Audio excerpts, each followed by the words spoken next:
Am I streaming? Oh, fuck, we ain't ready. You ain't ready, you can still see my background. Damn, hold on. Shit. Goddamn, wait. Okay, everybody calm down. Alright, let's do this shit. Let's do it. Let's get this shit knocked out. Cyhi. Yeah. I'm a freedom fighter. Dalai Lama for the weed supplier. I'm Muhammad to the rap game. That's my last name. My first should be Elijah.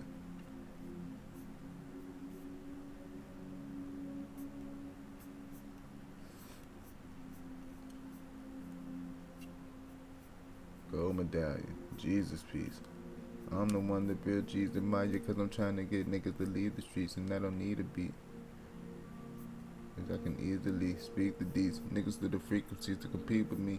You gon' need a priest to preach and your sweetest needs to give a hell of an easy speech and keep the heat. But I'm up beneath the seat. Got pulled over by the police this week.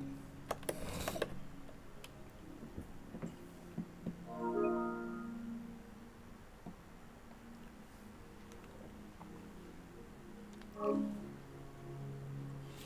pulled over by the police this week.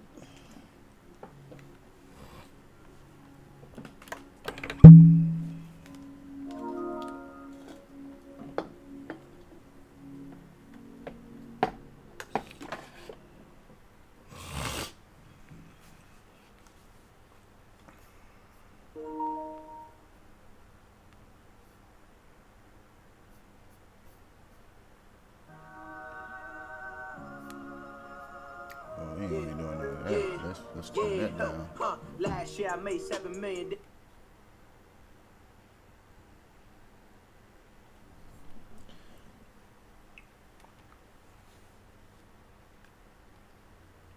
What's going on with this shit?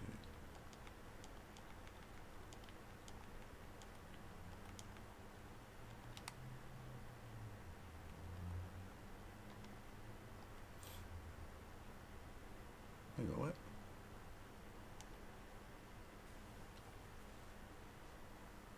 Four, 5, 2, 1.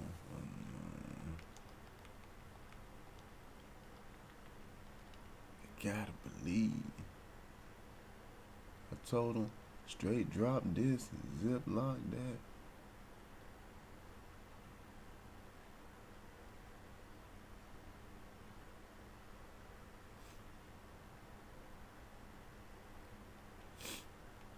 What? What the fuck?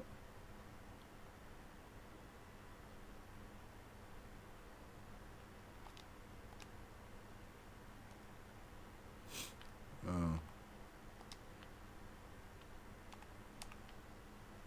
That's wild. That's wild.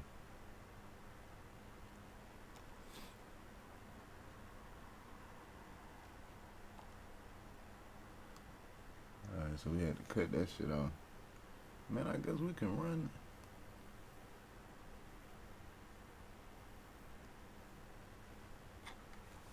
So that'll be me streaming on 2 different things right now.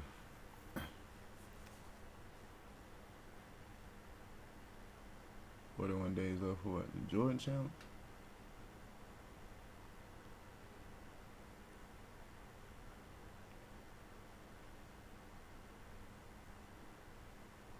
And I'll make a big too. I ain't even tripping.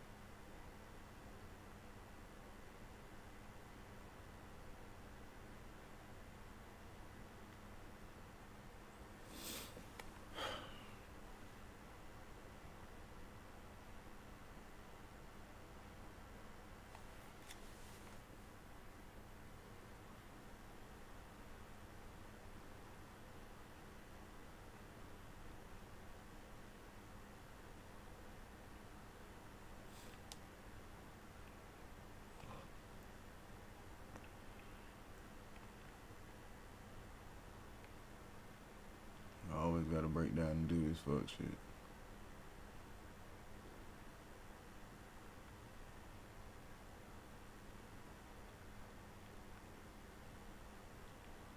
I hate 2K for this.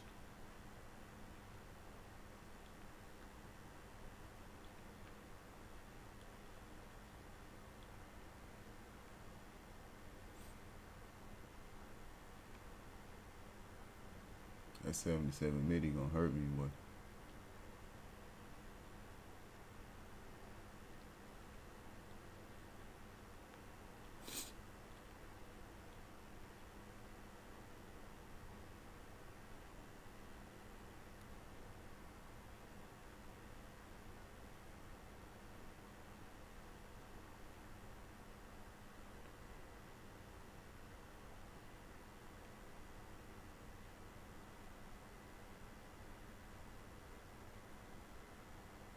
Get my daughter up.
Mm-hmm.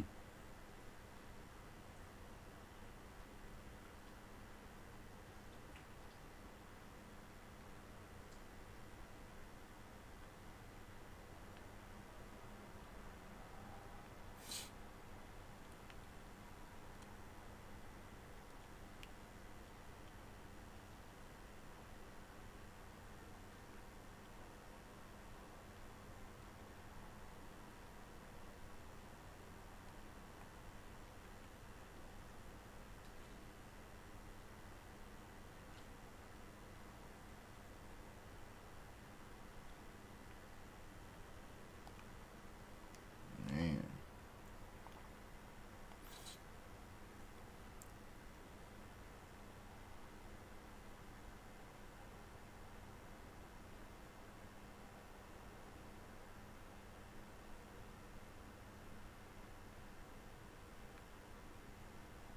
Fucking PC, boy.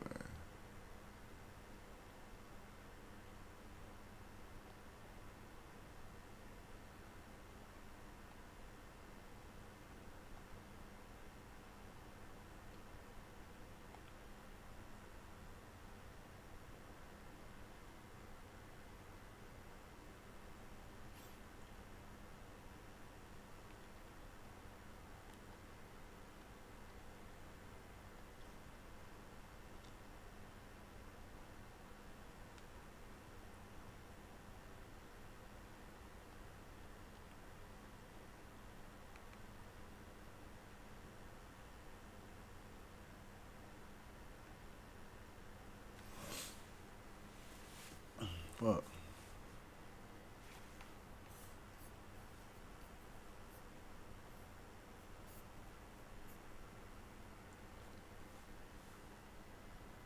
I don't know who card that is.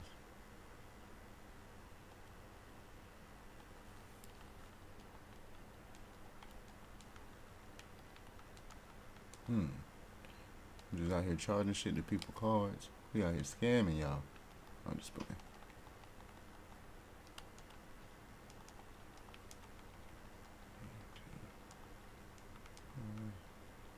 Station.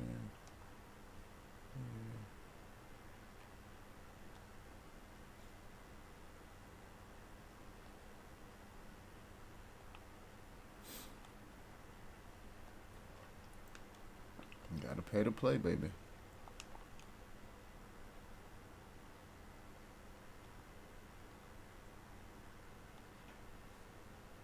You gotta pay to play.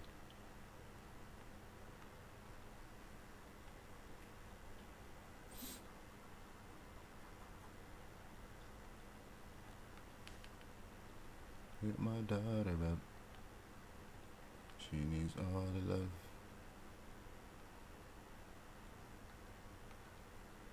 It was like 6 o'clock. Bitch, you talk too much.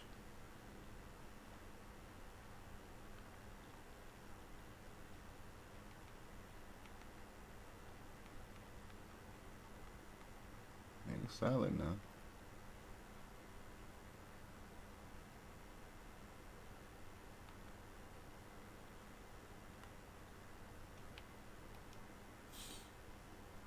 I mean, that's what we got to work with. Then let's go get some animations.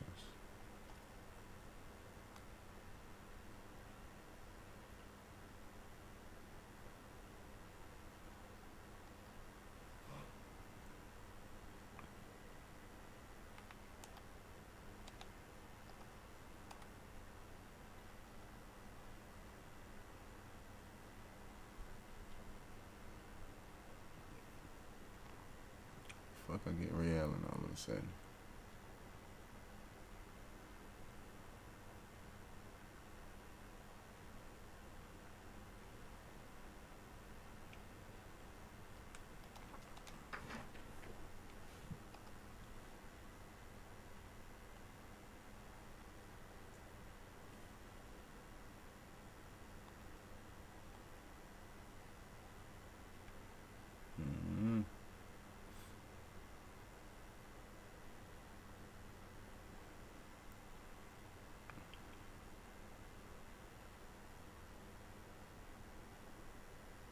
Don't worry about it, sweetheart.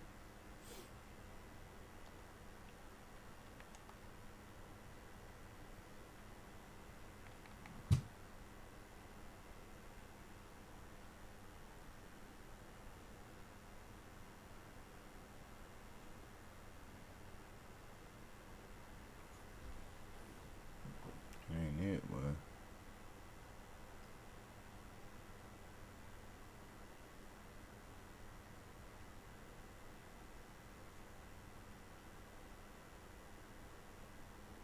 Local shit trash.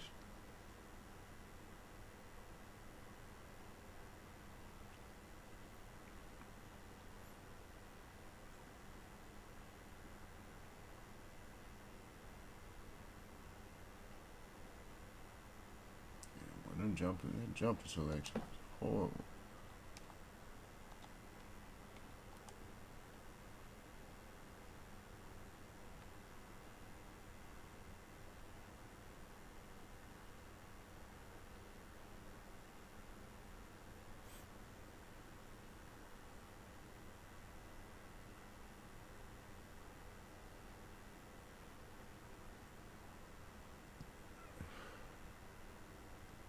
That's a decent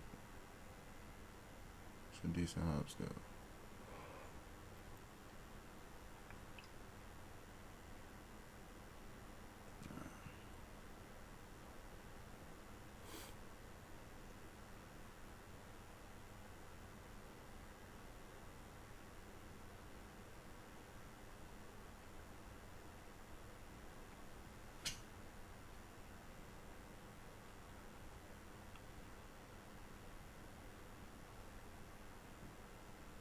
I'll be doing a lot of post hops this year. Okay, let's focus, man. Let's get some music going for my stream. What's up, people? Good morning, everybody. It's your boy Clint Black, the Entertainer, aka the greatest side nigga of all times. And I'm tired. But we up.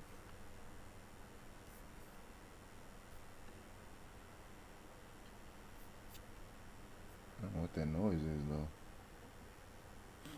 It's just annoying.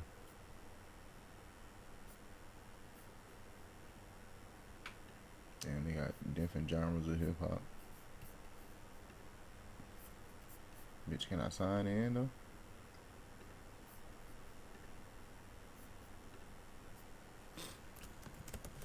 As much as they bill me every goddamn month, I better be using the fuck out this shit and get my money back on this shit.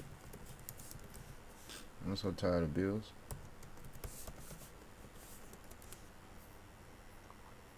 Why money ain't free?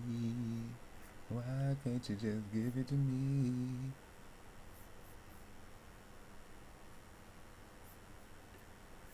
Why money ain't free? Why can't you just give it to me?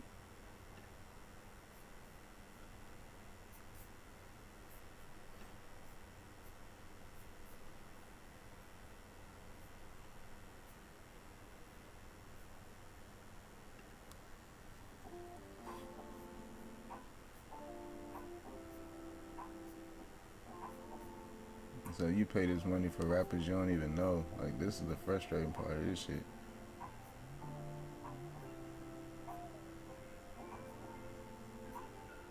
Yeah, I'm gonna cut this shit off after this.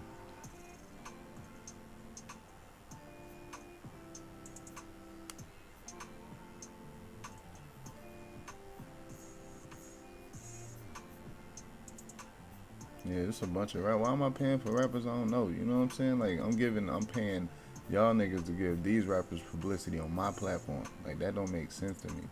Like, I don't know none of these niggas. Ain't nobody paying me for this free marketing for on their behalf. You know what I'm saying?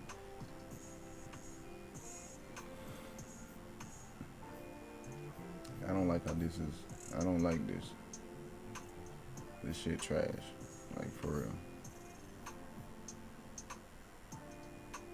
Yeah, I'm gonna figure this music shit out, like, today. I don't like this shit here. I don't like the music I gotta use.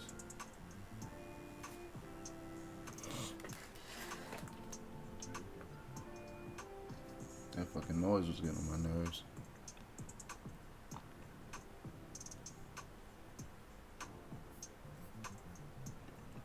Alright, fuck it. Let's get into this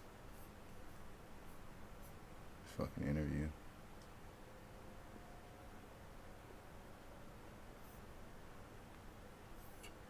Yeah, my mind's going bad. I can feel it, but I'm looking for Google Chrome and I don't know what the Google Chrome logo look like anymore.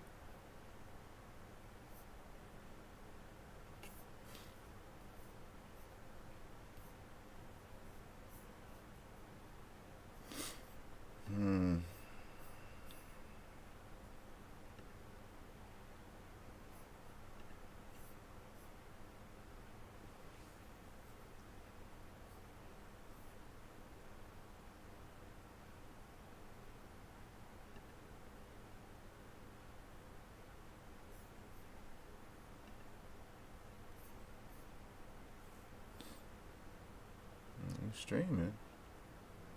But where? You know what I'm saying? Where the fuck am I streaming at?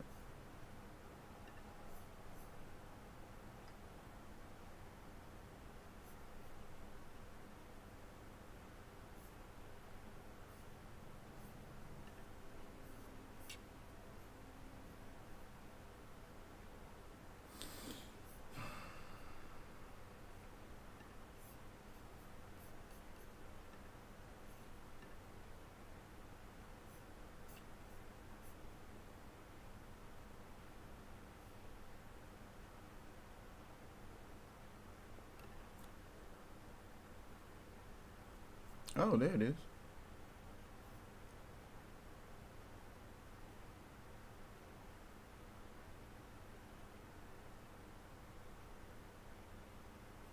Is that Cyhi? Wow. Yep.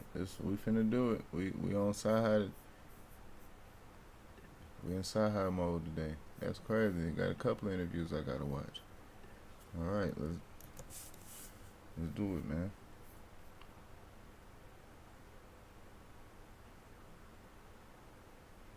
This nigga Steezo done broke dribbling already.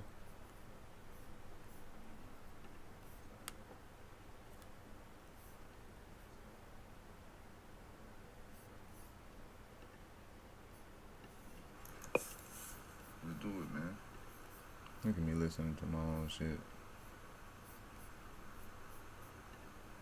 This nigga Steezo done broke dribbling already. Okay, it sound good though. Alright, we good. Let's do it.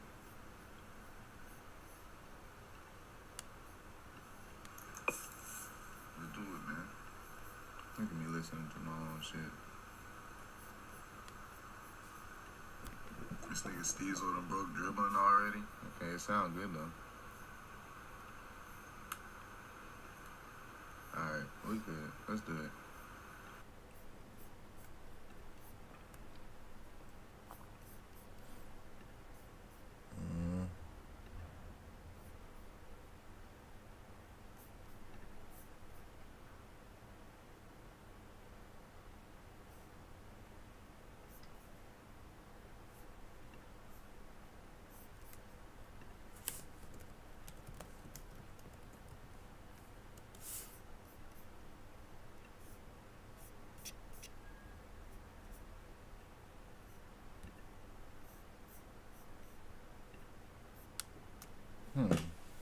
People doing weird shit.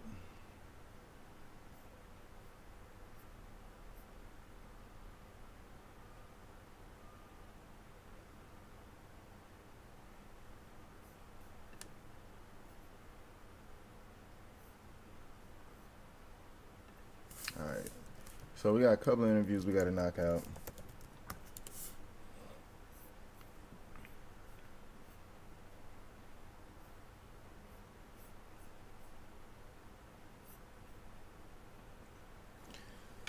Several interviews we gotta watch, clearly. This man was on Big Facts a month ago.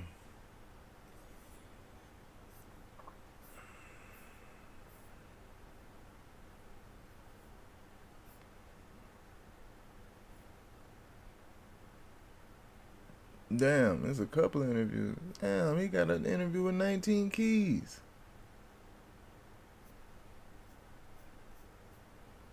The fuck this nigga been doing? Just wanted to start a business. Okay, so we gonna when go from something recent surprising happened. Today I'm going to teach you how. The average person thinks of themselves as good, right? But what's the appeal of listening to the opposite, right, of who you want to be and what you would actually respect in real life? Man, you know what you said, that me and Ye be having that conversation about, he be like, man, people be like, man, fuck your bitch, fuck your bitch. And we be like, man, we kind of actually like you with your lady. We think y'all look nice together. Right. It's like, I don't want to come and interfere with that, you know what I'm saying? But that's the, you know, the mindset of the, you know, rappers is just like, I mean, I think it's real talk. I think it's some on the label too. Right, because it's appealing to that lower nature, that lowest self. I mean, it's really no other way to put it besides, you know, we gonna appeal to your lowest self.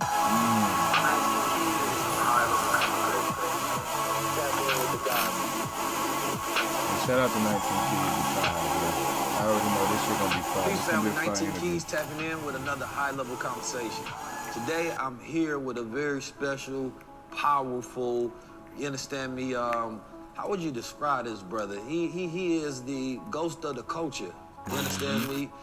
I like to think about things in algorithms, right? That if you take a person out the algorithm, what exists without them? In the algorithm of hip-hop, without the good brother Cyhi, there would not be so many of your greatest notable verses. Right. You understand me?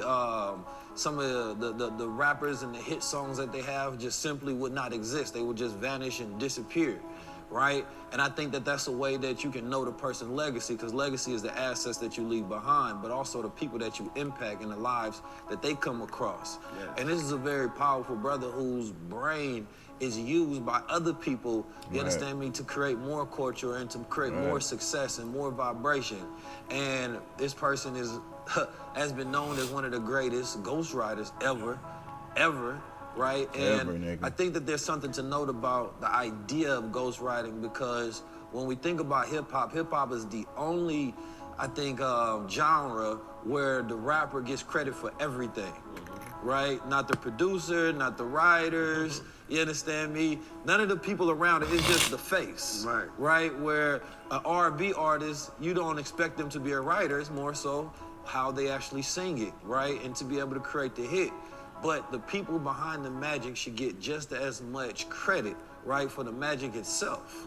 So today we are here with the GOAT, who is now working on E.Goat. You understand me? His new album. The first rapper on High Level Conversation, so you know it's about to be amazing. Absolutely. The Cyhi Droppin. My God. pleasure. Blessings, man. man. Blessings. How we feeling today, man? I'm good, man. Blessed, man. I've been received very well. You know, I took some time off, but you know, when you leave that impact, people still, you know, is seeking that knowledge, seeking that feeling, seeking that emotion in music. So I feel like it's time for me to come to the forefront, take the mask off, you know what I'm saying, from the ghost, and you know, let them know who it really is behind the music. The flesh. Yeah, absolutely. It goes from the ghost to the flesh, the man himself, because I think that the beauty of it is that, you know, people start to look at you for your brain power. Like how does, because when you think about hits, right, a person can live their whole career off one hit. You understand me? So the ability to be able to consistently comprise hits and to have an understanding on the fabric of what it takes to make it, that's an intuitive understanding. What do you acknowledge within yourself as your ability to be able to sometimes put yourself in other people's shoes and create, you know, from their voice, but even better than they can think of within that moment? Well, it's something that, it started a long time ago. I wasn't a very good reader growing up, so I felt like I needed something that could kind of like catch me up with all my peers. I always was looked down upon. That was the thing, like when I would act up in class, the teacher would be like, well, read this. Yeah. And you know, I would read slow and they'd be laughing, but what I started doing was, you know, using a lot of the words I was learning in school, putting it in my raps and going to do like battle raps and different things for different people. So I think that's what kind of started to naturate my writing and, you know, me taking a liking to just being a writer. And I think once I got into the music industry, I was going through a lot of things as far as business-wise in the music industry, as well as the streets, that I couldn't really put myself in the forefront. So I took a role of being behind the scenes and, you know, cultivating a lot of these records. And I think that's what kind of gained my notoriety in that field. And other than that, it's just being a great listener, understanding what the artists want to get across, what they want to convey to their fans. A lot of times the things that I would like to say, they may not be ready to, you know, articulate that. Right. Or their fans might not be ready to receive it. So I try to, like, you know, just stay in the realm of what they want to do, kind of see who they are as a person, get more in depth to what they thinking, and try to, you know, add my expertise to that. And a lot of times it's just coaching. It's not even really writing. It's almost like, oh, say it like this. Or what if you put as instead of like? Or, you know, different things like that. And other than that, it comes out great because naturally a lot of these artists are talented. They're already talented. They already have great voices, great ideas. It's just helping them get across the finish line. It's like a teacher. Yeah, absolutely. You understand me? A coach, a rap coach. Yeah, rap coach. Yeah, for sure. In the game. For sure. I like that. This episode is brought to you by crowns19.com. So, in your background, you consider yourself to be a conscious rapper? Yeah, I would say that because I'm conscious of what I'm saying. But in my life and my music, I wouldn't even consider it conscious. It's just my life. Yeah. You know what I'm saying? It's kind of how I think of things, what's been instilled in me from a young man. I was blessed to have both my parents growing up, so I have that balance that I feel like a lot of artists may not be able to have, you know, when it comes to speaking on certain things. So I think that's what I would say. I'm a spiritual rapper, and in my opinion, you know what I'm saying? Yeah. Like, I like that better because conscious, number one, it has a stigma. Like, you know, people kind of looked at consciousness for a long time as, you know, quote unquote weak. Right. You understand me? Like, it is void of real power because, you know, we perceive, you know, murdering and killing and violence against each other, you know, us being at our peak. You understand me? As like top-notch warriors, right? But, you know, the highest level of masculinity is really once you in your scholarship. You understand me? And you're a critical thinker and you're an intellectual, right? And because that represents a man utilizing his mind, right? And we got it backwards in culture a lot of times on what we should look up to, right? Because we end up idolizing the very things that kill us, right? So in your estimate, for, you know, you've been around all of the greatest rappers that are known today in their field as the most popular and successful ones, what do you think the state of the mindset that's behind most rappers? Is it, you know, they are intentionally putting out this music, or is it just, well, you know, this is what sells, so I'm gonna put it out, right? Or that's just who they are, so they express who they are in reflection of where they come from? Well, I think a lot of times in the entertainment industry, trauma sells, you know what I mean? Because a lot of people that are fans of us never get to experience the trauma. So it's almost like watching the Boys in the Hood or watching a Terminator or whatever movie that you thought was action-packed and it had the drama and it had, you know, the hardships of our lives. So I think a lot of times in music, you know, and entertainment and that, I think labels push that narrative because they feel like it's harder for people to kind of experience that if they're not in that environment. You get what I'm saying? So it's like, it's praised, it's glorified, but on the flip side of it, it's really going on where we're from. It's really things that are destroying our community, destroying the minds of the youth. I was even telling someone, like, even when we came up back in my day, we had artists like Nas, Jay-Z's, and they might have been rapping about selling dope, but it still was a masculinity, some kind of mature businessman vibe that they was giving off in the music. It wasn't just... But they were bosses in it, and, you know... If it gotta go there, it'll go there, but, you know, it was, to me, it was more of integrity rap. Right. You know what I'm saying? I think now it's just... It's demon time. It's demon time, right. Ain't no, it ain't, you know, it's not about morals, not about respect, It's just demon not time. about integrity, none of that. It's just about money. Right. Right? And the glorification of me actually, you know, being my worst. You understand me? Like, I'm literally somebody who'll get over you, somebody who'll keep their word, somebody who'll run off on you, somebody who'll fuck your woman. Right. Like, in all the aspects of the most slime ball shit you could think of, this is what I'm about to put out there. Right. And that gotta really say something, because I mean, the average person thinks of themselves as good, right? But what's the appeal of listening to the opposite, right, of who you want to be and what you would actually respect in real life? Man, you know what you said, that me and Ye be having that conversation about, he'd be like, man, people be like, man, fuck your bitch, fuck your bitch. And we'd be like, man, we kind of actually like you with your lady. We think y'all look nice together. It's like, I don't want to come and interfere with that, you know what I'm saying? But that's the, you know, the mindset of the, you know, rappers is just like, I mean, I think it's real talk. I think it's some on the label too. Right. It's appealing to that lower nature, that lowest self. I mean, it's really no other way to put it besides, you know, we're going to appeal to your lowest self, the lowest common denominator. The, you know, and it gets me to a thought process, because it's like, I think I heard Meek Mills or somebody, it might have been YG on Earn Your Leisure, talking about how albums are broken into and how records are broken into. And so it had me thinking, like, you know, for the most part, the rappers that are seen as the greatest today and the ones that's getting all the airtime people listen to the most is because there's money behind them, which is the record labels.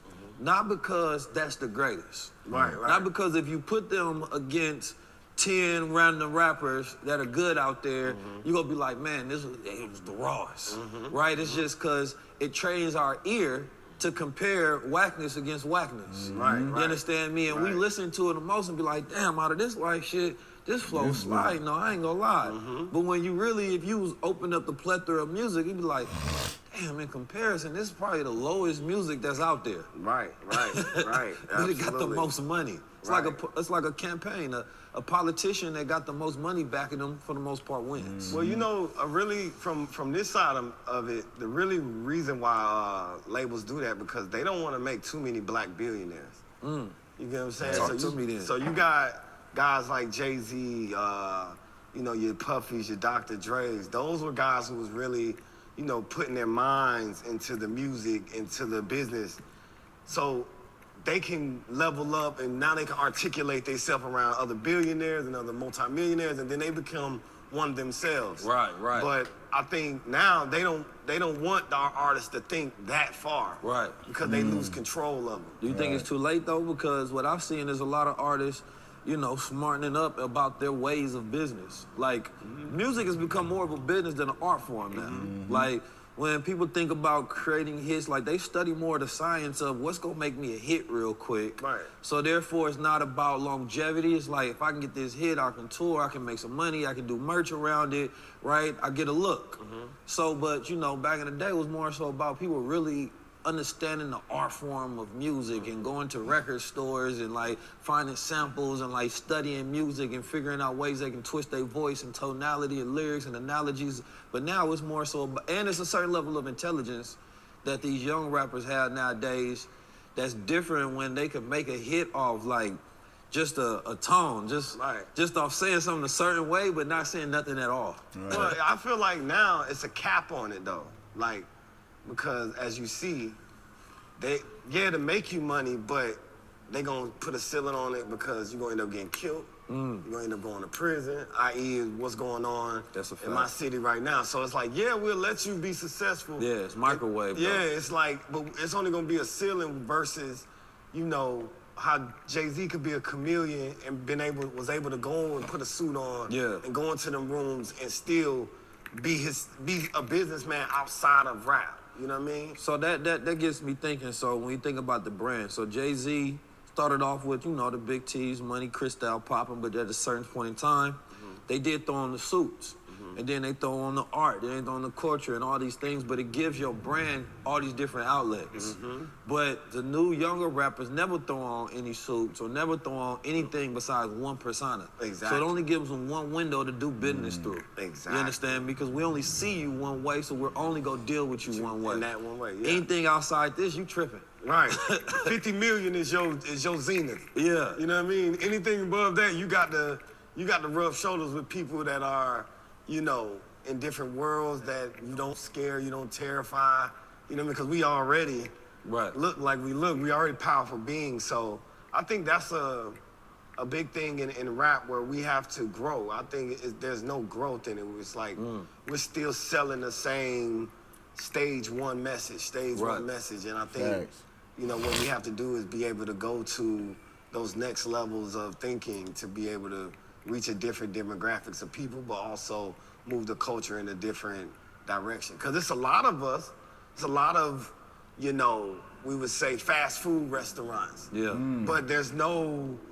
high level chains of food that we're getting outside of your, you know, your Coles or your Kendricks. What you think about Kendrick last album? Oh man, I think it was amazing. I think Kendrick always pushes the envelope on all levels, as far as visually, as far as art, as far as you know, his concepts and what he's talking about, what he's reaching. And I think it's good for the culture, especially when it trickles down to artists like me, who can take a little bit of that information and like articulate it to, I look at it like the ghetto. Yeah. Because sometimes Kendrick can be over your head, you know what I mean? And I try to like make sure I hit him right in the chest and let them understand, like in layman's terms, this is what he's trying to convey to you, you know? Kendrick his album was definitely a high level conversation. Yeah, it's definitely a high level conversation. Exactly. It was like when I first listened to it, I was able to listen to it fully through, you know, it was like listening to somebody like vent. Right, and then afterwards, it's like left you with a lot of heavy stuff on you, right? So it's like you gotta wait a few moments before you go back in and listen to that whole album again, because it's like you get a friend that's telling you all their problems, issues, and they ain't talked to you in a while, right? And it's like, damn, that was a lot, man. You know what? Let me go listen to some trap music and come back. Let me digest. I need to jump in and out of this. But and not to cut you off, I think what's beautiful about that, I would love for you to be able. Like me, when I look at you, bro, I would love for you to go sit down with like a Kodak. Yeah, I would love to. You know what I mean? Because when I heard his voice on there, I think he's yearning for that information. I think Kodak, he said that he read my brother Supreme Understanding book, which was a very high level conscious book, and he reads books. Like when I listen to certain rappers, regardless of what level they are, I can see and hear what level of intelligence that they have. Because sometimes it takes a high level of intelligence to play dumb, right? Like a certain level of dumb where it's like, I know the sound that y'all want. I still get to say everything I want to say, but I can throw in bits of my intelligence, but only for those who really understand it will ever be able to pick apart this. Exactly. And what that's doing is sending a signal to everybody else, like, I'm not really stupid, I'm playing stupid for the world. Right. And I think Kodak is one of the ones, you know, talk your shit, man, nigga. Like see, my platform, I ain't crazy. I be knowing will this allow shit, people man. to have a safe space to showcase their intelligence and be loved for that as well. I just gotta go through right? this Like world I think the thing about our feeling culture is like about I ask people all the time, who's the smartest black man in the world? Right? We don't have a reference for that at all. Like nothing pops up. There's no top 5 or top 10. Asking who the smartest white man.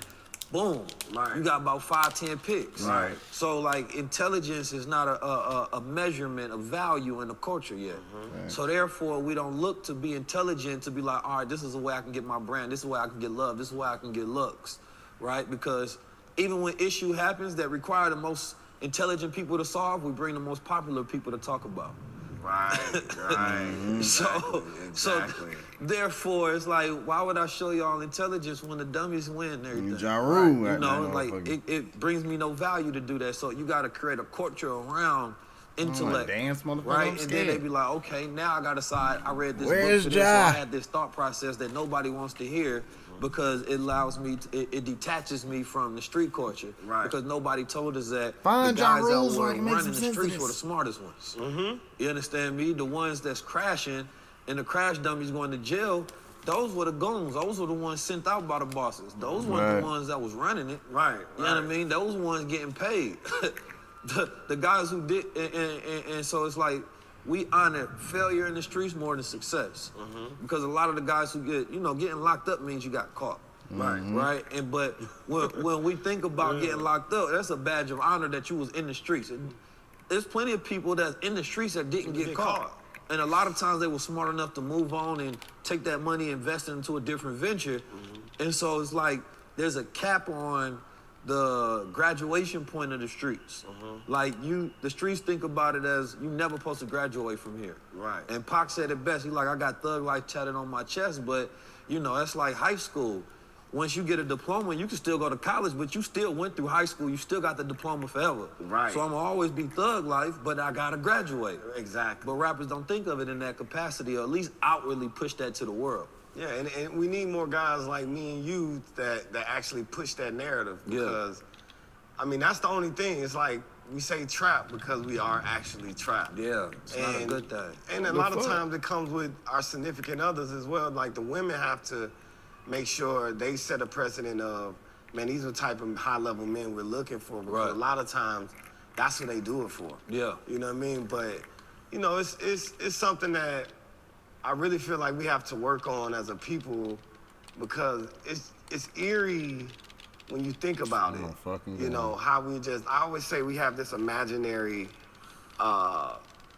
it's like this racism line, this race line where I say, we don't want to leave the hood because we feel like, oh man, them white people over there are racist. Yeah. And them white people don't want to come over here. Yeah. And they feel like it's dangerous over there. Right. So it's like this fence that we stay in our, you know, in our thing and they stay over there. But I think the higher level thing of what I started learning in music is, you know, we all as people come from the motherland.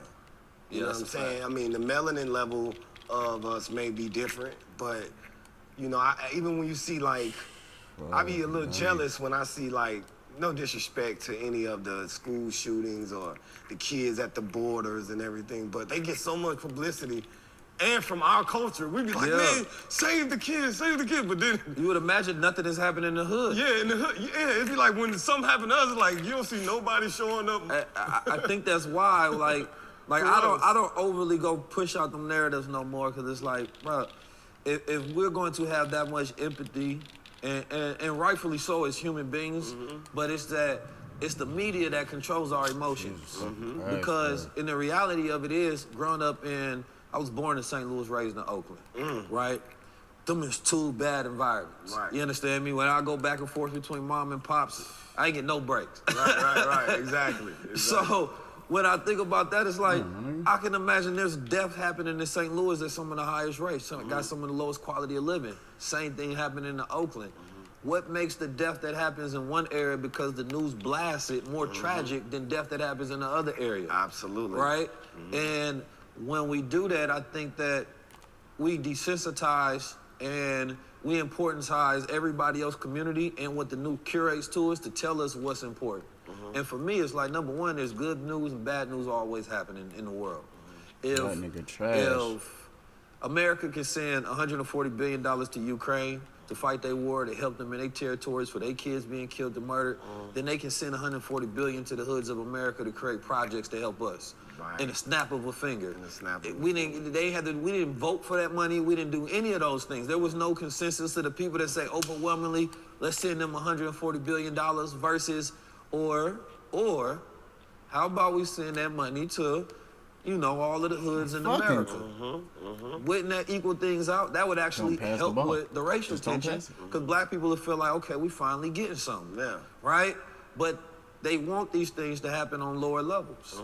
You understand me? And I think that, you know, when you got celebrities, for the most part, who are very vocal, because they PR team tell them it's gonna be a good look, you know, speak about this, right? And they talk about certain things, but they leave out platforms that add solutions or don't talk about things that's happening in their own backyard and community. That's why they get hated and killed in their own hoods a lot of times. And that's not to say that it can't happen vice versa, even if you do, because we've seen that happen with Nipsey Hussle, unfortunately. But the reality of it is that when you don't advocate for the people don't advocate for you. Absolutely, absolutely, and that's important for us. It's you know, even when I was looking at like the pandemic, how much money they had to give away in the pandemic, I was like, man, they could have gave us this a long time. Bro, the solutions are not that hard to solve. All our issues are money problems. Yeah, absolutely, opportunity problems. You know, if you take, nobody ever took a few $1 billion and said, let's go build free mental health centers and facilities within the hood. Let's figure out relocation programs and let's study, because we've been studied, but not to help us. We've been studied to create us to become better consumers and become prisoners. But there's no $1 billion studies to help us. To say something super important to that, when you said something about Nipsey, rest in peace. Yeah. The powerful thing I think people missed from Nipsey was his shooter, the guy who killed him, turned himself in at a mental hospital. The lawyer that they were going to use was threatened by his gang, Nipsey's gang, that he couldn't represent the other guy, the shooter. But what that guy was trying to do was get a case big enough to recognize mental health in all these guys who got PTSD from losing friends, from gang banging, from these poor neighborhoods. And now we have a reference for every other murder or case that comes along. And I think we kind of missed that. Y'all niggas, I think Nipsey kind of was y'all like, big men can't shoot. am I the Can y'all get out the paint, bro? lamb Please don't clog the paint. for mental health and, you know, bringing the community together? Because if you look at it, it's like, all right, this man did that to me, a high-profile artist. Now when we have young brothers who are beefing or going through whatever they going through, now we can say, well, in the case of Nipsey Hussle, this man may be out the paint, mentally challenged. You ain't gonna score. Kick it out. You know, he may, you know, been through things with mom, abuse. You know, same thing with R. Kelly. I say all the time, like, y'all gotta shoot, R. Kelly. It has to be a way where we don't glorify him, but we put him somewhere where we study him. Because if you can do that and make it a easier transition, now you can make other pedophiles or other men who are going through that same mental disruption to come and turn themselves in and say, I need help. But when you punish them, it's like, oh, I gotta hide this mental illness. And it still perpetuates throughout the community. So a lot of times, I think what we have to do, especially in our own community, form these governments, form our own, you know, like I said, we're supposed to be our own nations and have our own armies and different things and provide these things for ourselves. And our successful brothers like, you know, our LeBron James and, you know, our rappers and things, we should adopt a lot of these communities, adopt a lot of these institutions that we need to imply.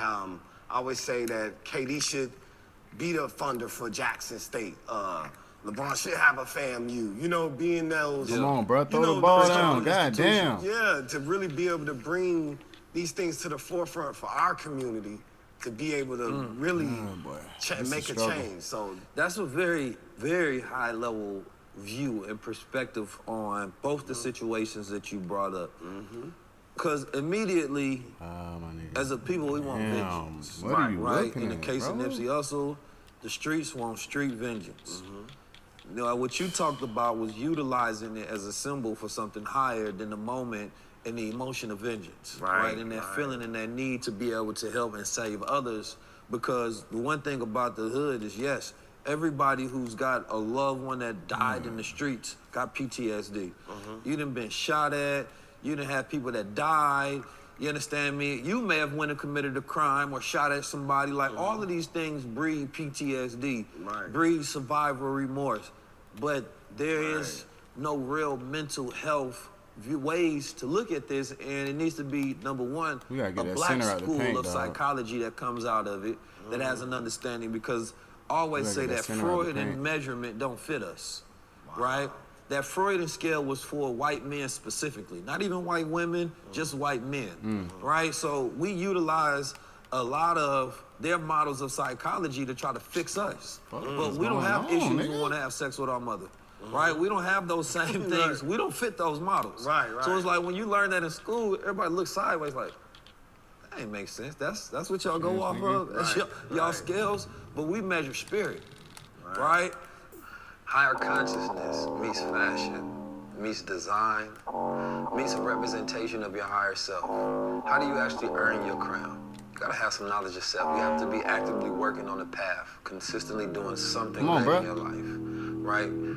Now, you don't have to be a billionaire. You don't have to be a celebrity. I know I've found many people throughout my time. But it's more so about you recognizing who you are and you having something that connects to that in your everyday fashion, in your everyday style. You've never seen me without my crown. Why? Because it represents who I am, and I want that to communicate every single time I walk outside. The sun, moon, and stars represent freedom, justice, equality, and enlightenment. Representing the fucking AI is doing whatever, dog. This nigga's doing what the fuck ever. To the frequency of higher consciousness and purpose. Stupid. If you want to represent those same standards at a higher level, and you want to have something that you can adore that represents your rulership in this universe, make sure you tap in and go to Crown. Bro, get away from me, nigga. Crown yourself. I'm 19 Keys, the designer of crowns. Kim Schreier has voted with Joe Biden 100% of the time on his reckless spending. Man, what's worse, she knew it could cause inflation. It can cause prices to go up. We knew that there was a possibility that this could lead to inflation. And I want to see you get crowned. Stop forcing shit.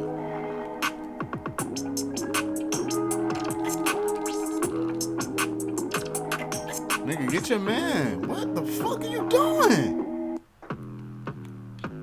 It's like when you talk about, you know, spirituality or spiritology, when they went to ancient Kemet and they seen them studying psychology, well, they didn't believe in, or studying spirituality and psychology, they didn't believe in the spirit. Right. So they said, no, we're gonna take the psyche and the ology aspect, study the mind only, and then utilize that as a base to understand ourselves. Right. So they Stay took down the our court. Don't knowledge come to down here. understand Don't them, come but down here, then nigga. Cut back we door. are very spiritual people with everything that we do. Right.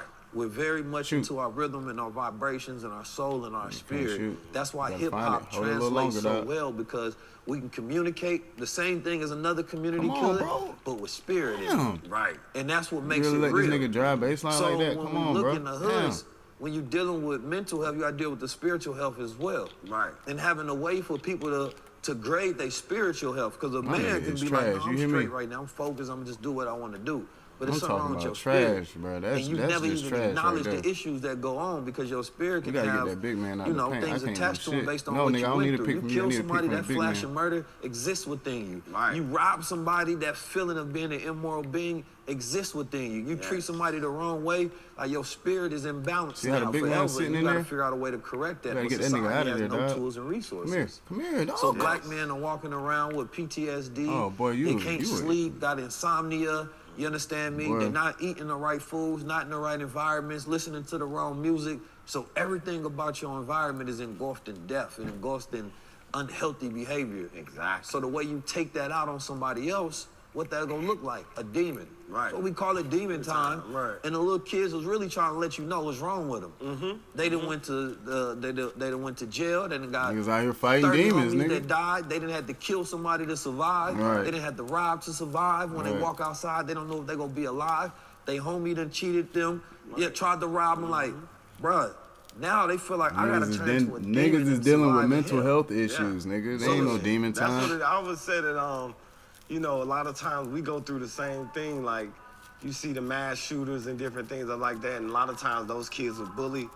But it's like, it's the same way with me. It's like, should you go home and you can't walk this way home because these group of guys is over there. And it's like, then you got to get with these group of guys to be able to walk home. Now y'all beefing. It's like, now it turns into a whole thing. So, I mean. Yeah, that bullying is, that word.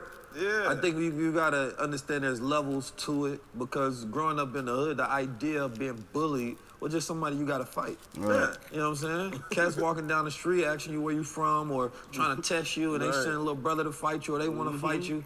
That's just an obstacle you gotta get over. Right. I know you never looked at it as, oh, they trying to bully me, so I'm weak and I'm a victim. It's like, I gotta get my heart up. You understand me? And I gotta fight, bro. Otherwise, every time I see him, I gotta fight. Right. You understand me?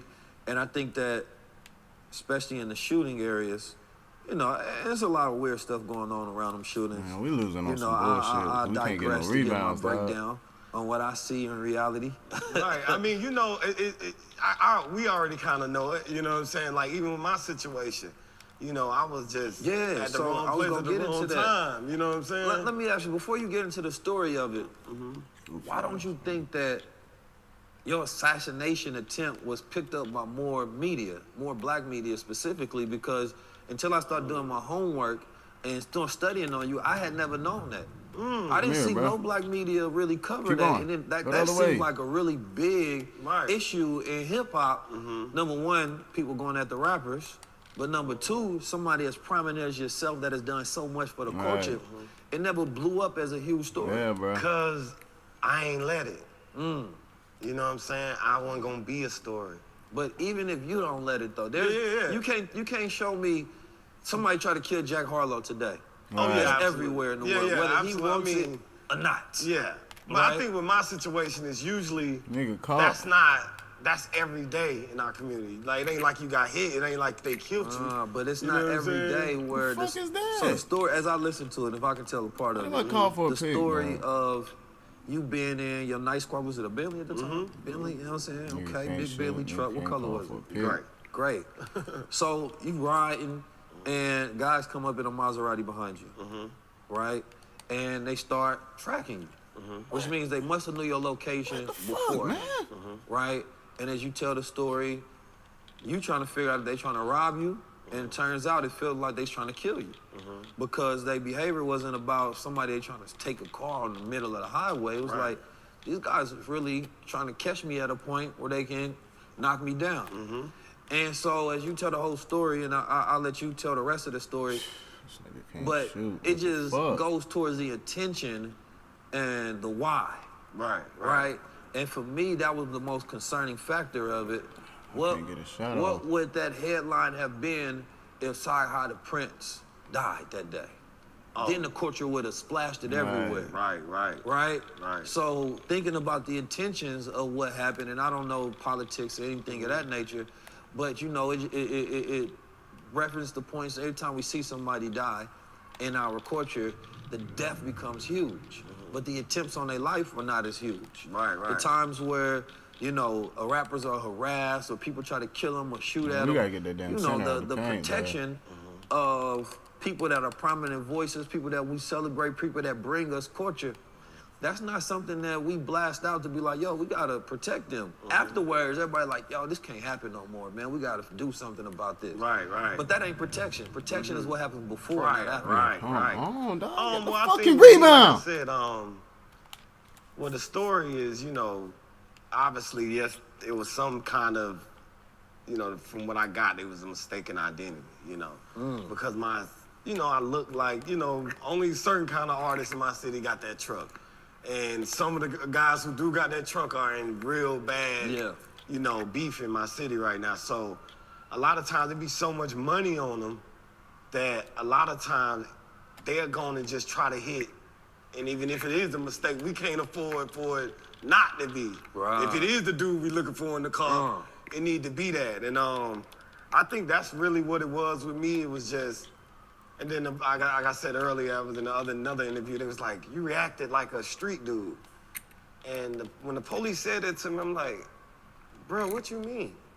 Like, once you see somebody, I'm gonna go for my joint. You know what I'm saying? It's time to get down, because I don't know what's going on. I'm just going off. Now I'm surviving. You know what I'm saying? But I think that's the biggest thing is like being in a shootout or being attempt on your life in rap isn't, in our community, isn't that extreme. The extreme part is actually losing your life, like a Mo3 or anybody else. They want to look. They wanted to be that before they capture it, because so somebody this is everyday life. So like you say, you don't rap about violence though. You don't rap about hunting and murdering another black man. So that's why it became extreme to me, because it was like, this is not somebody who actually in the mix of it. So to kill somebody who not in the mix of it, accident or whatever, that's a bigger issue than somebody that's in the mix and then they get killed. Because I see why you got killed. Right. I see what you rap about it. You probably done did some shit too. So it's like, to quote Malcolm X, that's the chickens coming home to roost. Like, if you live that lifestyle, for me, it's like, and I empathize with all sides, but it's like, if I'm in it and I do something to somebody else or somebody get me, that just come with the rules. Right? So that, and we act like that's not what's happening. Like, niggas is hunting each other, killing each other, so when niggas get locked up or niggas get killed, unfortunately, that's the reality that you live in. Because you can also, you got enough money to move out that. You got enough money to disappear, go away from it, protect yourself, but you decide to, this is what I'm on. I'm on this type of time. So when somebody who, is not in the mix of things get caught up in it, then that's when you really get to take a look at the culture and really see how bad it is. Right, like, and that's deep. And I didn't even think about it like that. But I think it comes along. I tell people, it comes along with the black plight. Like, it don't matter where you at in America, in the world.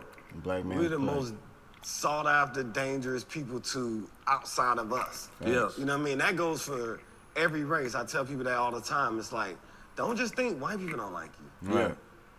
You know what I mean? You're the. It ain't just white trust people. Me, bro.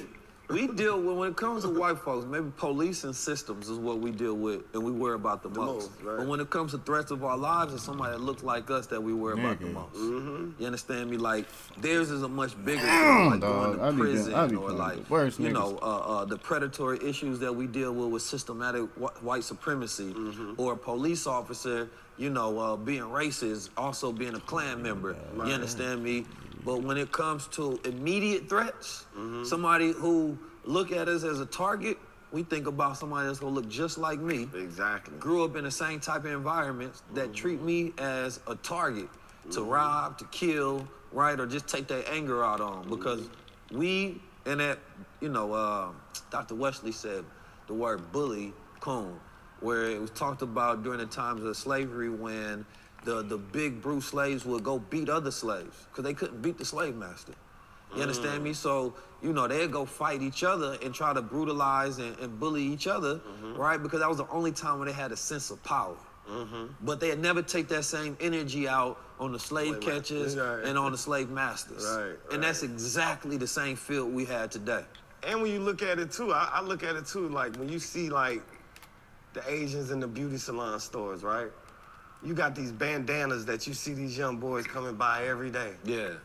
You don't take them out the store. Nope. No, because that's when they you order more and more. Absolutely. And more, knowing, so that's an enemy in itself as well. If they could put a gun store as a corner store, they would. Exactly. But they know that they couldn't. But they would put a liquor store. Right there. Liquor store. Exactly. That's the same way. Yeah. So I think, man, it's an attack on us all the way around the board. That's why I said I had to just take it as, the devil was working that day. You know what I mean? Because but God was working hard. God was working harder, absolutely. It is. So it was just, it's something I understood, took it on the chin, but it gave me a new life. It gave me, I kind of looked at it as like, sometimes I was comfortable in my success. I was comfortable with, you know, I wrote this record for this guy, wrote this record for this guy. Now, you can say the names. Money. You can say You the know what I names. mean? You know what I'm saying? But I've written a lot of records, but I think now God was telling me your message is even more impactful, even bigger, because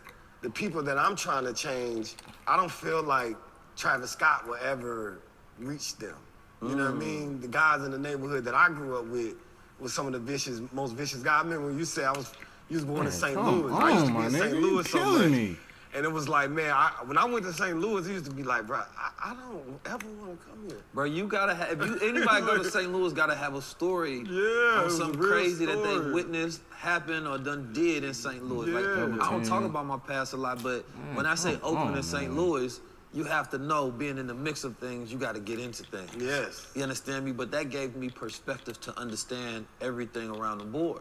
So I can understand street guys, I understand the killer, I understand the robber, I understand all aspects because I've seen it, I've been a part of it to see that perspective.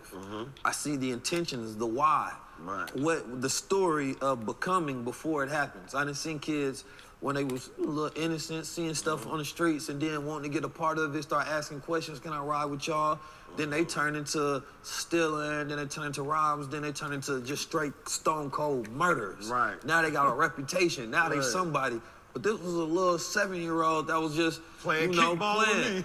So it's like when you see those steps of development and you see that angle and where they went wrong and they didn't have someone in their life or the dominant environment in their life. Because the problem is that they don't have, it's not that they don't have nobody, it's that the people around them, the environment is more pressure than that one person that's saying that, no, I don't be a part of this, that, and the third. But the other 30 guys around you like, man, come on, let's handle this. Exactly. You feel me? This is the cool shit. Look up to this and let's make this happen. That's how you become somebody. So, you know, that's why when I talk about hip hop, I talk about culture, you know, I do it from an empathetic place. But at the same time, I'm gonna do it like, yo, once we know it, if you listen and you know, you now have the power to change. Like, that's it. Like, so, and you can decide and make decisions for yourself to take yourself in and out of environments, in and out of modes, right? But we decide to put ourselves right back into it. So speaking of Travis Scott, you wrote for Travis Scott before, right? Yeah, I work with Trav. I work with a lot of people. Rihanna. wrote. Oh, wrote. Yeah, I mean, because you know. I know you get tired of hearing all the I done wrote You know, for this person and that. but I also think that part of your legacy is like you're gonna create, and I can't wait to listen to the album, right? But it's like the fact that you've wrote for a lot of these people is also a part of your catalog, and I think that it does you a favor for people to look at the full extension of all you've done. And I think, unfortunately, in hip-hop, we feel like it takes away from another person, but it doesn't. It doesn't. Well, you know, I always look at, when I think of writing for someone, I don't look Bow Wow them like, yo, Lil Bow Wow, this the rap you doing. I came in with this. It's like, nah, this is what I want to say. It's the cadence I want to give off. Like, I want to talk about this and that, this and that. I just kind of help them make it rhyme. And you know but what I that's mean? So it's there's more of a collective. There's an intelligence that goes into being able to put yourself in other people's shoes and like see things and know how other people go feel them and being a conduit for that consciousness. Right. During that cipher. And that's really what I'm trying to get to, because there's certain people who have that ability in the world. Not everybody. There's certain people who have that ability and that to be able to put themselves like a tuning fork to be like, yo, I can come in and bring the best out of you. That's one of my superpowers. That is also a thing in this space. We call it ghostwriter. We need a better word. Yeah, we need co-writers. You understand me? Cause I always say, like, you see Adele go up on stage and receive her Grammy, and there's 15, 20 people behind her. I want to thank my my trumpet player. You know what I mean? But when you're a rapper, you only get to go up there by yourself. And you get your trophy, and it's like you did everything yourself. And I think that's what's wrong with part of our culture in the first place. When you think about any leaders throughout time, you think about Malcolm X or Martin Luther King or whoever, the men around them to get no credit. The women around them get no credit. It's always lone men or lone women that were the movement. And that's just 100% false. It was somebody protecting them, somebody mentoring them, somebody giving them game, somebody who was probably telling them things to say before speeches, strategies in which we move. And this is why I believe that we don't really appreciate collaboration and unity. Right.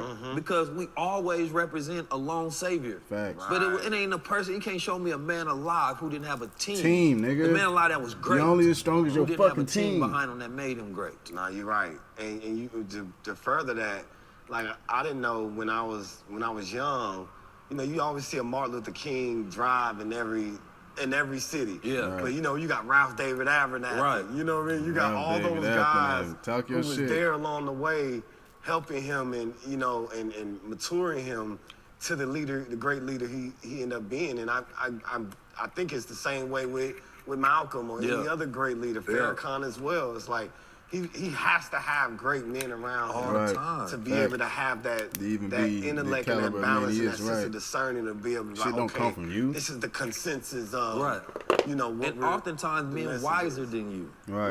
Right. You understand me? Because that's how you pull Iron from, sharp so as you don't iron. make certain mistakes. So it's like you go to this person and consult, and you may just happen to be the person who is more charismatic, who is better at speaking, who is a better face for the movement, who has But more presence. you just don't have but the mind. mind behind Yeah, you are the the men mind. I just and said women it. that you insulate yourself with. Right. And so you are one of those people that if you want a particular level of greatness, have this person a part of that energy. Have this Right. person a part of that frequency. Right. It's going to help bring out that within you that exists. Because that's what teachers are supposed to do. Bring that out within, not tell you everything and then Yeah. tell you to remember what I said. Right, A right. great teacher going to leave gaps so you go on a journey to learn, so you develop experience over time. Yes, You yes. understand me? Absolutely. So I want to get into the album a little bit. EGOT, right? EGOT. What does it stand for? Emmy, Grammy? EGOT Oscar, means Tony. Emmy, Grammy, Oscar, Tony. It's Oscar, the Grammy, Tony. I would say like the triple crown or quadruple crown of entertainment. When you become know? a EGOT or GOAT, because you got to be a GOAT if you get all You know what's those. crazy? When you said that, everybody be like, the ego. like, that's me too. That's me too, the ego as well. But I think it was something that, as a kid, I was just very inquisitive and I was very active in arts. You know what I mean? As far as stage plays, as far as, you know, singing in the choir, singing in the band, playing in the band, dancing, rapping. It was just everything I was just doing as far as entertainment. And I kind of shut it off when, you know, when you get in the streets, it ain't about that. It's like, man, get to it. You know what I mean? So you kind of, you know, put that side of you on mute. But like I said, when I had my accident and my revelation was like, yo, I need to show all sides of me and really, you know, take it serious on, you know, what I want to do in life now. And a lot of time I gave a lot of my time to other people. You know what I mean? Just helping them get to where they get to in life and didn't take that time with myself. So I think this is what I want to express to the world through film, through acting, through, you know, theater, all different walks of life and entertainment.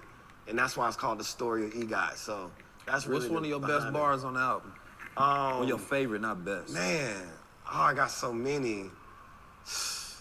Like, what's one you think kind of sum up the feeling? Well, the first line is you like, was at? they asked me what's the EGOT.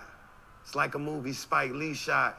Hit Boy and Ye should do the beat chops. The drums gotta swing, man. They gotta have that Pete rock. John Legend on the keys. I'm trying to get what he got. Whoopi Goldberg said that I should get what she got. If I get the Pulitzer, that means I get the P got. You know what I mean? So it was just like going crazy. But I think the P got. Yeah. So that's just me just really elaborating on, you know, what I want my career to go and how I want to present myself to the world as not only a writer, a screenwriter, a A&R, a CEO. You know what I mean? I'm getting to that level in life where I feel like I've learned enough throughout the music industry and throughout my life to be able to convey my message in so many different ways. You know, it made me think when the Kanye West Genius documentary came out, Cootie was able to be seen from being a person that captured a lot of that. And it kind of brought like filmmakers and videographers into the forefront to be like, yo, these are the guys that make the magic. Without them, we don't get to appreciate nothing of what we actually see. Right. You understand me? And that, I think, is like kind of a perfect comparison to you being behind the scenes. But that industry not having this Cootie moment yet. Right. You understand me? Right. And I think that's dope that you say that. The people behind the scenes are very important, and it's good to highlight someone like me, because a lot of kids think they gotta be the main guy in front of the camera. Yeah. And there's people behind the camera, on the side of the camera, handling the legal side, helping with the writing, helping with harmonies, helping with fashion. So just because you want to be in the music industry don't mean you have to be the rapper. You can be, it's a lot of jobs that need to be filled in. You know, management, road manager, security, whatever you feel like you bring to the table is good. And not just in rap, in any industry. You know what I mean? I didn't realize what a consultant was until I started getting paid to consult. You know what I mean? Like, you get paid to consult. How does this work? Well, you know, Kanye is just revolutionary. So I'm not on paper as a writer. I'm on paper as a consultant. That's what I like. You hip hop consultant, man. You a rap consultant. That's actually raw. Yeah, so I consult high level consultant, no, not a regular high level. High level. Yeah, this is billionaire consultant. Yeah.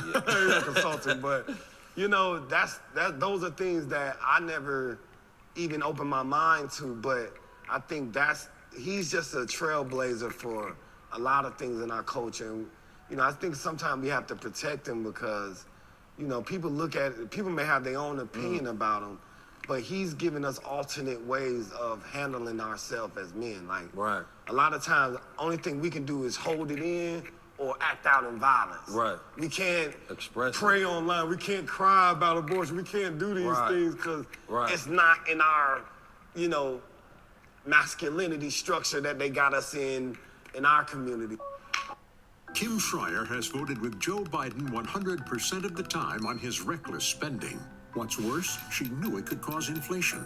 It can cause prices to go up. We knew that there was a possibility that this could lead to inflation. Having a problem with your little swimmers? Having a problem with your testosterone? Not feeling quite like a man when you go into the gym? Can't go in there and exert maximum energy, falling off. How about you try and tap into some of the sports malls, specially formulated so you can feel like a man again. You can tap in, high endurance, and at the same time, it's a very small recovery rate because of what's inside this bottle right here. Tapped in for the man inside you. Now we know toxic masculinity is the new trending topic. But what about healthy masculinity, goddammit? What if I told you inside this bottle is a little bit of healthy masculinity? Would you take it? Make sure you tap in. Get you a little bit.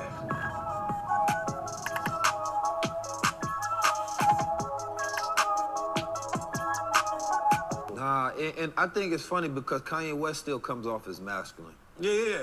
Number one, I think because, masculinity likes wins. When we see anybody who's won as much as Kanye West, it's very hard to effeminate Kanye West. Right. He's a billionaire, number one. Once you become Billy in our culture, you can't do no wrong. Yeah, first of all. absolutely. You understand me? You done got to the position that every person has had in their greatest imagination. I want to be a billionaire. You made it there. But Kanye West also represents a revolutionary, an activist, a poet, an artist, a screenwriter, like all of these different hyphens, you understand me, that's Kanye West. And he's also has a talent for being surrounded by some of the most talented people in the world. And that says something to how you comprise yourself and what builds you in your environment. And understanding, like, if we're gonna make this certain vibration, we need to go to this island. We need to go over here. That's where we go get the frequency at. Right? And what's one of your greatest stories with Kanye West? Man, I have so many, bro. Like what was a moment where you was like, man, this actually made me see you different. This really touched me. Man,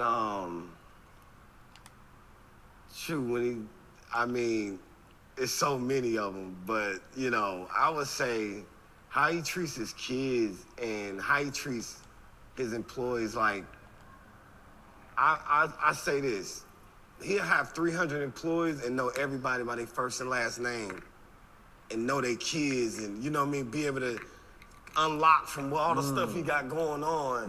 Because you really think, you don't know if he really care about you because you might be this dude in the corner just sewing a t-shirt and he only sees you you know, once every 6 months, but he'll come talk to you and bring up something that you never thought he knew about you. You know what I'm saying? So I think just coming off that throne and being able to be human is my biggest, you know, takeaway from him. Or maybe that is the throne itself. And Right. why people love him, because the music talks to you as if he knows you sometimes, because he puts in analogies of things that you're going to be going through in your life to Right. connect to. You understand me? And I think that that's powerful. And what is something that you kind of like, have y'all ever battled before?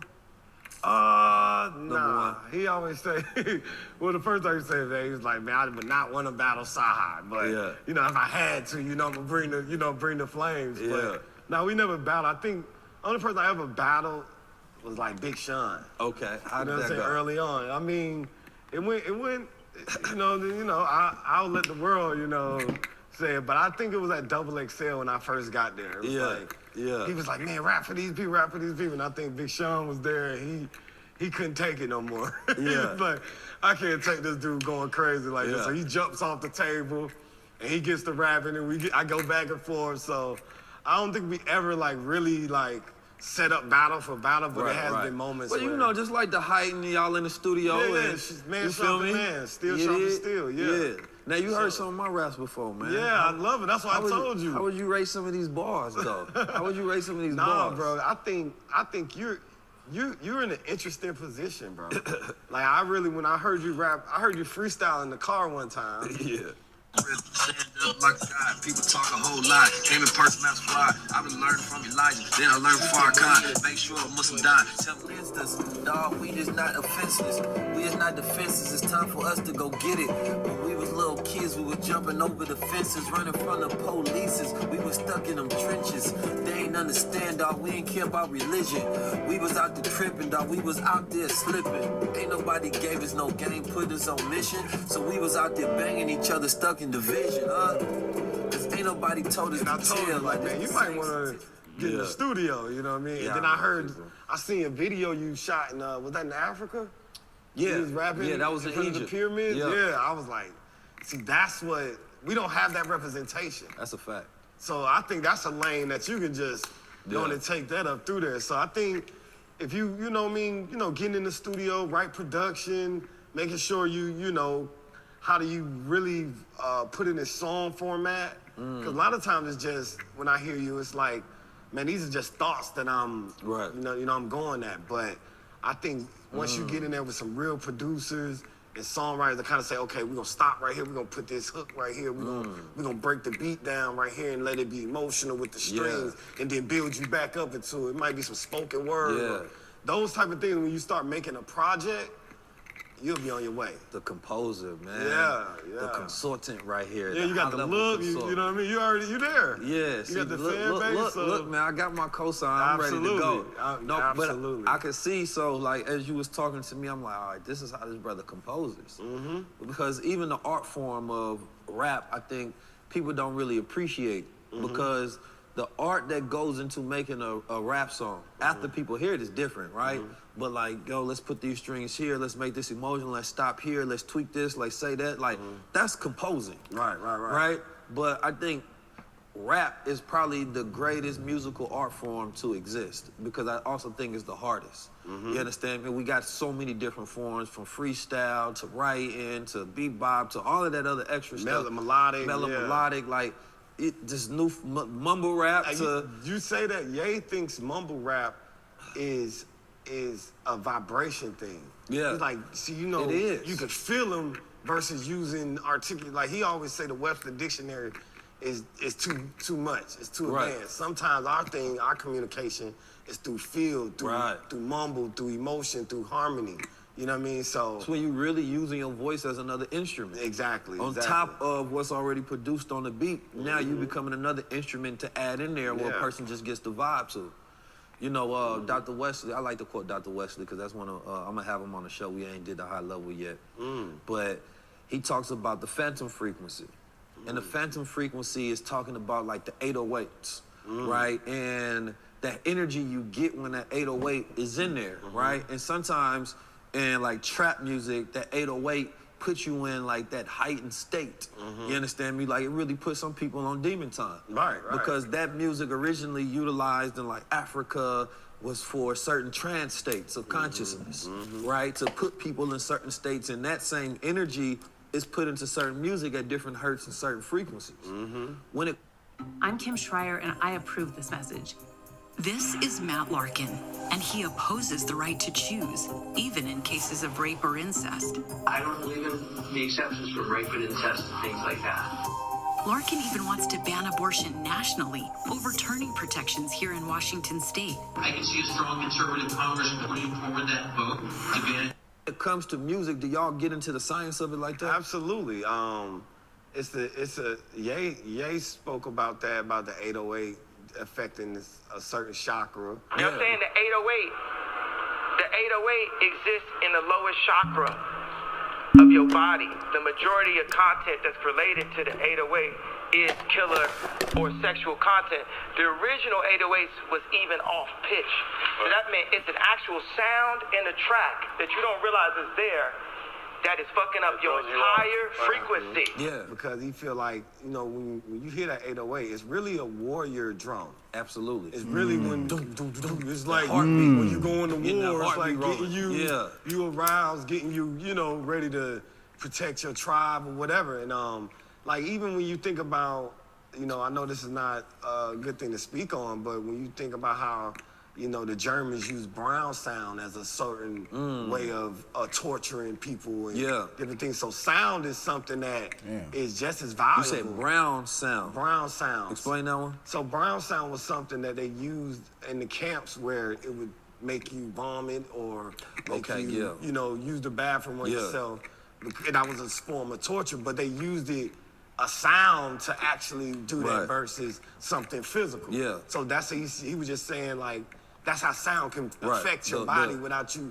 Even when you see, like, it's this thing where you put sand, I forget what it is. Like the somatics, where you can, I know exactly what you're talking about. Makes pictures, like it makes shapes and different things. So sound is very... vibration shapes, everything is attuned to a certain vibration. Right. Every single thing. Right. And to your, Dr. Wesley called it the weaponization of frequency. You understand me? And that that's what's entrained into the music, so that when you are listening to music at certain frequencies, it gets you high intense stress, or it increases cortisol levels, or increases testosterone, or so after you do that and you go talk to somebody, your energy up. Like when you go to the gym, you listen to certain music because you wanted to get your energy up, right? And so music is powerful. Most people listen to music more than they listen to anything else in their life. So like that frequency is the most frequent thing you hear, so that's what's trapped into your body. Like, we are 70 to 90% water.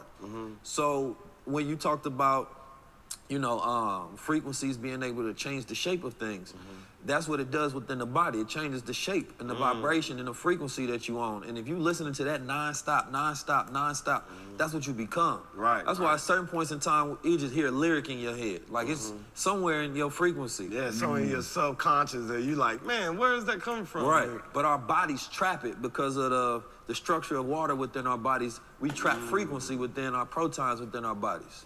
So it's like you can measure a person's disease frequency, or there's certain doctors trying to figure out how do they create a cure frequency.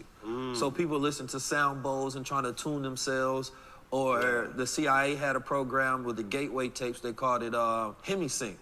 So they'll try to sync your brain to the left hemisphere to the right hemisphere to have both of them in sync at the same time, rather than just one. Right? So from like gamma to like theta to delta, there's all of these different states. And gamma is like 40 hertz where you at the heightened frequency. So like if you putting that in the music and you talking about something you want people to be attentive to, then now they on that frequency as they're listening. Right? And like there was a time where hip hop switched from like 440 to 432, where it was like a loving frequency, to then it was like, you know, murder, death, killing type shit, right? And so like the power that goes into the producer literally has the ability to control the frequency of the world. And then the rapper hears the song, and it's certain type of, when you hear certain beats, you gonna say certain things. That's why, you know, it's deep. How y'all feeling because today? the trap drum, man, you know, smoking is that versus like when you hear a natural hi hat or a natural boom bap from back in the day. It didn't give them that aggressive, so they would give you more of a conscious or more of an uplifting spirit. And that's something I did on my album as well. Man, don't be in here flirting with me and I don't know if you a woman. Of the drum, I need to know if you hats, you know. Y'all gonna get me in trouble. It's hard to say favorite, but what Y'all was the gonna song get me when in trouble. you Look, this is why I don't really be in here flirting, right?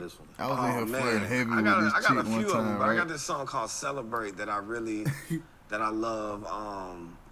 I got another record called Lucifer that's gonna change the mind of people. She is the manager. How I have this conversation with them. So it's different things on my album. Like I broke it up into it feels more like you ain't did nothing for me, dog. You know, ain't set up has no a lot of old shows. 70s samples. I'm out here broke. I got the Grammy section that sounds big and grand, like Grammy music. Then I have the Oscar section that's very cinematic. You know what I mean? Very mystique-ish. And my Tony section is, you know, spoken word, monologue, freestyle kind of rap. You know what I'm saying? So it just comes together and it's a great collage of music. You'll find that. I broke it down in that way. So when you're listening to it, you'll definitely be able to hear that in the music as well. Yeah. You know, they say Beethoven was, you know, a Moor, and he was a dark-skinned, melanated man. And so music everything you want. In our soul. Like, we create the greatest. We are the composers. You understand me? Like, that's something that we've used throughout Get out the culture pain. Time. Music is the great connector. Damn, dog. Why I always play with niggas that sit in the fucking pain? No matter what language Bro, can you speak, shoot? if you understand math, y'all speak the same language. The mathematical language of the universe. And then it's like energy, vibration, frequency. That's what's in music. My manager and that's what, like, you know, Nikolai Tesla talked about, right? That rhythmatic frequency, saying that if you understand this, you understand everything about the world. So rappers, literally, the reason hip-hop has become so great is because you control the energy, the frequency, the vibration of the world, and you take that and you ship that out all around the world and have people on the same vibration and frequency. Real short, though. There's no other product on the planet Earth that does that. Right. You understand me? And you can, and it's like art where when you look at an art, everybody can get a different perspective. Something that maybe the artist never even thought of. Right, and I get that a lot of times. People be like, man, this line meant this. I be like, it didn't mean that, but if that's what you felt like you meant, okay, cool. So, but do you think, so the intuition of creating greatness, when it comes to being able to pull things from like just the universe, 5'7", bro. What you how much of it you feel like you just streaming, where it's just like, I don't know how I came up with that. Because when I freestyle, people be like, yo, how do you think? And I'm like, it's really the art of not thinking. You understand me? It's the art of letting it just flow through you. And then, because there's no way that I could review the lines, audit them, say it, make it make sense, rhyme at the same time, but you just tapped in. Man, I think it's just something where I just picked up over time. Come on, nigga. Because I couldn't even listen to rap growing up. 5'7".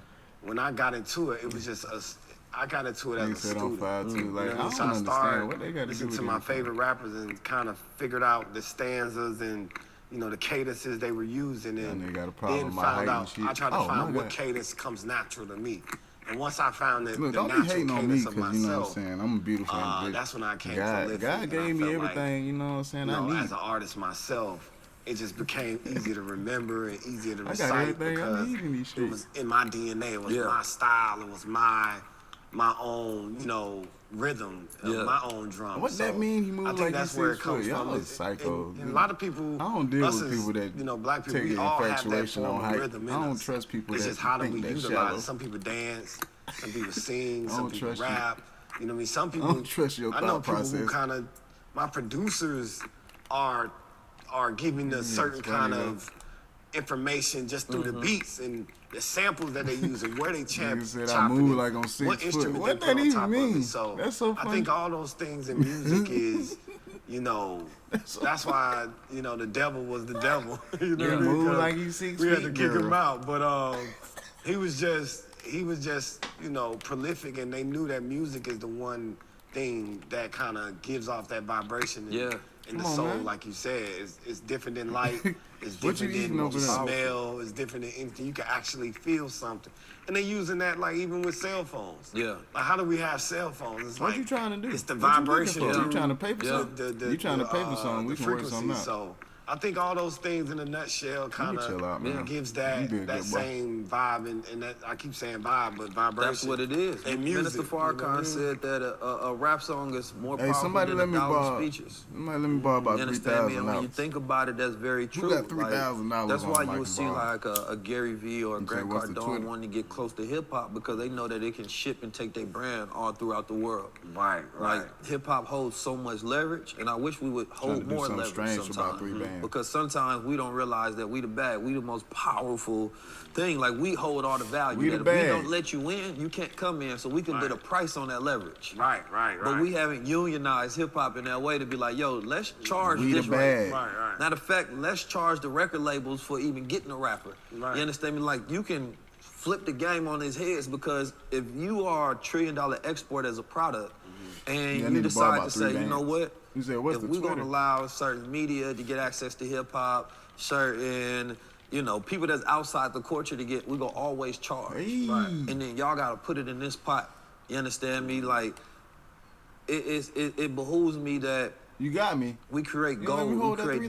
diamonds, we create I'll give it to you. I'll give it back to you just in about 2 the weeks. most valuable things on the planet Earth, and then we I freely give give you them 4 away for bands in trinkets. 2 weeks. Right. You understand right, me? right. And not realizing nobody ever taught us that, yo, in the words Yeah, of my I'ma brother give you Derek 4 back. Grace, You they feel need me? us, we don't need them. Mm-hmm. And when you really It's a understand lie it, to like, a black man. you hit What me you and say, mean? like, You think I I'm gonna want you just to be take a the part money? of my And, press what you run. think I'm gonna do with the money? You That's think I'm how just asking for to the make money this to have thing it? work. Right. You understand me? Like, when we want to You create feel me? more powerful media outlets, all we got to do is let's go do an interview with them. Now we can boost up their platform. Right. Now we ain't got to wait to do an interview with somebody outside the culture because this gonna give me the exact same look. It's gonna give me the exact same views or You gotta whatever snap. Yeah, I that gotta this one snap. would have. But this takes me a whole lot more hoops to get in. Exactly. All this ratchet ass And social media. that's a great that I thing. shouldn't That's be why I on. was like, we gotta have this high level conversation on the press run because it's a lot of artists that Motherfucker come told me here and just actually everything I have do conversations yesterday is a because thirst trap. It gives you a That different shit hurt my audience feelings. too. yeah, that too, and I think it gives Yeah, them I'm a walking thirst education. trap. That's why I was like, my favorite young rapper is Kodak, so that's why I was Yeah. like, I would love Now, I for would you love to be sit able down. to Kodak, sit down with him. whatever you know it what I'm is. saying? What Kendrick say? I'm not pro black. I'm more Kodak black. That was Yeah. Yeah, so I was listening to somebody Man, was you saying too. that they didn't What's like up? Kodak on the album. I was like, you tripping, You man. tripping. They don't fuck with me Because he even got if a they level could. to where Pull it's out the like, stick, hit the bitch "Oh, with the this wood." is different the way he put this together. Yeah. He flowed on that Yeah, one. so- Especially if you rap, do you know how hard that is to do? Right. Everybody can't just emulate a Kodak Black. Because your mind has to be jumping gymnastics to Yeah, put it boy. together in a certain capacity. Yak You know. snapping now. But I definitely appreciate you coming here, man. That's definitely, powerful. bro. It says a lot. So, you from Stone Mountain? Yeah, Stone Mountain Decatur. Yeah. Atlanta, of course, took over the world when it comes to hip hop. Yeah. Everybody know that. I just ran recently into Andre 3000. I was talking to him about high level conversations. And my bro Idris Sandu product go. release. He releasing some Web3 wearable technology, And he was the one who did like the smart store for Nipsey Hussle and things of that nature. Okay. And we plan on doing a high level conversation. One of the smartest young men you ever go meet. Like he builds hardware and software for like. He worked on the Explorer screen for Instagram, like you know what I'm saying, like the goggles for Snapchat and all a bunch of other different companies. He actually designed for Kanye West as well, AR stuff and things of that nature for Rihanna, partnered with Jay-Z with the Marcy Ventures. But anyway, that was just a plug for my young brother. Oh yeah, for sure. He's killing the game, But when it comes to Atlanta, who is your Mount Rushmore in Atlanta? Now or just all time? All time.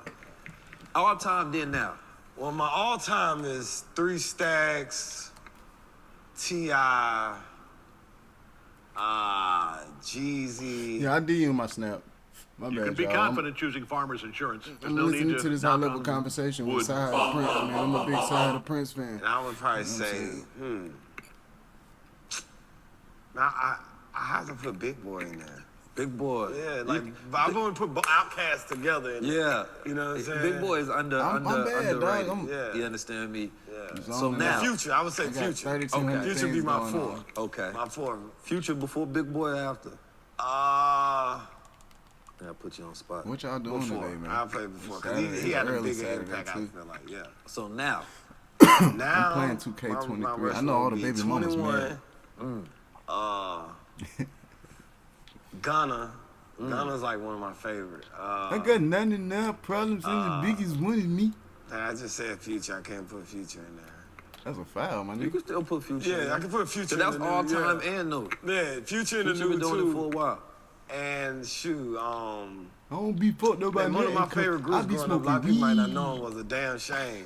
So that was like one of my, you know, I would say one out He time got too was 99 Pastor Troy. problems and his biggest one. Pastor Troy was like, yeah, growing up was like, yeah, like we could never finish a club. Like when he came in, it was just like he one song and the club get shut down. Oh my fucking God! I think those are the legends of Atlanta, you know what I mean, outside of myself, you know what I'm saying? Yeah. Oh my God. That's why I would consider like that I don't be fucked up by nothing because I be smoking when you say Stone Mountain, a lot of people don't know. That be hard though. The reason why Atlanta is so great like that because Stone Mountain is a large piece of granite. And it travels all the way through the city, and Atlanta is on top of like one of the largest pieces of granite in America. That's a fact. And what it is that when that sun hit that granite, the vibration off the ground and off the people, it kind of translates. And I was doing some studying that it goes all the way back to Egypt. I haven't all the way studied it, but it's pieces of rock where it's like, I guess it's in a certain angle, a certain, you know, he got 99 problems in his biggest one. You know how the pyramids are lined up with a lot of different the stars. Yeah, I gotta learn that song. You know, the stars and different things like that. So I've been getting into it more. I want to do that shit. That's why the KKK was founded there. And they I got the damn Confederate I be money. smoking weed. Yeah, for sure. Which is crazy. You know, Atlanta has such a deep. Killer Mike had sent me something about culture the other day. These niggas picking this shit up. Because I talked about, you know, creating a new culture. And he had sent me a video of him talking about how Atlanta has always had a culture before hip-hop. There was niggas with money, basically. And they've been moving and shaking and making things happen.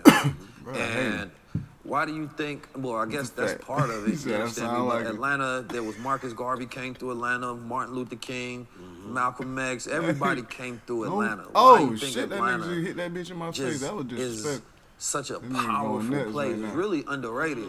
Now it's known as like this black Mecca, but Atlanta has always had a deep, powerful, rich black history. Man, come on, man. I think it was, you know, it's a pros and cons because, you know, General Sherman came down and burned down the whole Atlanta.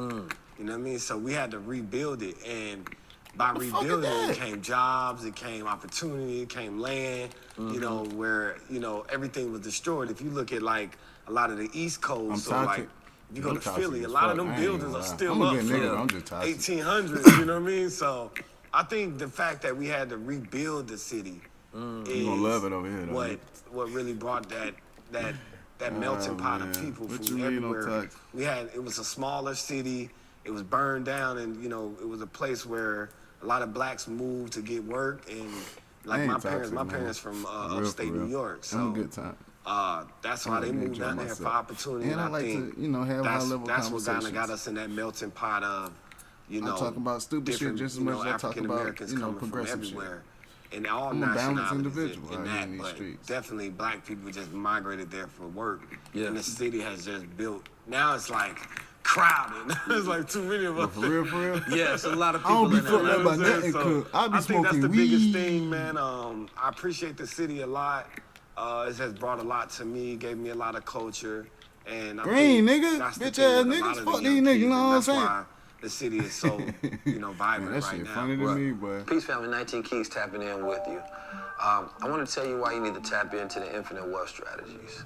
Number one, there's a lot of millionaires being brought every single day, right? The job market is devastated. I need about 3 bands though, for real. You can go to college, but it's better to get you a skill. I've had several six-figure days in the market trading, right? Cryptocurrency. And at the time, I had little knowledge, right? I've sold an NFT, which was just a digital picture rendering for over $16,000. But why? Because I understood the market and I knew the value of it. I've sold thousands of books, you understand me, on my e-commerce platform, utilizing my strategies that I teach inside the Infinite Wealth Strategy. But I also have a beautiful community of people all around the world assisting, providing information, resources, and links, because I know that it's harder to learn by yourself, but it's better to learn in a community sense.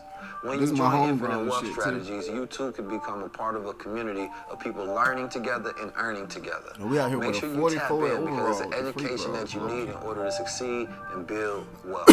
Don't be on the outside. Tap in. Infinite Wealth Strategy. Hey, what y'all got going today? Stand up.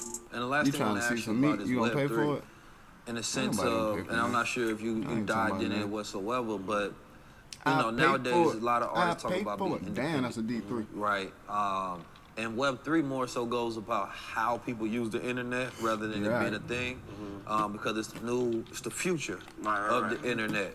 And people being able to essentially cut out middlemen, own their own data, right, and go directly to customers. You understand me? Themselves, What you they doing? become Y'all the ain't source. hunching this morning? Ain't none And of y'all so, hunching? you know, you see artists like Snoop. I know Tory Lanez did something with an NFT album. Are you exploring anything in the Web3 space? Oh yeah, absolutely. I just got on top of it, like really. Let's go. I didn't know what an NFT was. I didn't Yeah. know how to really, convey it to my fans. But I've been doing a lot of research on it, and we do have some things that we're putting together. I have different characters I'm coming up with that actually do music in the NFT world. So I'm just that's what we're practicing. coming up with now. So Web3 is something that is very impactful. I think it's at an early stage. Yeah. And if we get on top of it now, it's gonna be, because everything is gonna go virtual. Yeah. So I think that's the There's a virtual the biggest stripper. plus about that, especially with music. Absolutely. I think artists and rappers have the greatest opportunity to utilize the Web3 space. You have Virtual community, you strippers have out poetry, here. you got products.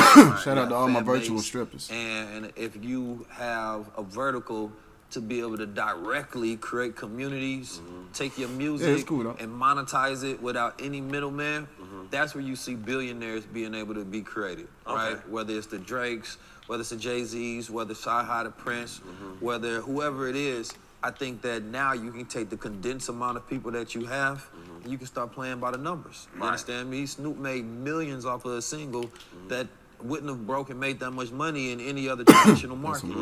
So it's like once you see a signal for something like that, Yeah, it's cool though. that's when you have to jump don't in even early. trip. And for the most part, I think what scares people is the education around it. But all you I got to told do you, is I take don't the be money and fucked up hire by a team nothing, that cause I understands be it. smoking weed. Now they have something that's going to be new called SBT, which is soulbound tokens.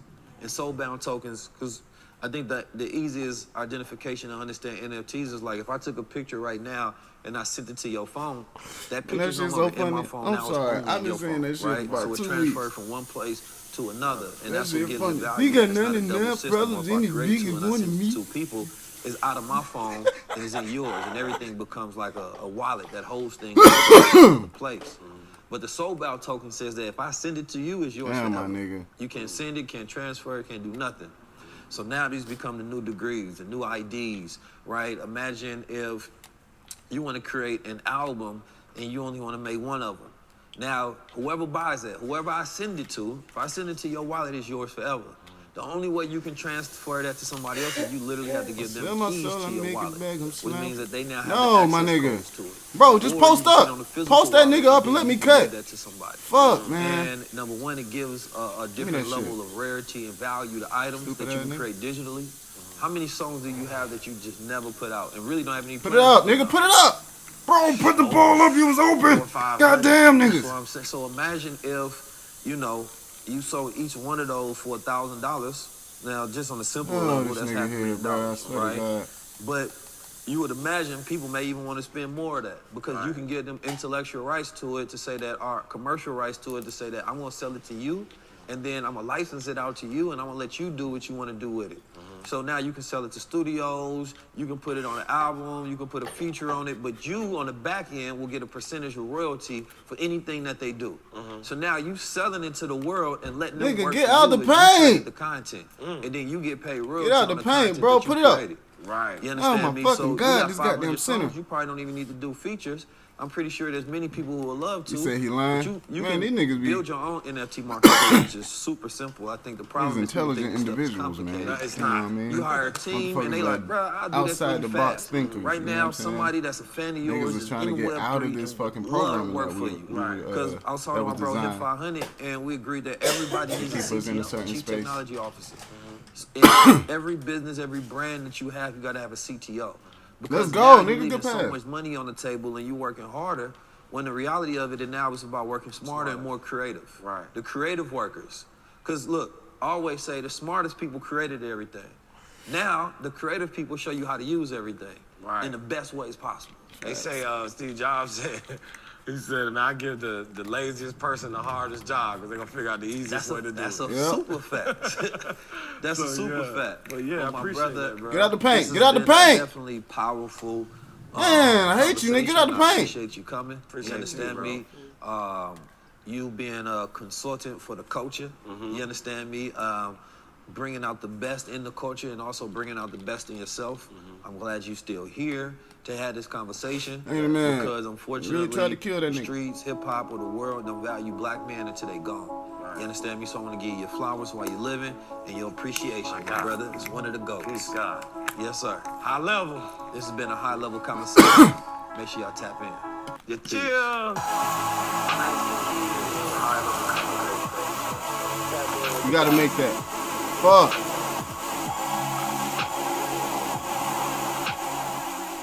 Well, being on 19 Keys Let's High go. Level Conversation, I think I learned a lot. You know, to learn, to listen is the best. Come on. So Ah. usually, Big rebound. when you go do interviews or different things, you know, you do most of the I talking. see you. and Put it up. You kinda Put it up. Put it educate up. people, but Come on, nigga. Today I felt like I Ah. was educated on a lot of different things, so I appreciate that. First of all, it was dope having Cyhi the Prince on, man. I think Cyhi is somebody who has his thumb on the culture, a person who's behind the scenes. As he says, he's a consultant, a high-level consultant, you know, in the circles of the streets. Give man, me we that. know Come as on, man. Ghostwriter.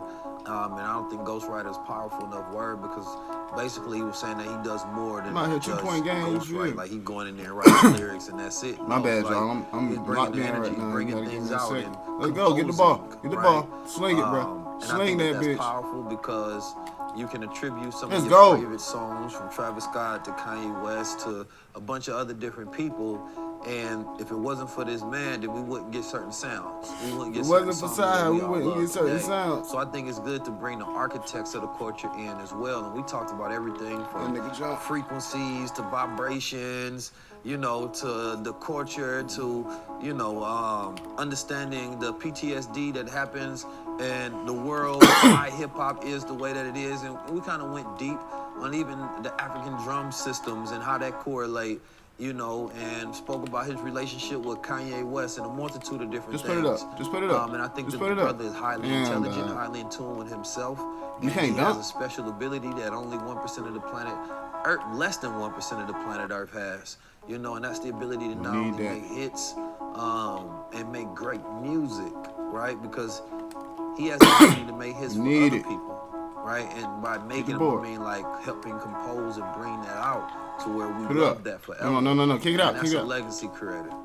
I think God sent me here to be a servant. Damn, my nigga. So I like to help others and put my equity into the world. So in a way, I do think Oh my sometimes God. My I bad, do y'all. forget about myself. But, I'm locked in. I gotta win that's this just game. me It's a being 2-point game with a selfless minute and, left. You know, being a righteous man. But outside of that, I Damn, think you don't this want none of this project kinda mid-range? shows the importance of who I am and the importance of what I give to the culture and the game. I think from a production level, from a film level, from a lyricist level, and also just the conceptual level of how I can't believe came I up just with did the a layup. concepts, and you can kind of see what I bring to the table with a lot of other artists. So I think that's what this album would display. Music is frequencies, vibration, is energy, right? At the core, artists in music are composing symphonies. That nigga slap my and they're shit. training the mind, the body, the spirit, the whole vibration of the energy. And this can put people in different states of consciousness, from higher to lower. It can make you excited, it can make you sad. It pulls on your strings of emotions. You understand me? And emotions is nothing but energy and motion. Right? You think of a person in logic, they rise above emotions into just the logic and the rationality. But music allows you to go through a full expression, right? And because we're water, then music has an effect on the vibration of who we are, and we feel it at deepness in our core.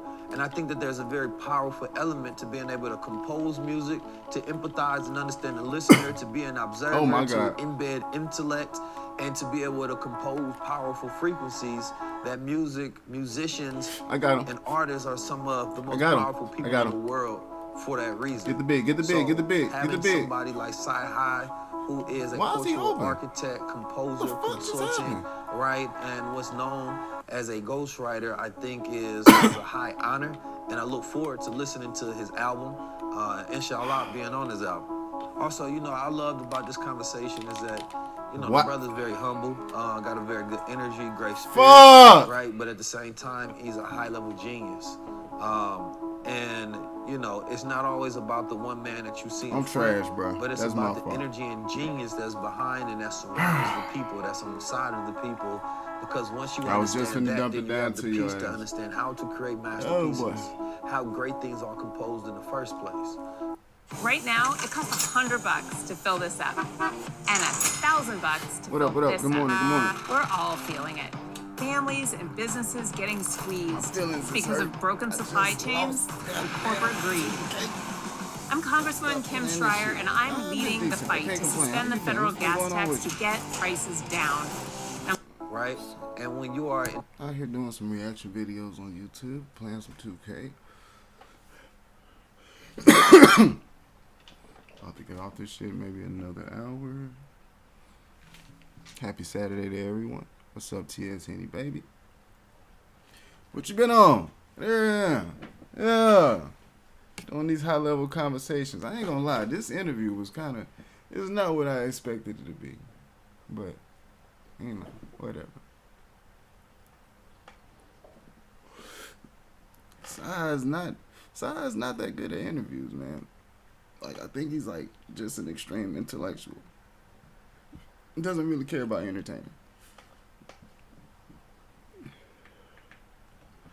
There's nothing wrong with that. Yeah, I ain't been up to shit, man. You know, same shit, different toilet. Trying to get in this IT world. It is whooping my ass. So I'm taking a break from it right now.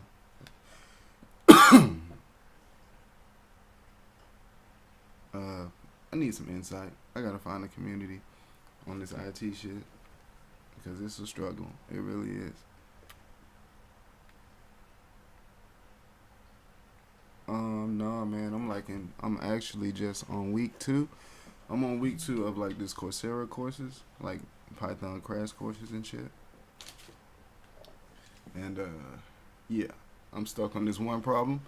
I had to walk away from it for a minute and giving it a day or two. Might jump on it today, but you know, it's just been a struggle. I'm overthinking this shit. They're not bad. I just don't know what the fuck. Like, it's new information, so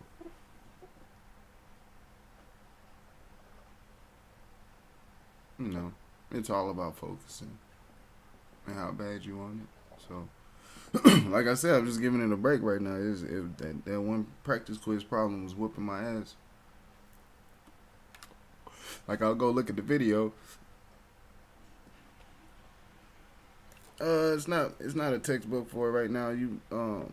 A lot of the people I watch, like, you know, a lot of the learning nowadays is self-taught shit, YouTube, Googling, TikTok, things of that nature.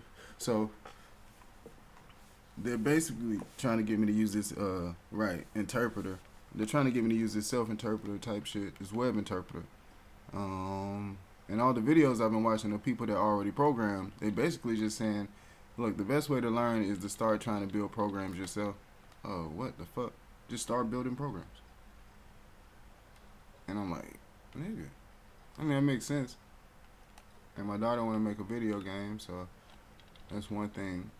That's a project right there.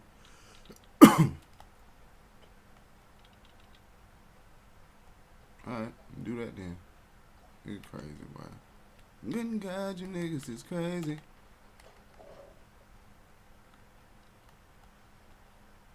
Let's fight this feeling, all we do. Inside is killing me, baby. Outside.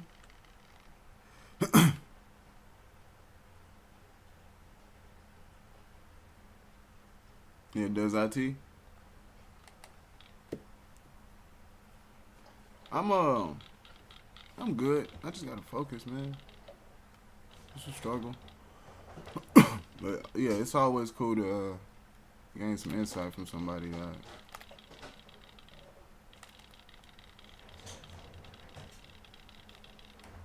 We might just really be crazy.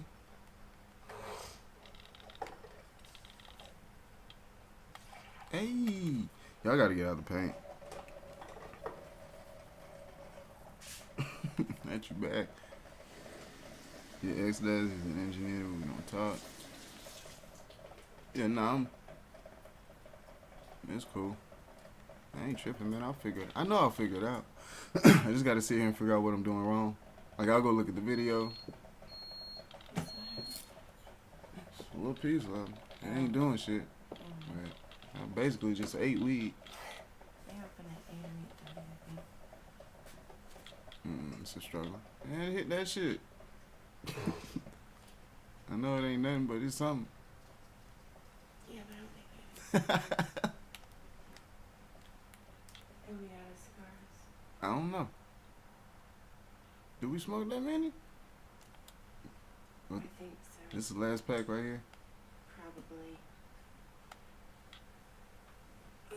Hey! Alright, I'll go get some after this game. You so lost?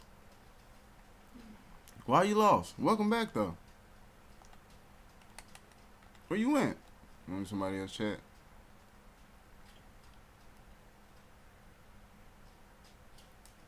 One more. Oh, you a selfish bastard.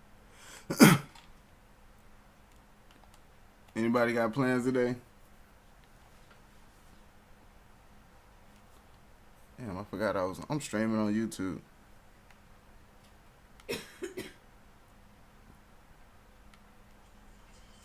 You just gotta confirm.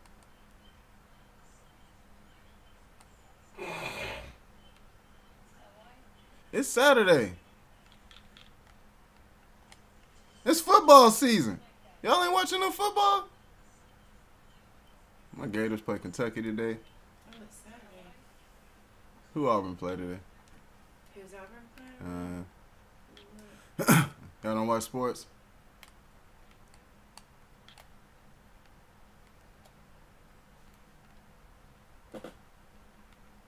Bay nasty. San Jose. Oh, San Jose State. Yeah, I got a damn pushover game. Next week I'm gonna play Penn. What you got confirmed, Bay nasty? Say Penn State. Yeah, next weekend. Oh shit! Be out! Be out! Be out! Be out! Who's Gators play? Kentucky. Ooh, so early? Yeah, it's always around. I thought it was always like a few games nah, in the season. It's always around this shit. I didn't realize it was. What you mean, mind my business? You ain't gotta talk to me like that, homegirl. I don't want no smoke. Or homeboy. I don't know what your pronouns are. You know, you gotta check people's pronouns nowadays. Confirm what? Oh, if I got a boo or not? Call me a bitch. Why you call me a bitch? You wonder why they call you bitch. You wonder why they call you bitch. Damn, that's cold.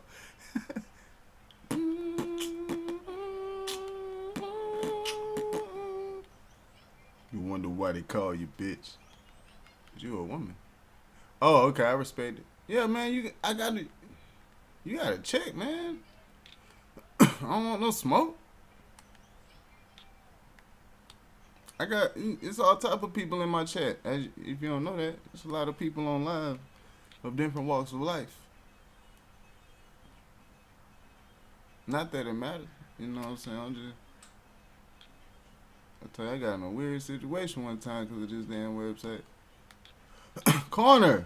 That nigga opening the corner, boy, you selfish as hell. Be wrong with niggas, boy. What be wrong with niggas? Child. Where you from?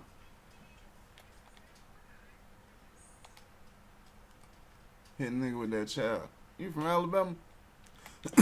Hey, bro, guard your man. God damn. What's up, Reggie T? Damn, I'm streaming on YouTube. Let me start this damn other video. Hey, corner.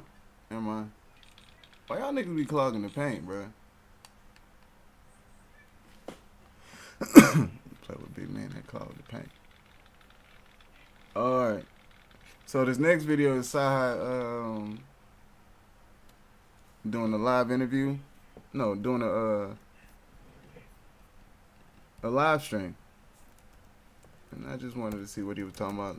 Cause ain't nobody asking this nigga about this Black History Project shit. Like, why this nigga ain't talking about this goddamn, why he don't own right? Do he own So rights to this motherfucker, shit? I hit my head on the motherfucking car and just fell out, and this nigga.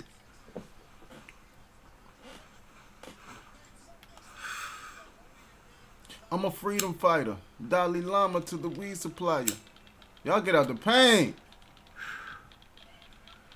Yo, so I'm coming to y'all, all my fans, to kind clogging the paint like that. Give y'all an update on this shit. Y'all niggas was useless.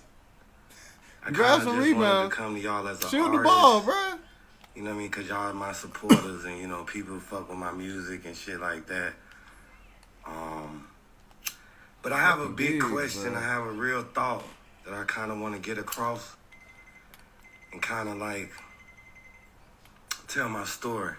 Y'all fuck with Cyhi the Prince? So I've been contemplating retiring from rap as a hip-hop artist. It's just been kind of like, I've been doing this shit my whole life. What happened? Damn What's near. up? Where you from? Where y'all from It's here, been man? like, Cause you know, saying child, a I'm rough trying to journey figure as it far as like, you know, being from Atlanta, having a different style. Ma'am. You know what I'm saying? Having different things that I want to do is not coinciding, or, you know, being what a label may want or a manager what may want. You know, a lot of these niggas be like, what's on your mind? I'm gonna just keep it a buck. I'm gonna take y'all from the beginning. You know what I'm saying? Me, I'm from Atlanta, Georgia, but also I need Florida to win more big specifically, I'm from Stone Mountain, right? And okay. I was a young, That's a fair answer. I was wild as hell as a kid, but I was also super talented. And I got in the music industry real young, at a young age. And you know, I can't argue that. my first record deal, You in the my South? first situation. I'm just saying, like, what you know, region of the country I was are you about in? 16, 17. If you can't say what state. I was since you rapping been at that my different. partner crib. We was, you know, rapping and shit. And we ended up meeting a guy by the name of G. G Music. It was a guy from Detroit, and he was in the music industry a lot. And he was just telling me how great I was. Like, man, you one of the best rappers ever. You know, kind of what, you know, people tell me today and shit like that. But Up top. it kind of got to a point where, you know, bruh took a liking to me. He took a liking to me. It kind of let me know it was possible to do. That's crazy, bro. You know, I tried to, like, you know, work my way in with him. He had me on the phone rapping with Royce the 5'9". That's such a funny word, I mean, not man. Royce the 5'9", I just seen his name, but he had me, you know, rapping for Eric Sermon. And, Lord, good move. You know, I rapped for Lil Jon and, you know, different shit early on in like 2003, 2004 type vibe. So I had got my first fucking management deal, you know what I'm saying? And I'm excited as fuck. You know what I'm saying? I'm coming home. You know what I'm saying? I'm coming back to my partners like, yo. Now my partners rap at this time too, but being young, you don't know, we don't know how we gonna get in the music industry. We don't know what the fuck we gonna do. We just saying, shit, we gonna motherfucking rap. You know what I mean? So at this time, I met this guy, and you know, he just took a liking to me, specifically myself, and you know, the nigga just, you know, was working with me. He was taking me to the studio, so I come home to kind of tell my buddies. And you know, at that time in my life, I was around a lot of street niggas, and you know, I was around some vicious gangsters. Damn, nigga, I thought you was 10, 20 fucking years shooting my guard. senior. Fuck. So, you know, I might be about I'm the 16, shooting 17. guard. These guys was like 33, 35. Some of them pushing 40 at the time. Might have been 40. And, you know, so I come home to tell my OGs and everybody like, yo, I just got this Bro, deal. who man is that? And one of my OGs come out the motherfucking crib and just steal on me. So, motherfucker, I hit my head on the motherfucking car and just fell out. And this nigga just stomped me out, right? Damn. And I'm like, damn, by the time I wake up, I'm just fucked up. Like, lip bleeding, I can't see out of one eye. And I'm Why like, you wanna God fight? damn, what What the happened? fuck just happened? And it's like, nigga, you can't sign to nobody. Nigga, you sign to us, nigga. Shit. So, you know, it was deep for me because, you know, I had to go, when I went home to my people's crib, my old man, he was like a Golden Gloves boxer and shit.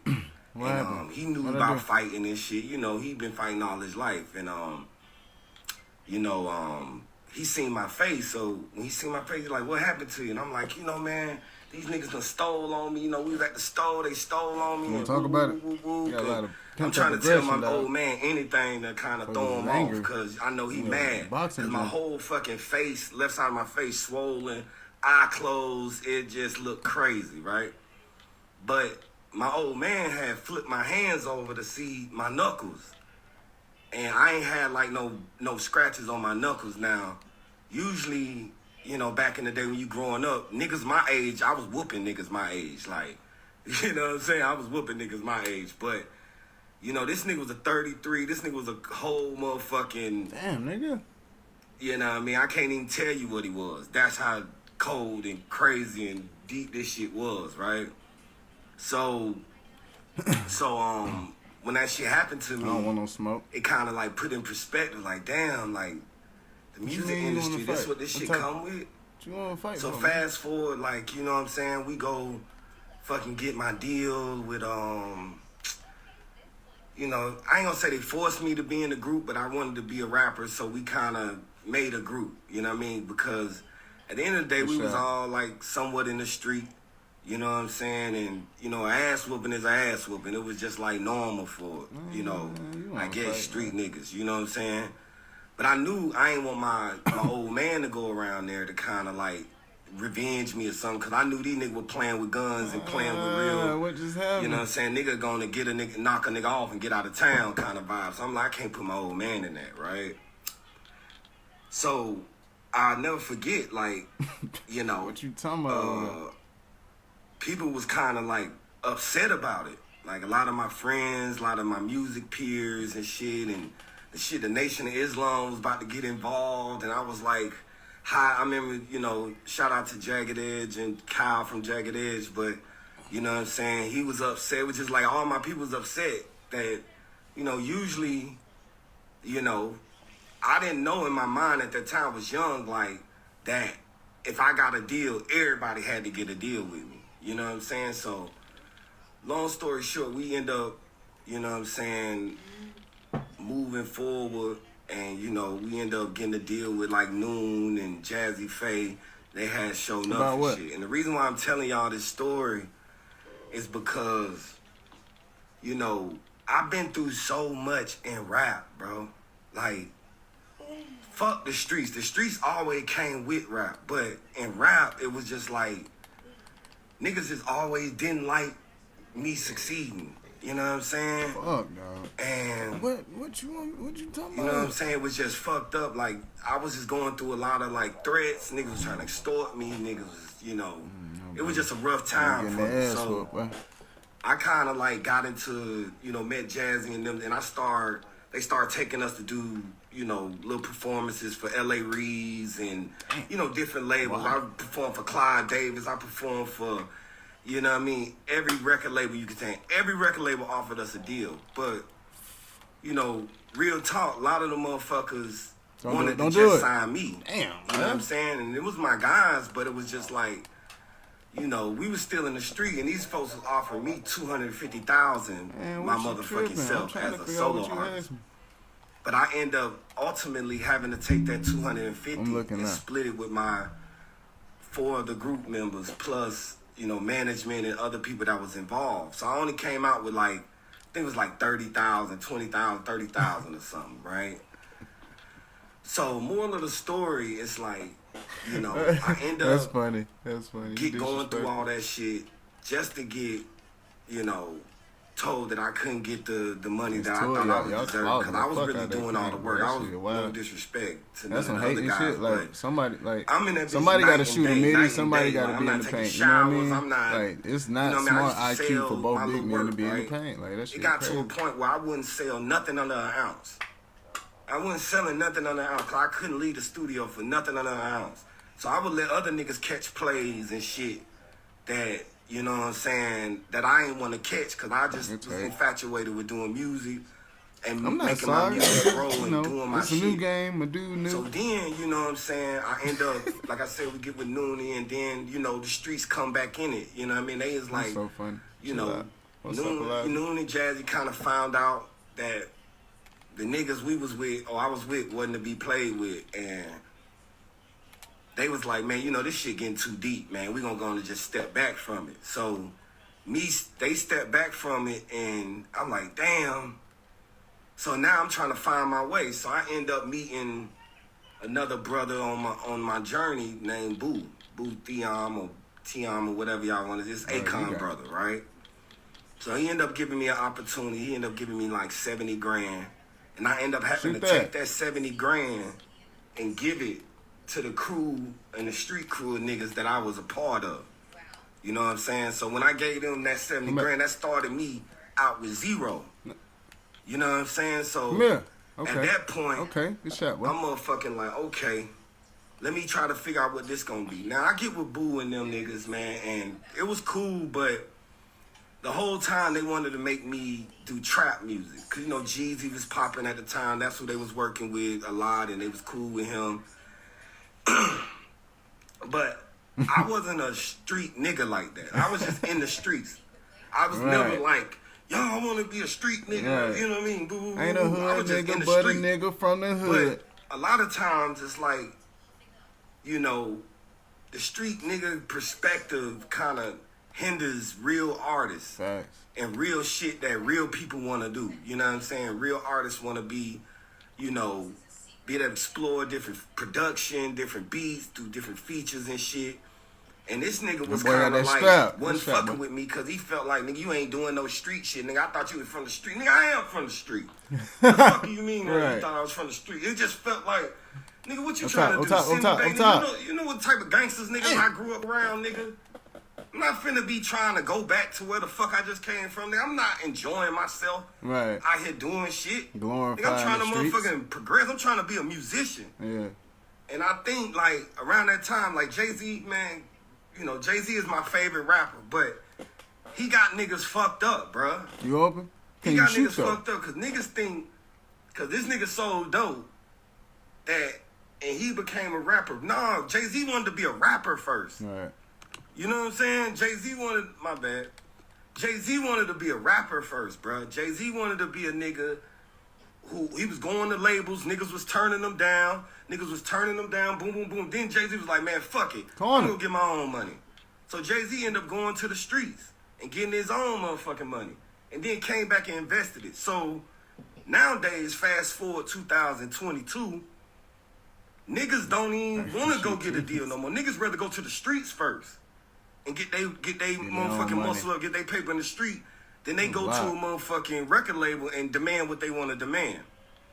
Back in these days, I was like, man, my first deals and shit, I was getting so many deal offers. I just said, fuck the street. I went cold turkey. Nigga, I had a half of a pound of kush left.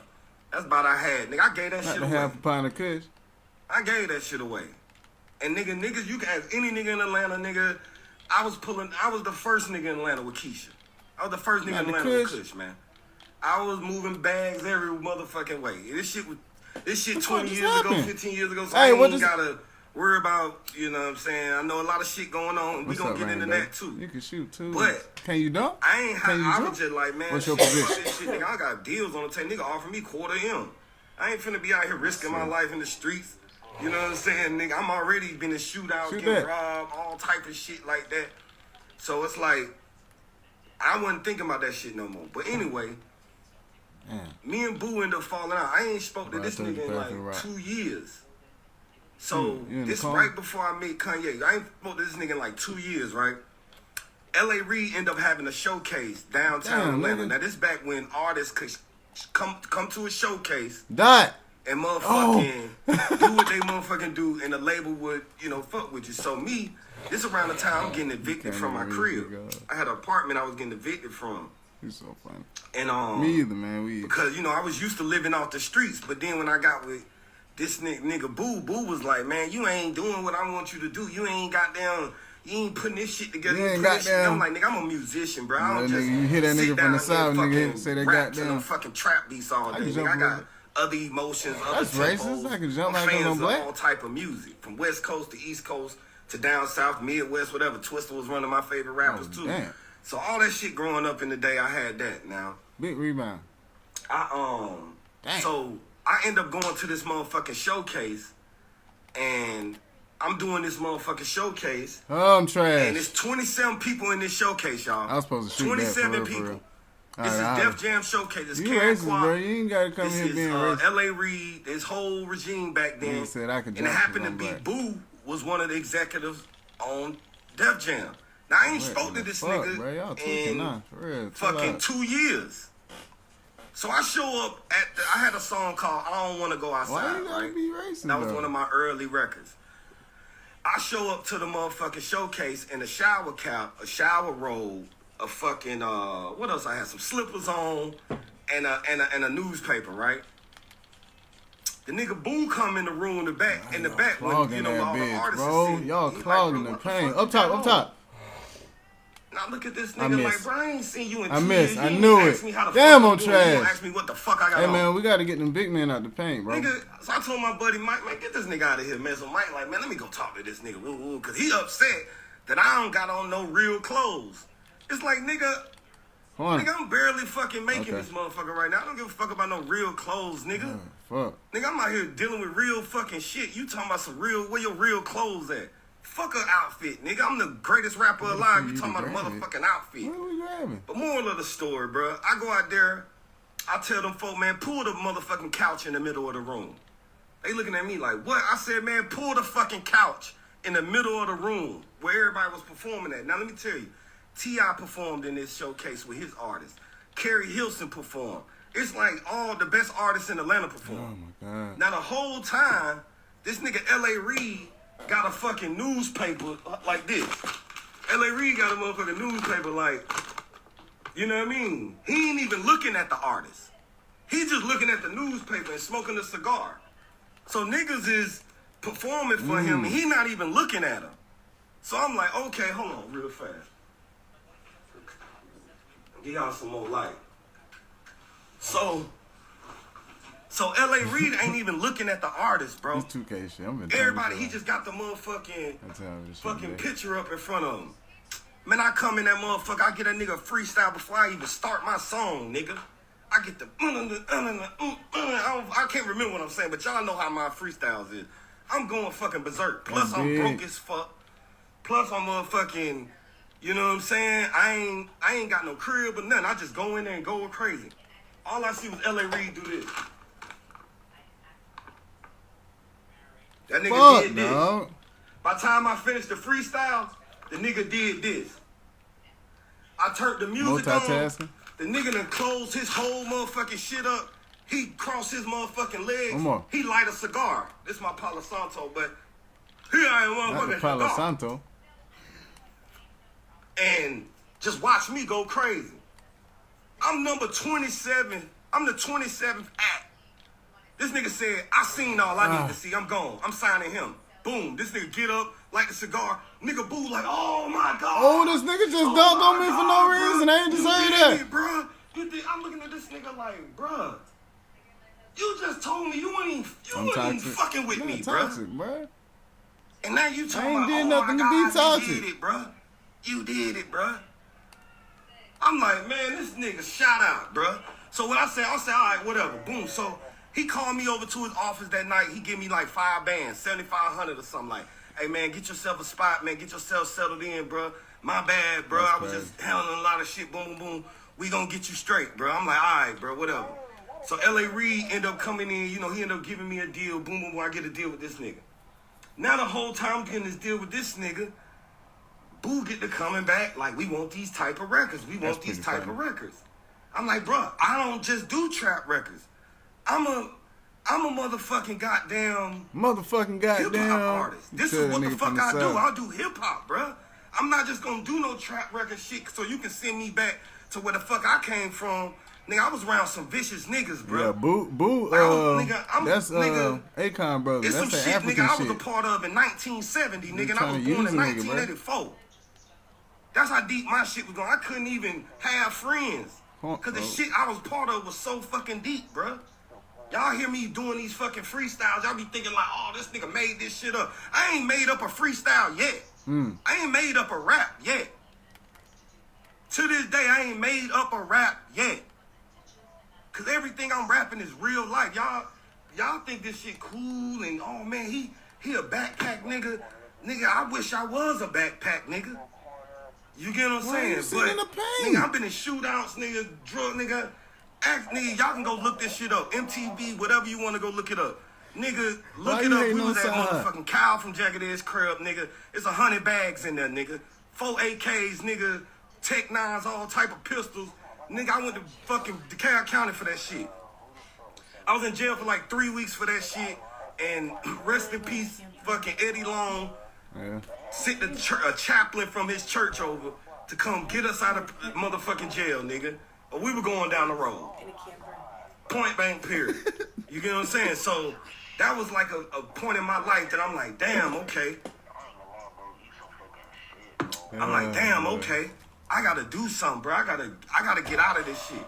So moral of the story, the nigga Boo, like, stopped fucking with me again. Game, man. Leave me alone. He stopped fucking with me again. I'm like, damn, so I can't open no budgets. My budget's fucked up. Niggas don't wanna do, I can't shoot a video. I can't do the album. Cause I can't get no production paid for. And this was like my first introduction, like, to a major. I'm like, God damn, this shit the same shit. So then, I'm like, man, fuck this shit now. The angel in my life, I ain't gonna even kid you not, man. Greg Street is the man who saved my life. I'm gonna just keep it a buck with y'all. How to make clothes. That man saved my life, bro. That man came. I ain't gonna even flex. I ain't gonna tell you how much he gave me, but he gave me a check to make sure I was straight. To be like, man, nah, bro, you ain't gonna go back to the street, nigga. We gonna do this. We gonna do this. We gonna start doing these independent records. You gonna start doing these mixtapes with me, and we gonna start moving around the city. So that's what I started doing. So when y'all seen me with like Yellow Wolf, y'all seen me doing all these, you know, early on days of Cyhi. You know what I'm saying? Shout out to Peel, all that shit. That's how I did. I Wish a Motherfucker Would, and I did Stutter with Greg Street, right? Now I called the nigga Boo to the fucking video shoot. This nigga don't show up to the video shoot. I'm just trying to like, just, you know me, I'm just trying to be a good nigga and get everybody a part of this shit, bro. And he don't show up to the video shoot. So I'm like, oh, fuck, okay. So let me tell you how God worked. Drama, we was shooting this at a store called Standard in Atlanta. Drama, DJ Drama, shout out to DJ Drama. He just happened to pull up to the motherfucking store, and we just made Drama get in. We like, Drama, can you do this part that Boo was gonna do, but you did? Can you do it for me? And he was like, I'll do it. You know what I'm saying? So he was like, all right, cool, I'll do it. Boom, he do the video. Boom. We put the video out with, I think I Wish a Motherfucker Would came out like, both of those videos came out in like a month apart or something. Nigga beefing with Africans, low key. Somehow, Kanye West end up seeing the motherfucking video. He post this shit on his Tumblr. Oh man, this nigga the greatest nigga alive. This nigga the whoop-de-whoop. Now this same day, I'm telling you, all this shit is happening. The showcase, the videos, and the shit for Yellow Wolf all happening in like 2 to 3 weeks. So I was homeless I'm gonna keep it a buck with y'all. I was homeless when Kanye said, man, this nigga is the greatest rapper alive. Man, I was actually homeless. that's crazy. Real fucking talk. That's crazy. Actually real deal homeless, right? I'm staying with bitches. I'm sleeping on bitches' couches. I'm sleeping in the cars. I'm sleeping in niggas' traps. I used to sleep in the trap and wouldn't sell nothing. I would just sleep there because I just knew different trap niggas that would let me sleep in their trap. You get what I'm saying? So I'm motherfucking doing this, boom, boom, boom. So I'm actually one day, I'm clearing out my, I think I was at my crib. I think I'm packing like all my clothes to go somewhere else. And I open my phone and I look at my phone and it's just going, this when Twitter first came out. Twitter, it started going crazy. Kanye West said, this is the greatest rapper alive. Kanye, I'm like, I'm finna get up, man. Leave me alone. Then all of a sudden, my phone just get the motherfucking ringing. Ring, ring, ring. I'm like, who is this? This is Vibe magazine. I'm like, hold on, somebody else calling. Boom. This is Double XL. Boom. This is Rolling Stone. Boom. This is Complex. I'm like, who the fuck is all these people? I'm like, have you heard what Kanye West said about you? Have you heard what Kanye West said? I'm like, I don't know Kanye. Y'all got the wrong motherfucker. I hung up on Five. They nasty. Five What you wailing for? Like, What you nah, wailing nigga, about? we need to interview, nigga. You are.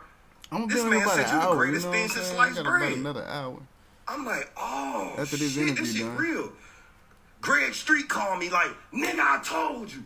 Nigga, I told you was the greatest. I told you was the greatest, nigga. What you trying to eat? Woo. This, that, You got some third. sauce. This, that. I'm like, oh my God. Man, we talked to No ID. Shout out to No ID. That I didn't have no number on You yet. got They didn't have no sauce. phone. This like during the Taylor Swift shit. Sausage. So, you know what I'm saying? He was like tucked off. He ain't had no number. So No ID called Greg Street, and Greg Street called me on three-way. He was like, yeah, man, you ain't fucking with him. You ain't fucking with Holmes. You know what I'm saying? Go on and go on, talk to him and see what he want to do. So I'm like, okay. Cool. So he ended up hitting me back like a couple days later, like, hey, Ye want to fly you out. No. Yeah, Ye want to fly you out, right? But I ain't gonna even tell you prior to this. There's more shit that come. Like, I was supposed to sign with Jeezy, nigga. I had braids. I cut my braids off. Roger would. Cause I'm thinking, I'm about to be CTE, nigga. I'm about to be bald head. You know what I'm saying?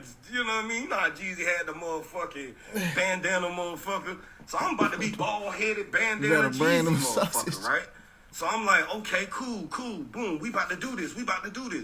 Jeezy don't show up to the video shoot. Now, this is around the time I was homeless. So this is like, I was it's about 2 weeks before Kanye ever heard of me, right? So I'm like, oh man, this is crazy. So moral of the story, I end up flying out to Hawaii. And when I get to Hawaii, you know what I'm saying? I get there and he like, yo, what up? And they playing my mixtape and he like, oh, this line was crazy. This shit was crazy. And, you know so he out here, you know, and if that was the first day I met him, and that's when he asked me, he was like, yo, me and Amber about to go to the movies. I got this record called So Appalled. Can you write a hook to it? I'm like, yeah, I can write a hook. It ain't nothing. So I just wrote the hook. Like I said, y'all probably heard this song right here. I wrote the motherfucking hook. Boom. Okay, boom, I lay that shit. Then I'm like, man, I'm bored as fuck. Ain't nobody out here. It's like, you know, we was eating couscous and swordfish and shit, all this type of shit I don't eat. And I just wrote a verse and just put it at the end of the song. Now, I was out there for a whole month, and Kanye never heard the verse. He only heard the hook, because I put the verse so far at the end of the fucking song, right? That I didn't want him to hear it. I was like, man, I don't want to get in trouble for this shit. You know what I'm saying? So I'm like, okay, cool, boom. So I'm out there for about a month and a half. My sister passed. I'm like, what the fuck? So I'm in the studio just crying like, oh my fucking God, my sister passed, bro. So I'm just distraught. So I tell Kanye, man, I gotta leave, bro. My sister just died. He like, oh, fuck. Like, bro, do what you gotta do, bro. I already completely understand. But I knew God was working because, you know, sometimes God will give you something and he'll take something away from you. You know what I'm saying? So it's like just to make sure, you know what I'm saying, you on your shit and you know what you want to do in life, okay? Cool, important. Ooh. Now, when I get home, one of the girls I was staying with that I told you I was homeless, I was staying with this girl. She was a makeup artist. And she's the most precious soul, precious woman I ever been with to this day. But I come back home, I find out she pregnant. I'm like, oh, fuck. So I'm like, damn, she pregnant. This is when my sister, so I gotta bury my sister. Then on that same time, I'm feeling like, okay, this chick pregnant. I'm like, oh shit, what the fuck am I doing? Mind y'all, I ain't signed to Kanye or nothing yet.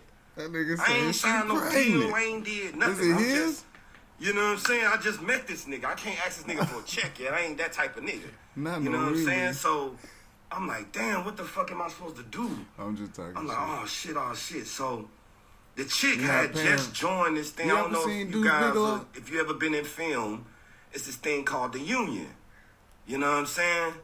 And the thing is about the Union is when you in the Union, they kind of like put you on different movie sets and shit. Like at first she was independent, and now she in the Union. They wasn't paying for his circle. You know what I'm saying? So I'm like, oh shit, okay. They was paying for his, you know. So she don't want to have a baby. I'm like, damn. Now I'm gonna keep it a buck.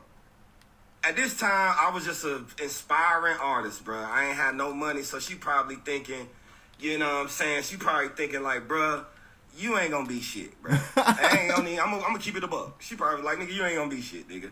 So she was like, I'm going to take care of this. And it's like we only, it was like the first, she only like 2 weeks or something, a week or two, or something like that. Team player. So I'm like, okay, cool. So we pray in the house. You know, Lord, you know, I know this is not of you, whoop-de-woo. You know what I'm saying? All these things we ask in precious son Jesus' name. Amen. I'm a praying man, so I do pray. So we prayed about it. And when I walk out the door, a Hawaii number is calling my phone. I'm like, okay, damn, what the fuck? What's going on?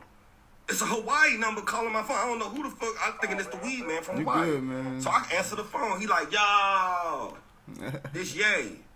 I'm like, what? This Ye, nigga. I hung up the phone. Cause I'm like, Ye don't got a phone. At this time, like I said, he was on the Taylor Swift shit. Man, you a beast. He don't have a fucking phone. You know what I'm saying? So I'm like, okay, he don't got a phone. Fuck it. All right. So the number called me back again. That's funny. I answer the phone like, yo, bro, quit playing on the phone. He like, nah, nigga, this Ye. Kanye, nigga. I'm like, oh, what up, bro? I thought I didn't know you had a phone, nigga. Like, my bad. He like, bro, I'm in here with Jay-Z and Beyonce, bro. We heard your verse, bro. They going crazy, bro. They told me I gotta keep you on here, bro. I gotta keep you on here, bro. I'm like, what? He like, yeah, man, Jay-Z is my favorite rapper. And I knew what God was doing. They talking about the fucking ridiculous verse. They talking about the fucking ridiculous verse. Do a song with Jay-Z. I'm talking to the wrong camera and shit. I didn't really give a fuck about nothing else. I just wanted to do a song with Jay-Z. Jay-Z did my first song I ever did in the professional music industry was with Jay-Z.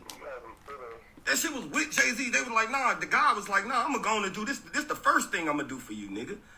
That's how amazing I am. I'm gonna do this. This the first thing I'm gonna do for you.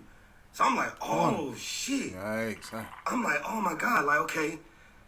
Jay-Z just endorsed me and made Ye keep my verse on Soul Paul. My verse wasn't supposed to be on Soul Paul. Yep. So when y'all hear my verse, it's like, that's how niggas broke their verses after mine. I think Pusha had a verse. I don't know if I heard Ye verse, but I knew Pusha had a verse.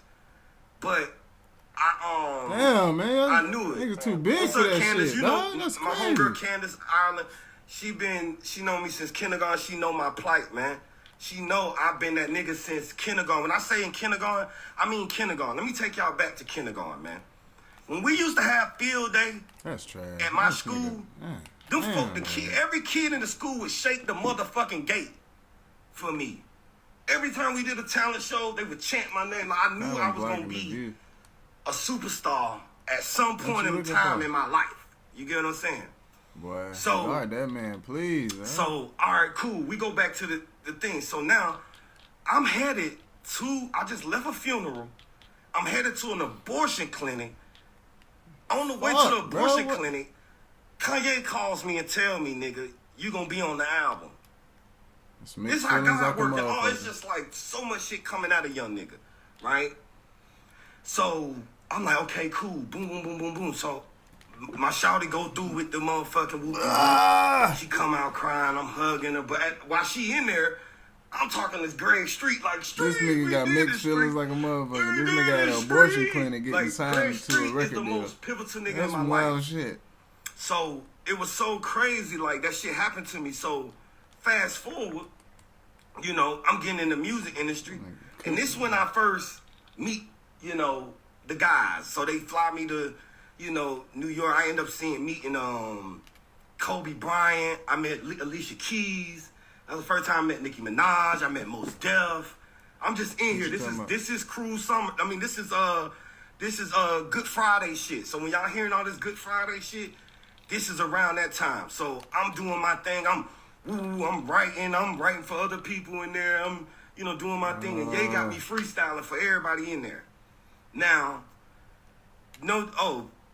Big Sean. Okay, let me give y'all a Big Sean story. So Big Sean, my guy, but sometimes it just be rocky. It be family business, and I already understand the shit be rocky, bro. But I'm just telling my truth now. I can't hold my truth no motherfucking more. You know what I'm saying? I'm freestyling the XXL motherfucking the XXL photo shoot we had. Remember the cross on the motherfucking XXL photos? I mean, on the cover. Yes, that photo shoot. You can act. They got it on tape. Y'all can act XXL about this. Ye like, man, rap for XXL, bro. I get the going. They, oh my God, this nigga the greatest. This nigga the greatest. I ain't gonna even front. I just know, yeah, Big Sean kind of competitive, but he ain't like that. He ain't like it. That nigga jumped off the table and cut my verse off and just started rapping. I'm looking at this. I never heard of this nigga before. I'm like, who is this nigga? They like, oh man, that's Big Sean. He going off too. He like, nigga, woo. Man, I go back in on Sean. He go back again. I go back in on that nigga, and I go back in on that nigga, and I go back in on the nigga. Again. You can't out-rap me either, bro. So anyway, sweet. We end up going to like motherfucking all these radio stations. Hey, bro, that's a donkey. Y'all ain't in the paint. You know what I'm saying? Freestyle. Y'all see us on Funk Flex. And I let everybody I let Sean go first. He got his shit off. And then the God came. And I wasn't even prepared for that. It's like, I don't even know niggas freestyle on the radio yet. But when God come in the room, he comes through a nigga. Especially like me. So I get to going crazy. Y'all can go look it up. I'm a young nigga on motherfucking on the radio on Funk Flex, and I'm going fucking crazy. You get what I'm saying? But you know what I'm saying? I think one thing with me and Sean cool, but it's like rap beef. You know, I don't want to say this, but I gotta say it. Rap beef. I helped him with some records, right? And the nigga, instead of me, I always would turn down what I really supposed to get far as percentage-wise on these songs. My bad. I would really turn down what I supposed to get percentage-wise on these songs for swaps. If y'all don't know what a swap is, a swap is, you know, when you do something for a nigga, instead of a nigga paying you, he'll swap you a verse or swap you a song. Man, I've been trying to get that swap for 20 years, bro. I'm just keep it a buck with y'all. I can't get a swap from none of these niggas. You too, I love you, Trav, but you too, bro. You too, bro.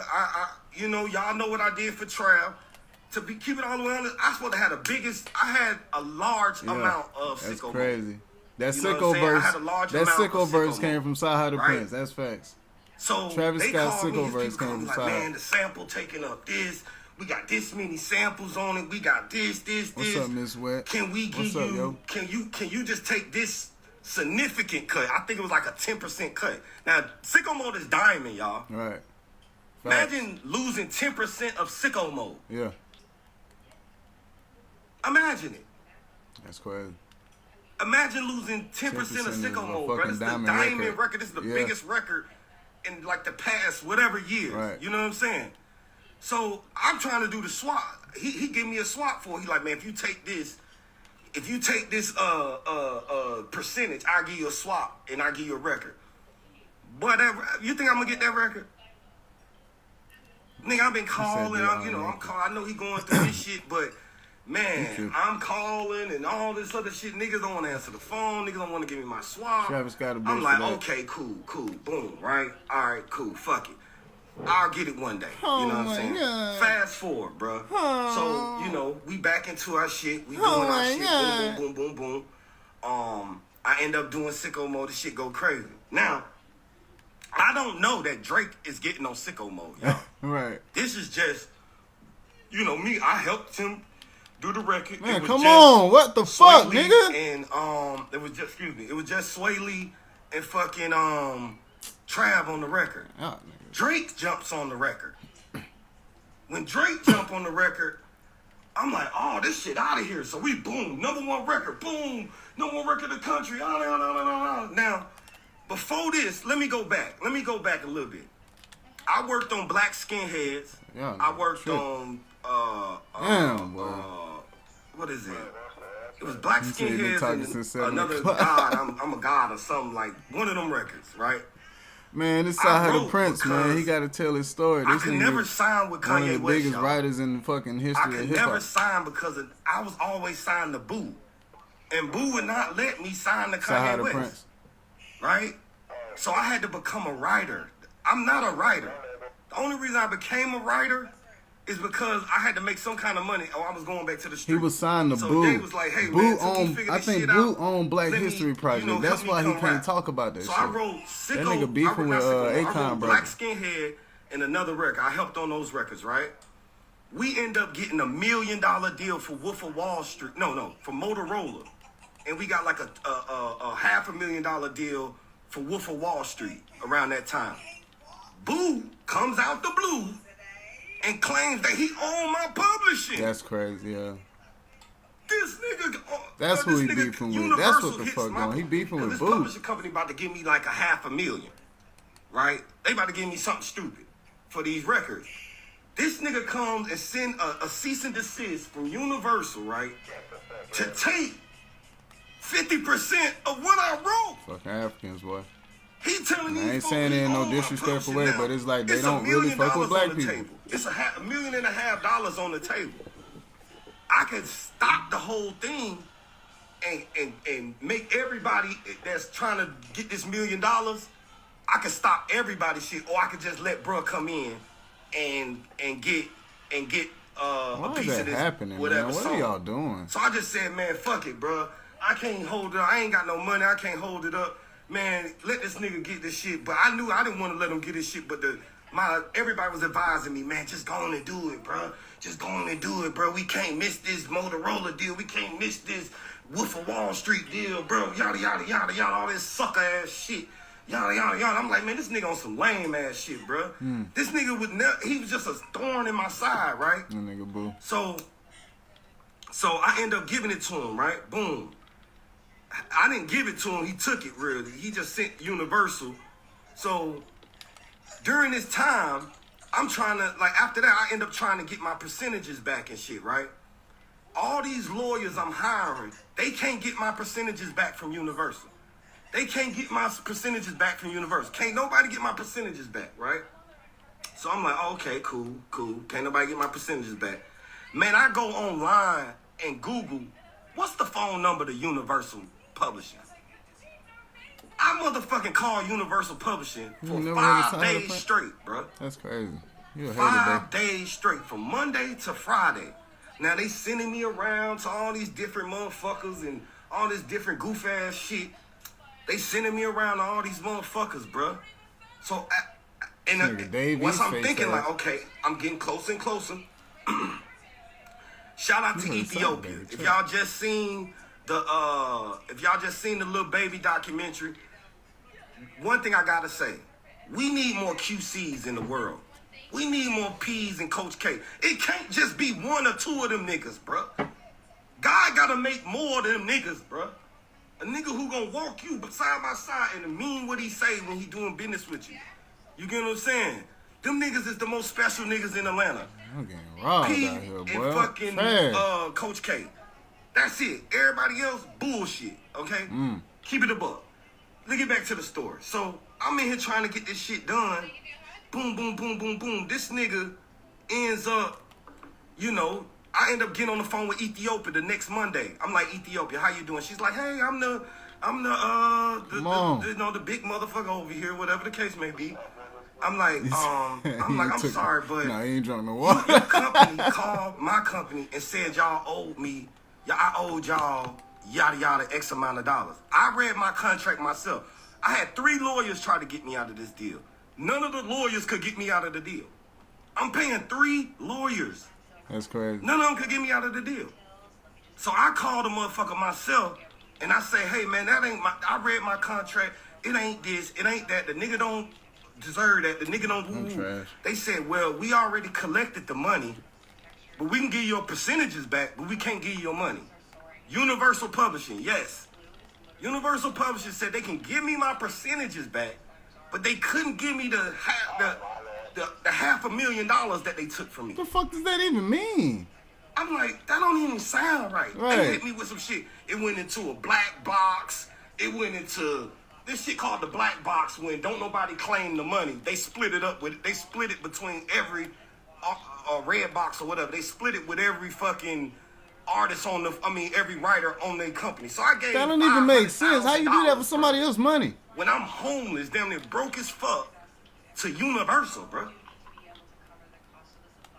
Universal, bro. This my plight, bro. That's this wild. my plight. I'm giving y'all my life. Y'all want the story that he got? Yeah, this boy, the that's story wild he got, as fuck, boy. So I'm coming the whole time. Okay, motherfucker. Boom. I end up getting my percentages back. Cool. Boom. I end up, like I said, I wrote Sicko Mode, and Sicko Mode ended up doing well for me. And my publishing ended up giving me another situation. They like, man, we sorry. Here goes some money. We knew you was special. All that cap ass shit, bro. BMG ain't did nothing, but hey, they collect your money. Cool. They believed in me first, so I give them that. I ain't gonna even throw them under the bus. They believed in me, so I give them that. But moral of the story, so I get to bring Sicko Mode. Boom, boom, boom, boom, boom. So, you know, Sicko Mode was a gift and a curse for me. You know what I'm saying? Because Drake dissed my buddy on the record. Yeah, facts. Now my buddy kind of like, I feel my buddy keep feeling a certain kind of way with me. I'm like, yeah, that's some wild what's shit. Going on? My buddy like, yeah. He telling everybody, yeah, this the nigga who wrote this. This nigga from Sicko Mode. This nigga from Sicko Mode. I'm like, okay, I felt it was kind of strange, but I didn't know. I didn't know, you know, what was really going on. I'm like, okay, I wrote Sicko Mode. Boom, boom, boom, boom, boom, boom, boom, boom, right? So after that, I just started feeling like my God wasn't. Now I don't know about the Drake and Ye beat. That's like, that was to me. That was like, you know, that was their thing. I wasn't gonna get into that. You know what I mean? That's above my pay grade. But it started like kind of tricky. It kind of started. I felt my guy kind of not feeling me like that. You know what I'm saying? So I'm like, damn, that kind of fucked up. Now I'm looking at Trav like, Trav, why would you let the nigga do that on the song? Right. But I get Trav like this. Drake is an artist. He gonna express himself. He gonna express himself how he express himself. You know what I'm saying? Not on my track. So I'm like, oh, okay, cool, all right. But you know that's like our guy, bro. This nigga like provided an opportunity for us. You know what I mean? You can't just let a nigga diss our buddy. You know what I mean? It's our buddy. Now it's like I gotta take up for some shit Trav did, and I'm taking the backlash from it. So when y'all hear my buddy Ye say, you know what I'm saying, you know, Cyhi said Sicko Mode was the biggest song he ever wrote, but Donda was the best ghostwriter I ever had. It's like, it was a bar. I mean, let me tell y'all something. Donda was special. I mean, she had some quotes and some shit. Rest in peace, mama. But he wrote, Donda was special. I'm not gonna, you know what I'm saying? I'm gonna get up at that. But it was like, I was trying to, when we was working on Donda, you know, Ye is so special. He can sing, he can rap, he can just do so many type of different records that he can kind of like, you know, do a whole singing album. So at some point in the time, he wanted to do a whole singing album. And I was hearing like Junior Watanabe. I was hearing Hurricane. I was hearing Off the Grid. I was hearing, you know, those records. Like, damn, these motherfuckers hard. You can't leave these off, motherfucker. Like, And everybody like, yeah, but he doing this and he doing that. I'm like, bruh, no disrespect. I wrote Sicko Mode. I wrote a diamond record. I worked on these records. I know what a hit. I know what real records sound like. That's what I was trying to say. I wasn't saying like, man, my biggest record in the world is Sicko Mode. Yes, Sicko Mode is my biggest record, but I have more impactful records that me and Ye done together. And I think that's what Ye was saying or feeling like. No, I ain't. Damn, bro, you trying to say this record was the biggest record and it's dissing me? I'm like, nah, I'm just saying monetary wise that was, but to me, I had more impactful cultural records with Ye. So, moral of the story was just like, that was kind of where it kind of got a little rocky between me and him. But the reason why I'm doing this video is I'm giving y'all this whole story about my life, bruh. And still to this day, when I go to labels, bruh, the first thing they tell me is, man, get yourself hot in the streets. That shit crazy as fuck. And I think the shit is slick. It ain't slick. The shit is disrespectful, bro. Right. To tell me This to nigga get that myself wrote hot in the Sicko street. And I'm Mode. like, record labels, do y'all fucking understand what that entails? Hold on. So y'all can see me. Do y'all know what that shit entails when a nigga say, man, go get yourself hot in the street? Go get hot. Do y'all know what the fuck a record label is that saying? even mean, dog? Go do when they say that, wild shit. They think you gonna go home, you gonna go meet a real estate agent or a motherfucking a banker or an investor and say, hey man, I'm a good kid. I need help getting my records and, you know, paying the DJs and, you know, paying for digital marketing and paying, you know, for radio and all this shit and videos and all this shit. They want you to do this shit yourself. They don't know how much shit niggas going through. You wanna know why so many Ricos in the rap game? It ain't the artist, bruh. It's the record label. The record label deserves some of them Ricos as well. Facts. Cause you was go tell a young nigga from poverty who grew up in the mud, who grew up in the shit, hey man, come on over here. Yeah, you kind of sound good, but if you go get yourself hot in the street first, right, we'll come back and give you $2 million. Facts. We'll come back and give you $3 million. I ain't telling you how to get hot, just telling you go get hot in the streets. So that mean, oh, okay, you gonna give me $3 million if I knock a nigga head off? Right. You gonna give me $3 million if I get 100 bags to come through? Oh, you gonna give me $3 million if I go rob a nigga? That's the only way you can get hot in the streets. Right. They think, oh man, hot in the street mean pull up a mixtape. No Universal, no fucking Columbia, no Def Jam, Warner, even Empire, whatever. Getting hot in the street mean go knock some shit off. Go knock a nigga head off. Mm-hmm. That's what getting hot in the street mean.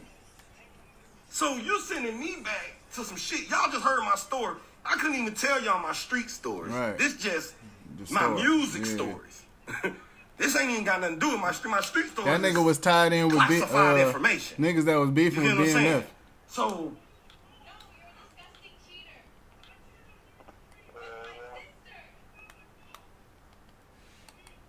that shit crazy.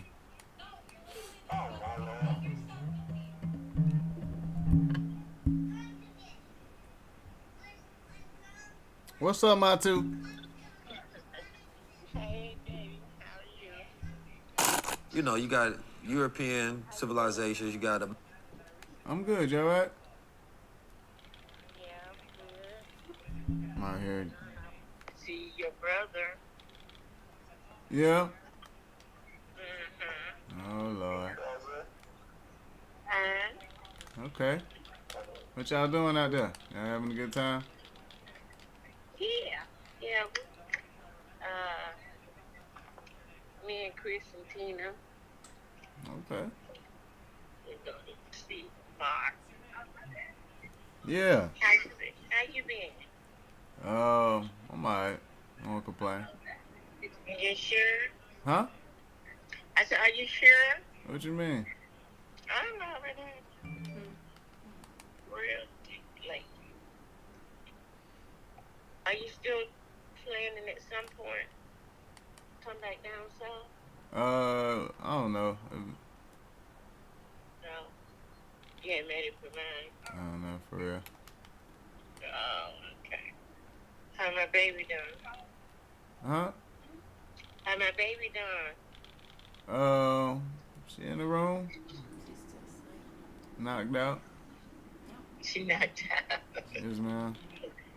Okay, well, I'll call her when I get back to the house so we can have our time. Okay. Sound like a plan. Okay. All right, how's Michelle? She in here. Chilling. Oh, okay. Yeah. Hello. Good morning. Hey, how are you? I'm good. How are you? I'm winning. I'm winning. It's a struggle sometimes, but I'm winning. It's a struggle. Yeah. I get a lot. Lately, I've been real short of breath. I can't even walk very far without giving out of breath. I was doing that exercise, but I'm gonna get back on the treadmill, start exercising again. Okay, then, my two. I do with the exercise. Yeah. That's. I mean, I do it. I've been doing good. It's called heart rehabilitation. So I've been doing good. Yeah. Endurance.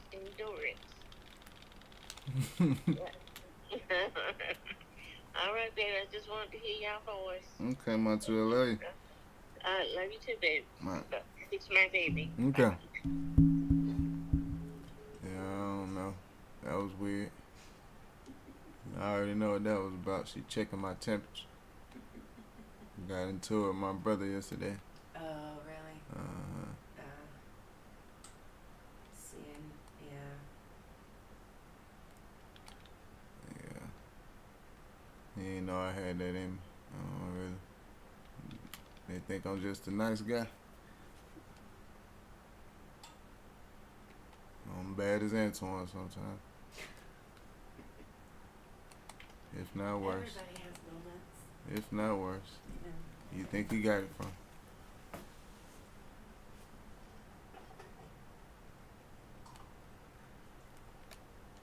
She really wants you to be back home, doesn't she? Yeah, fuck that shit.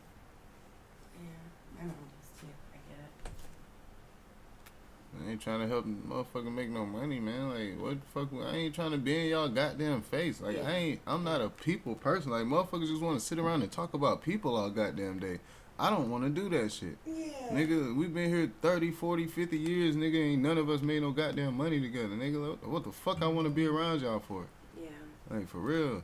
Like, nigga, all this digital age shit, nigga, we can't figure out how to make no money together. Like, this shit weird as fuck, dog. I don't want to go down there with the motherfuckers like that. Yeah. I don't. I know. Fuck that shit. Like, that shit don't make sense, bro. It's bothering the fuck out of me now. Like, the more and more I have to deal with, like, the bullshit and the little nuances. on board for making money. It's just. Yeah, but she ain't, like, immediate family. Like, I get No, that. You but know I what I'm saying? like, But it's like. She's a good influence for some of the rest of the Yeah, family. ain't got nothing to jump against. on board Ain't nothing against because she sister-in-law and wants to do it shit. Ain't nothing against her. It's No, just, I know. I'm just saying, like. I'm just saying she could be like a motivation kind of thing. Like, This shit gotta she change, wants it man. too. This shit gotta fucking change, for real. I don't know if I want to just even be down there like that. Like, this shit just, I ain't nothing against nobody. It's just. It's the mentality. Yeah, man. We gotta start thinking about shit differently. Yeah. Figuring You're shit trying out. to be successful. Yeah, bro. Like, this shit crazy.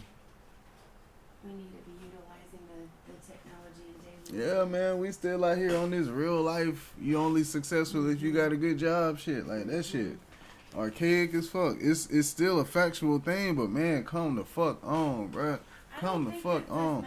Motherfuckers is going viral. Yeah, motherfuckers is making money off being bullshit ass influencers. Yeah, I feel like the like last this couple shit. years, This like, world it's is really fucking proved crazy as that, fuck right now. Yeah, corporate world is not the way to make fast money or even Yeah, lots shit of is money. insane. I think COVID proved that. That shit, yeah.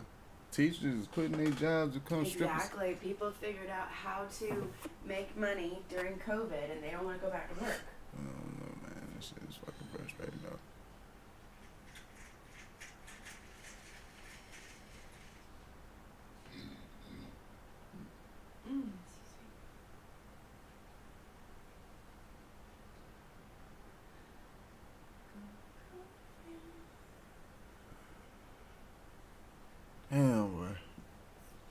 Okay. Next interview. But that was a wild interview. Cyhi was, you know what I'm saying? That's a wild story. That's a dope story. I'm glad he told his story. I really appreciate the insight, and it kind of explains a lot. That nigga Boo is a wild boy. But it's just... I'm just going to click random stuff really and something wild. I'm sure is going to come to me because that's, you know, what I love about this kid.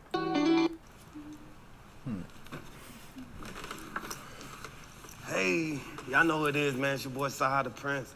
I just jumped off the porch with my guy, Dirty Glove Bastard. Hey. It's 2 a.m. at the hookah spot. Told my bitch we can slide whenever. Little mama got on the dress so tight, she'd be rubbing her top. We got the legendary Cyhi the Prince jumping off the porch with us today. What's up, bro? What's going on, bro? Man, we long overdue, most definitely. For sure. You know what I'm saying? A lot has definitely gone on, bro. Just first want to say, man, just, you know, congrats just on everything, all the success. Sometimes. Just, you know, it's I been be dope figuring shit out. watching you progress, you know what I'm saying, continuously over the years.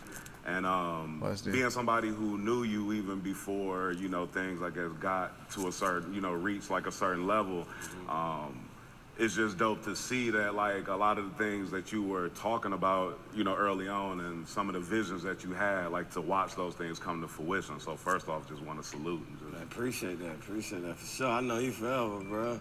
Like you said, when I used to be doing drops back, what was it, like 2010? Yeah, 2010, 11, yeah. Around that time, for sure. In those early days. So, bet. Well, man, let's start from the beginning, bro. We really want to, you know, make sure that everybody on our channel, you know, gets a chance to, like, really get, like, that Cyhi story, man. Can you, tell us about Sadell Young, man. Tell us about Damn, Cyhi, dog. Well, hey, bro, can you pull the center out the paint? I'm a Georgia Can we baby, try that? born in Georgia Baptist. I ain't played with a center that do that yet. You know, I grew up on the east side. Actually, I moved to the south side first, like Forest Park area. Then I me and my peoples moved to the east side, like Stone Mountain area, and I grew up over there, you know, just playing sports, just doing what normal, you know what I mean? Normal young men doing at that time, normal young boys at that time. You know, just into everything. And then, you know, rap kind of found me around like 12 years old, 13. I kind of just thought like, dang, it's kind of cool. When I grew up, like I say, we couldn't listen to rap in my house. It was just like jazz, blues, you know, gospel or something. My parents like, rap? Hell no, we just moved from the hood. You finna be like a good kid, you know, it's always in you. So at some point in time, I think, you know, just getting into music, hanging with different people, they playing different music, it kind of just drew me towards the art. And then after that, I just became obsessed with it. So many words. So I just became obsessed with writing, not even just rap. It was like, I wasn't a good reader growing up, so I feel like, you know, that was one of my flaws. And I wanted to try to correct it. So I just started using hip hop and rap as a tool to kind of sharpen my pen. That nigga stop leaving people open. I saw somewhere where you said that, like, writing bro, raps stop actually, leaving people. Like, helped you got an AI or to, some shit? Like, help me become out. a Why are better you leaving reader people open? and writer. Be able to articulate yourself, everything. It's like, you know, man, being able to talk your way out of something and having the words, you know, help you through life. It's like, you know what I mean, dealing with just being in the streets to like not getting in trouble, all type of shit, getting deals. My bad, dog. It's just like being able to articulate your vision and what you want to do is kind of paramount to where you're trying to go in life. So what kind of kid would you say that you were growing up? Like, what were you really into? Oh, shit. I mean, if you ask my neighborhood, I was probably baddest. I was the baddest kid ever. You know what I'm saying? I was supposed to go to Hamilton. I was in all type of alternative schools. I was just bad, but I wasn't bad like that. It was just before the internet. So all the skill sets you see kids with on the internet now that get monetized and get money for, where your parents might let you be a little, you know, class clown for a second to kind of get your views up. It's like back in our day, it was like you was getting whoopings or detention and all type of foolishness. So I think I'm from that generation that kind of like the first generation that really like rebelled. You know what I mean? And just started, we knew that, you know, the camera phone was gonna come. We knew that, you know what I'm saying? Like, you know what I mean? YouTube was gonna be a big thing. We didn't know what it was gonna be called, but we knew it by like seeing, you know, the early on, you know, websites like MySpace and, you know, different things like that coming in there, Tumblrs and shit. We like, oh, okay, people gonna be expressing themselves in different ways. So I would say I was just an inquisitive kid, you know what I mean? Somebody who just figuring it out, but I was like a hell of an athlete. I could rap, dance, sing. So I was just somewhat of like a melting pot of entertainment. You know what I'm saying? So that's what I would say I was growing up. I was into everything. I play with the worst people. Y'all niggas be so lazy, so though. It was, you know, I was in church. It was just, I tried some of everything. That's why I feel like I'm a well-rounded young man. You know what I mean? At this age of my life. So it's good to be able to dibble and dabble and get life experiences at an early age to be able to, you know what you want to be in life. So that's kind of where I was at. Okay. And when would you say that you jumped off the porch? I mean, it's kind of funny. Man, that was a good question. I would say like I jumped off the porch like, I mean, I first got a sack when I was about 14. And I'm gonna just say that, like, you know what I mean? I was like, you know, sneaking out the house and shit, you know, 10, 11, 12, like, shit like that, but, you know, I thought I got my first half a pound at like 14, and that's when I was just like, okay, because it was like kind of weird, bro. It's like, growing up, it was like, man, you can't be a rapper if you ain't did nothing. That's what everybody used to tell me, because I was kind of like a clean-cut guy. I was like, what you mean, because I ain't did nothing? They was like, yeah, bro, you got to put in some work to be able to, like, rap. This was back when you couldn't be, like, you know, a good kid and be a rapper, like, you know. So you had to, like, get to it. So I think that was around the time, like, 13, 14, I got my little first half of elbow and just, shit, got to work. You know what I mean? Yeah. Did you have any mentors, like any big homies, OGs, like, while you was coming up? Nah, for sure. I mean, I had some of the, man, it's so crazy that you got me thinking like this. You know, you be trying to forget some of this shit. But nah, for real, when I was young, I was running around with dudes like 35 years old, 40 years old, and I was 14, you know what I'm saying? So, yeah, I definitely did. It kind of sharpened me, because I used to be like a, you know, a happy-go-lucky kid, fun, but then it's like, ain't nothing fun, ain't too much shit funny when you in the trap. It's like, bro, ain't nobody laughing in this motherfucker. It's like, damn, move, dog. Why you just like, right there? You know what I'm saying? It's like, yeah, we doing our thing, but it was like, I understood because, shit, any day that dough could be kicked in, any day, you know what I mean? So you gotta be on the swivel, you can't be in here playing, so I kind of sharpened up real fast, but just being around older dudes from everywhere, man, Louisiana, Miami, Detroit, Chicago, St. Louis, it's like these dudes is like around me like, nah, bro, this is how we rock. Man, come on, and I always thought I was like, you know, I was, you know, leaving my parents' cribs, running away and shit, so I thought I was grown, but, you know, you go down the street and that's who you run into, so it's like, shit, get to it. I mean, it make you like have to grow up at almost earlier, you know what I'm saying? I guess that makes sense too as to why I've always felt like you kind of had like an older soul, or you know what I'm saying? Right. Like a little wiser beyond your years, so that's probably why. Nah, for sure. Being a teenager under that type of pressure, you know what I mean? You around 35-year-old gangsters, you like, they like, nigga, if you make a wrong turn, if you ain't got your seatbelt, it's like, if you don't follow something that get us pulled over, get us in trouble or something, good luck for you. So it was like, it just made me like, okay, I'm just not a mistake-driven person. So it's like, that's kind of, you know, I had to be a little more mature than a lot of people my age, because I couldn't afford a mistake. Gotcha.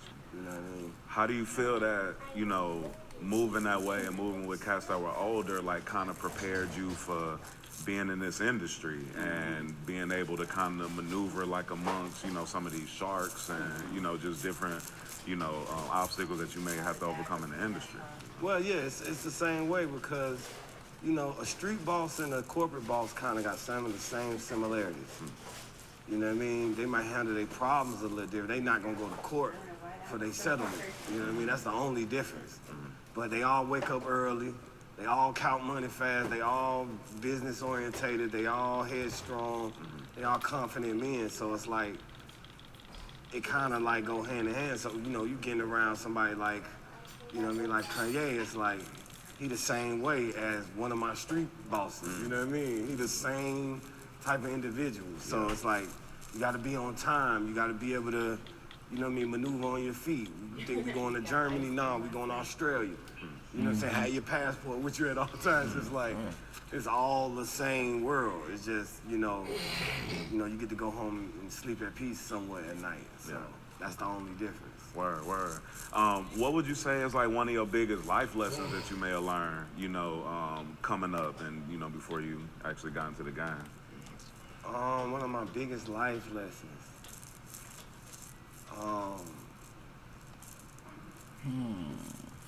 Giving love without receiving it. It's like something I understood. Like, you don't have to earn nothing from me. You know, like, you gotta earn my respect. No, you ain't gotta earn my respect. You just gotta keep it.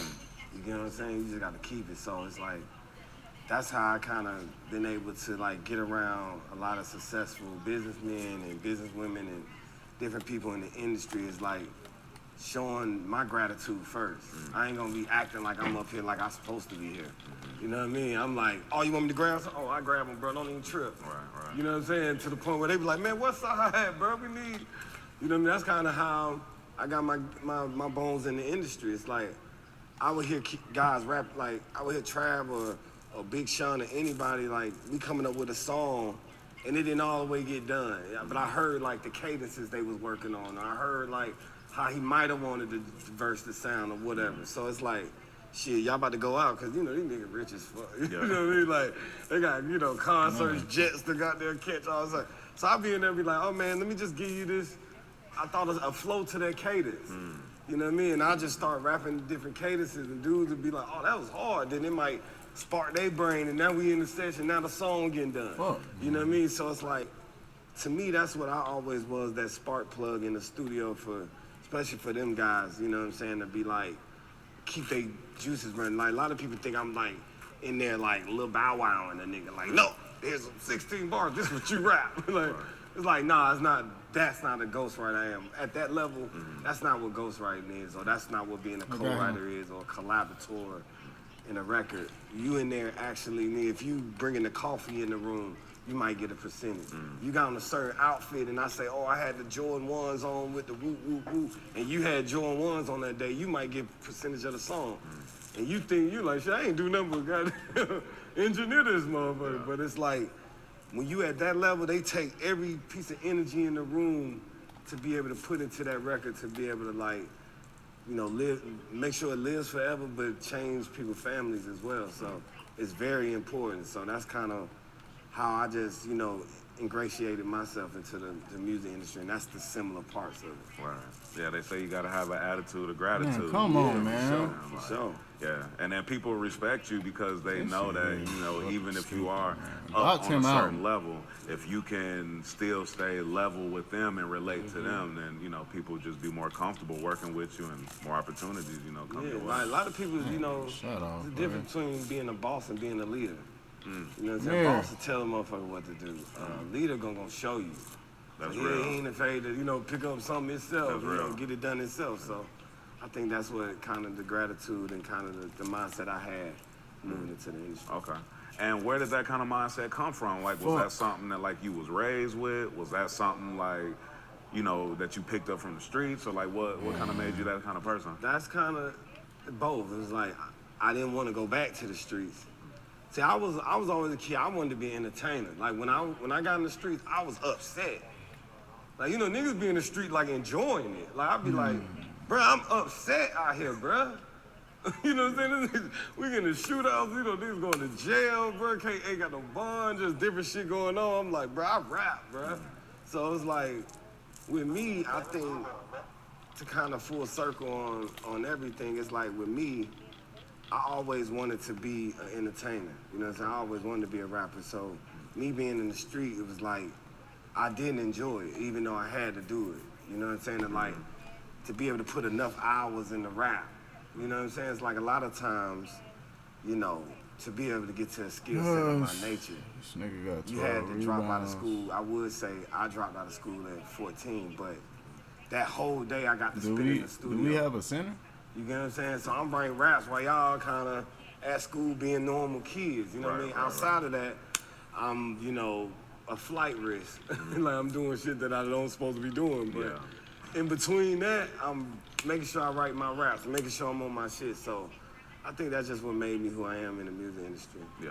Would you say you were bored with school? Like you think that like when you did drop out and when you weren't really applying yourself like that? 'Cause I think I saw one. I saw on an interview where you said, didn't you say like you was failing gym class or something like that? But you was an athlete. But like just because you couldn't get up to go to class. It just was like, man, you know, man, my mama made me quit football. I think that was a big thing in my life that kind of threw me off. Because my grades was bad. Then once I quit, she made me quit. I was just like, fuck it, man. I'm full-fledged in the streets. So after that, I just went full-fledged in the streets because they told me that was the only way I could be a rapper. So I just was like, okay, let me get my 4 years of military in the streets over with so I can go on and do my rap. And that's kind of how it was. It was like a 4-5 year run. And I was done. I ain't even, once they start offering me the same amount of money in the music industry that I could make in the street, I just took the music. You know what I mean? So after that, I just never went back. I went cold turkey, like I said in the rap the other day. And it's kind of, that's what I've been doing ever since. Word. So how old were you when you first started like taking rap serious? Like what age was that? I would say like 17, 18, down that range. I started getting deals around that time. Okay. You know what I mean? I was like one of the hottest rappers in the music industry. It was so crazy. Like I said, it kind of was like it might have been a little detriment to me. I was never able to like create like a street buzz or like an organic following because every time I would go rap for somebody, they would try to sign me. You get what I'm saying? You know, most of the time guys got to get the CDs together, get out here and push their shit or, you know, get their marketing together. I could not go to a record label that didn't want to sign me, like L.A. Reid, Clyde Davis, you know, all the way from, you know, we had the Noon Times back then to Lil Jon, Jeezy tried to sign me. Like, I had so many offers, EPMD, you know what I mean? I was just like, everybody from East Coast. How's he open, man? Just trying to like get with me at the time, so it was like I ultimately chose while I was in the rap group early on with Noonie and Jazzy Faye. I ended up getting signed to Def Jam, and then that situation kind of, you know, faded away because we was in the group, and you know, Boys in the Hood had broke up, and it was like groups were kind of like going out of style at that time. And then I came back and like I got a deal with Akon, and we went and did our deal. Me, Akon, and Boo went and did our deal with Def Jam after I got out of the group. Okay. And we did it solo, and then during that time, that's kind of when, you know, the Kanye West thing came in because he was at Def Jam as well, and he seen me rap on a video and centered. he was I hate like, this shit, we just man. gotta fly him out to Hawaii, yada yada. So I ended up getting in Hawaii, and then Kanye like, man, I want to sign you, but then it was like, Akon was still kind of big at that time, so he was like, nah, like, so it was just a friendship at first that then developed into like a business relationship. Okay, word. Now I remember in those years, the first time I had ever heard you, I think the first time I heard you was a video that you did called Stutter. And I remember that, and it was so dope to me because like I'm, you know, being a hip hop head myself, I'm into concepts. And so I remember first seeing that, and I actually thought that you was a rapper with a stutter. So I thought it was even doper because I was like, yo, bruh's like really using, like, you know, his stutter to make dope rhymes, and then come to find out that it was just a concept. And then when I, you know, got up on more music, I was like, okay, bro is like really conceptualizing, you know, this music. So yeah, that's something that I feel like I'm the best at. Like, the reason why I think people like my freestyles a lot is because it's not a concept. So it's the first time you really get to hear me just go crazy. Yeah. But my albums, I can't write a song if it don't have a concept. I can't just go in the studio and it just be about nothing. I got to come up with something and just be like, man, I'm good. But if you come in like, man, you should write a song about this, it's like, I can dive right into it. So I think the stutter aspect, it was like, you know, just me like telling people I'm the best and, you know, just having to keep saying it over and over. Yeah. Plus I used to have a cousin who's had a bad stutter back when I was young. So it was like, he was my best cousin, like my best friend. So it was like, I already knew kind of how to make it sound like I really did have a stutter. And then people actually thought I did stutter. And that's one of the songs that Kanye sing too and was like, man, this shit is crazy. How did bro do this?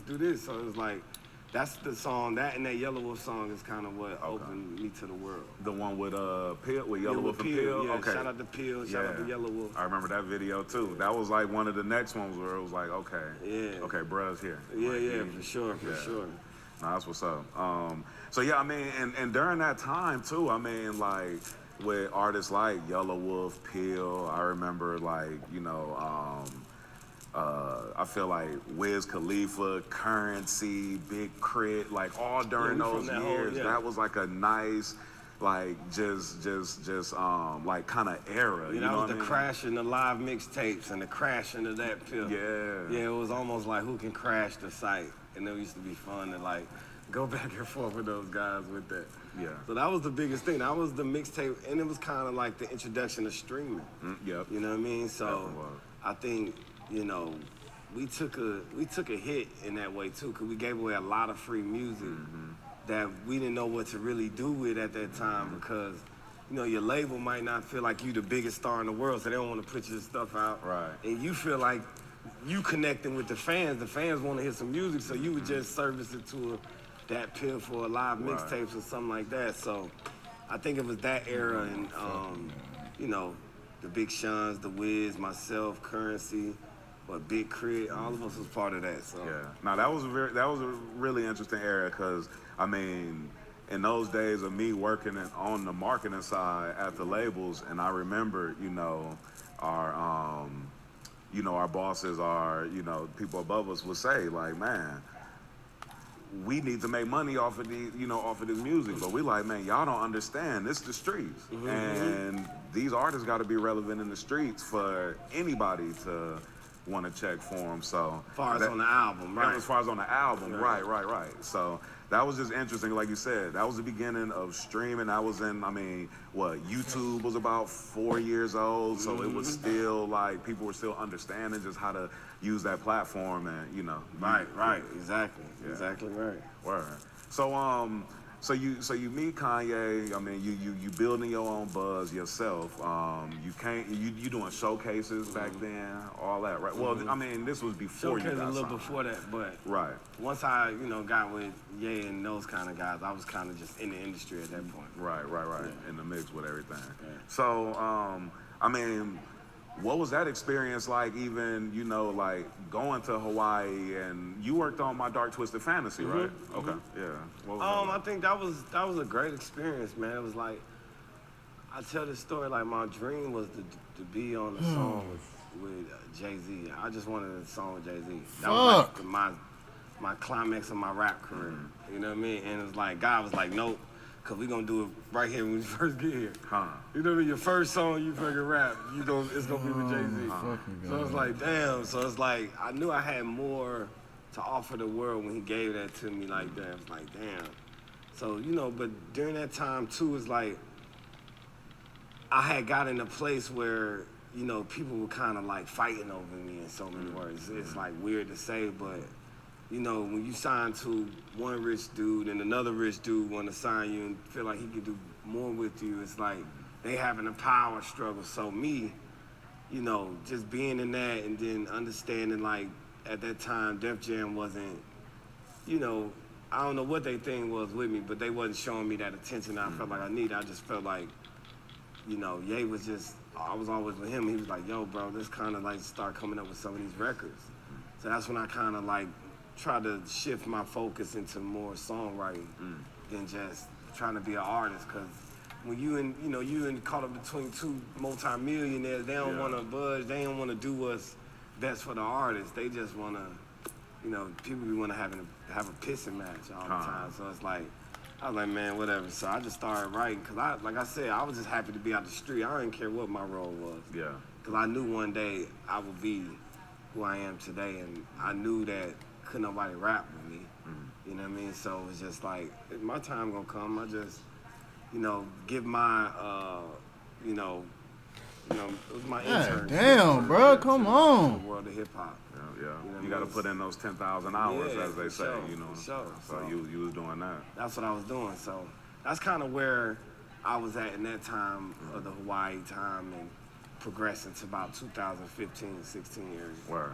So you and the Jay-Z feature you talking about, that's from the Good Fridays releases, right? The So Appalled. Well, So Appalled was actually for the My Beautiful Dark, but he just added it to the Good Fridays just to add, build some steam. So that was on the My Beautiful Dark album for sure.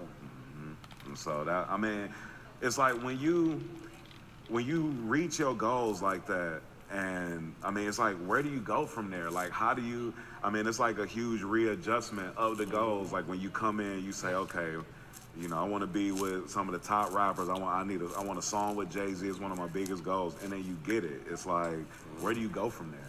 I mean, it's deep, man, because it's like, I realized I had to go back home. You know what I mean? Like, I'm from Atlanta, so, around that time, trap music was real big, but I was a better hip-hop artist in so many words. Like, people just wanted to hear me bar out. They didn't really want to hear me, like, make no trap record or nothing like that, or, like, just a great song. And that was another thing I had a battle with, too, was, like, my team want me to make, these big records, and my city was now bubbling with their own sound. But I had built a fan base just being a great MC, being a great rapper, like, so it was just like, it was a battle between, like, who we want Cyhi to be. Like, I see people respecting me for my lyricism, respecting me for my bars, my song concepts, but they want me to make this one pop record or something that's gonna blow it off, and it's just like me, I just didn't feel like that was my thing, you know what I mean? So I try to stay to my guns and, really develop my sound to where it is today. Like, I put out an EP today. You know what that is, the EGOT EP. Make sure y'all go get that. But now you kind of gonna hear the full repertoire of who Cyhi is, you know what I mean? So yeah, for sure. Word. So how difficult, like how much of a tug of war was that, within yourself to, to know like that you want to put out conceptual records and you want to be lyrical, but then knowing that where you from and where, even a bulk of the fan base that you still want to build and you want to acquire, they want a certain type of sound. Like, how difficult was that for you to, to stay in your lane and not, like steer, over to this other side? Or I mean, it's been a difficult journey. It's like, man, it's like, how can I explain it? Like, I was blessed to experience the streets with a sober mind. And what I mean is, a lot of times when these young kids are on all these drugs and doing all this shit and they doing their street activity, they don't feel the repercussions. They don't feel the guilt. They don't even feel it because they using the pills and whatever else to suppress it. Yeah. You know what I'm saying? Well, with me, I might do is hit a blunt every now and then, but I'm on point because the dudes I'm working with ain't gonna allow me not to be on point. Right. So it kind of like, when it came to rap, it's like, I really didn't even want to rap about my trap life like that. You know what I mean? I kind of wanted to go like another way, like a big songwriter, especially when I'm like, man, Kanye, I just had met Kanye and I always knew him for being a super dope songwriter, you know what I mean? Outside of just a rapper and a producer. So I think with me, that was the thing was like, man, y'all trying to make me get in what I just got out of. And something like, this is what I like to say to record labels around the world. We don't have A&Rs, we don't have artist developments. I always got signed from a showcase because I showcase my talent. But now they want these artists to go conjure up how much it costs to break a single, 250 racks, $500,000. You want this man to conjure this up. He ain't finished the 9th grade. He stay in the middle of the projects, and you think he just gonna bump into a real estate developer? It's like, what you think gonna run into? Like some kind of, banking investor or something? Nah, he gonna get it from how we accustomed to getting it. And you let him know his dream is possible, so he may go to the extreme to get it. Now that's when we get niggas in shootouts, niggas going to prisons, niggas getting killed, all to be a rapper, bro. Yeah.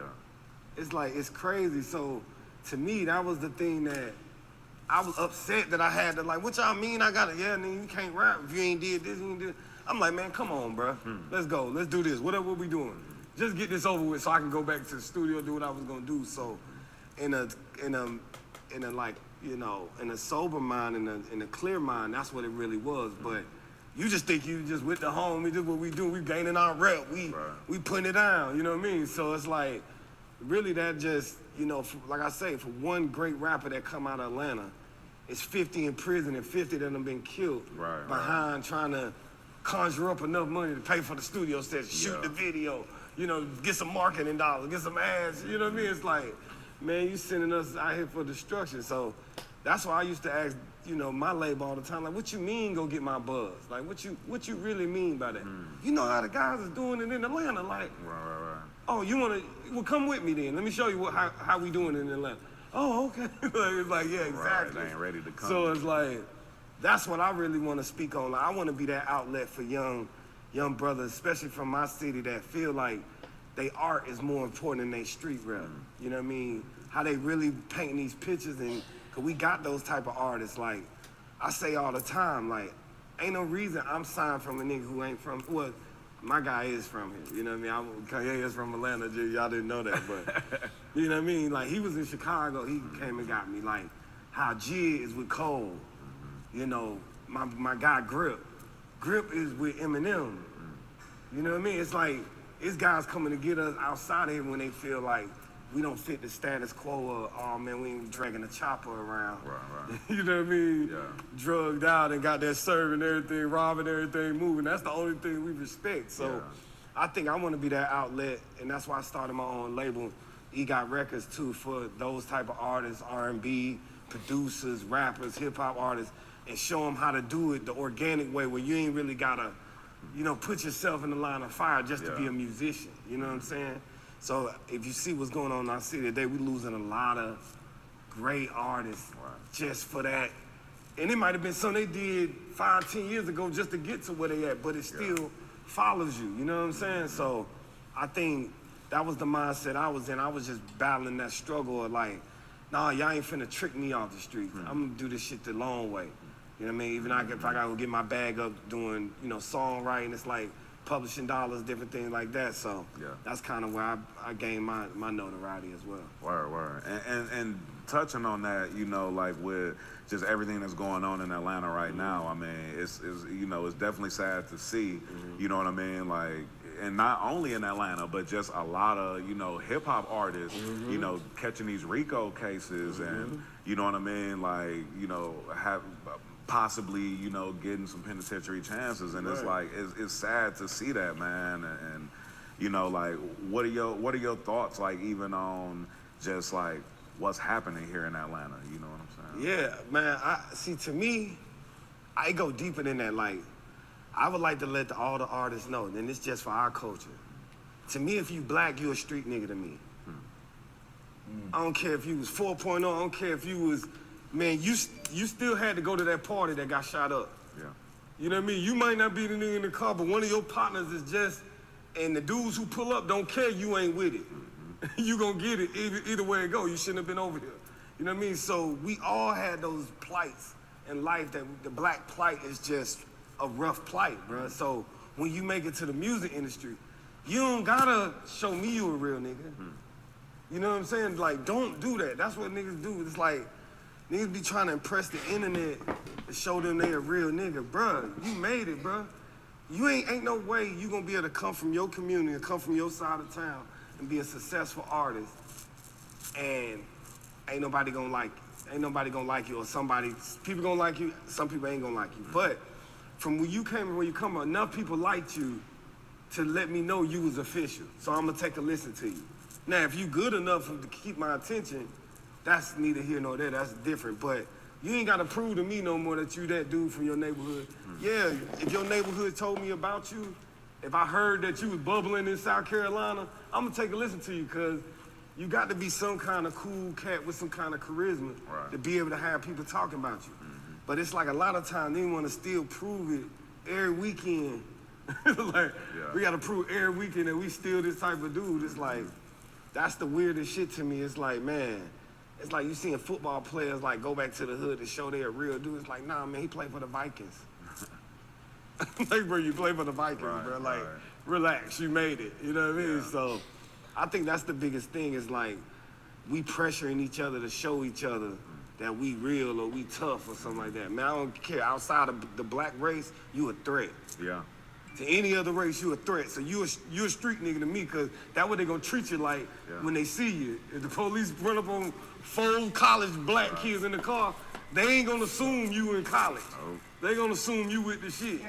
So be prepared to get thrown through the ringer like a nigga in here with 4 pistols. Yeah, that's You know real. what I mean? I feel like a lot of that too kind of comes like, you know, being black, like, you know, I was telling somebody the other day, like, that's not black. I'm like, man, you'll never understand like the difficulty like that you go through being black. I mean, just the survivor's remorse that you go through. Like some of what you were just touching on is, you know, like feeling like you got to go back home and that you got to be real, or if you touched a certain amount of money or success that you're not real, so you got to go and prove that you know real. And that, you know, it's something that we almost can never get away from. You know what I mean? Even kids that grew up in the suburbs, but like they go to school and they want to be real, so then they'll act like they from the hood, or they'll do some dumb shit. You know what I'm saying? Yeah, Where it's like myself.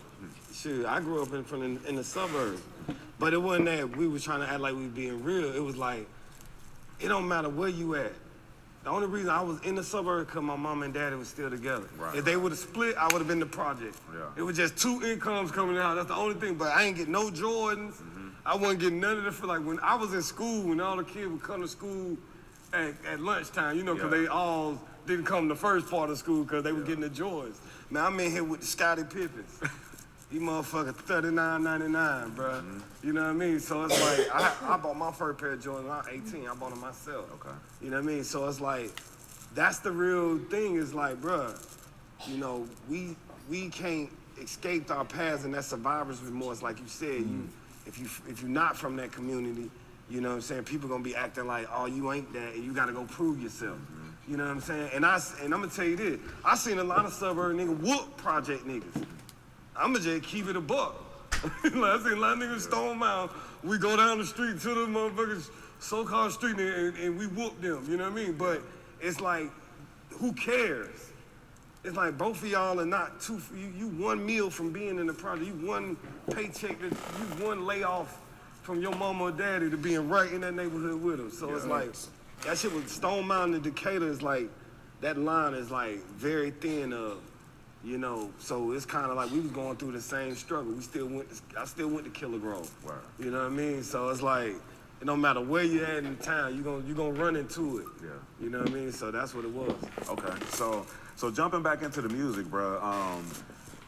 So I want to get into this EP, but you know, I still I've been wanting to talk to you about No Dope on Sundays, you know, for so long, bro, because that was such a classic. You know, I don't throw that word out there. You know, I don't like to throw that out there, but I will definitely say that project was a classic, man. And just the way that it was constructed, you know, from beginning to end, like I just, you know, I felt like, as, you know what I'm saying, being a fan of it, that more people like needed to hear it, needed to feel that, because just the messages in it were so real. And I think it came from a place of like, almost like living with values, like, you know, back when like Cats in the Street lived with values, and like kids and old ladies wasn't getting served to, or you know what I'm saying, you just had it was just respect in the neighborhoods, bro. Like the OGs showed us, you know what I'm saying, respect. So you know, I felt like the album should have been a musical. Man, like, you know, or it should have been a musical around it, you know? I like how you say it, because all my albums are musicals. It's a hard way musical. That's my production company as well. It's like, that's something that, you know, I do with a lot of I was a fan of musicals growing up, so I used to act in the plays, all the musicals we did, Grease, to Sounds of Music, different shit like that. But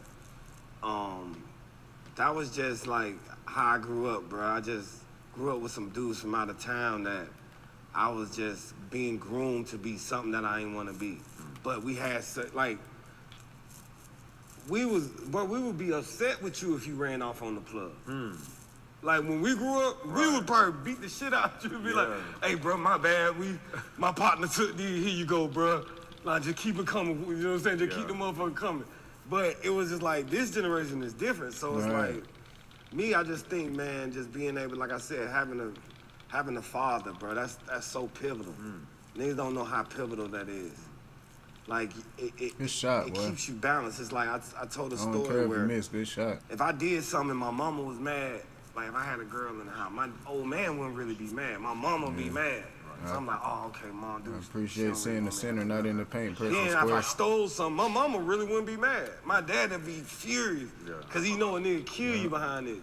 Then it's like, if we laughing at a kid that's in the special ed class, they both would be mad. Then it's like, okay, this is a cardinal sin. You get what I'm saying? So being able to have that balance and being able to ever see a man mad when he's serious or he ain't playing with you, it's like, okay, you kind of know how to maneuver through life. You know when the fight about to jump off at the club, because you done seen a man get mad before. Well, some niggas just being there oblivious because they live with their mama, they ain't never seen a man. But till this motherfucker coming in with the whole mop out, it's like, oh man, what's going on? Yeah, he was upset. Yeah, I ain't see it.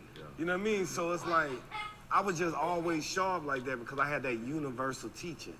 You know what I mean? And I think that's kind of what got me to, doing No Dope on Sundays. It's just kind of a lot of the lessons that I learned throughout my life and just kind of like, navigating them through an album that really, gave the fans some kind of like integrity. Like, oh, okay, I can still be. I seen somebody say, man, I forget what he said, but he was like, man, you ain't gotta be no nerd to be a lyricist.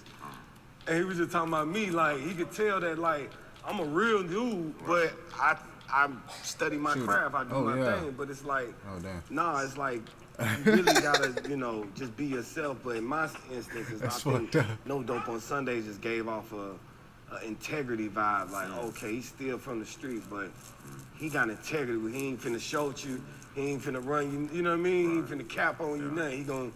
You give me what I said I'm gonna give you what you say, and it's gonna be cool. You ain't gotta worry about me robbing you or nothing. Cause I'm solid, I'm square, you know what I mean? I'm square business. So, like you said, that's what No Dope on Sundays was just giving young men back that integrity. That's what I that's what I love about Pusha T. Like, you know what I'm saying?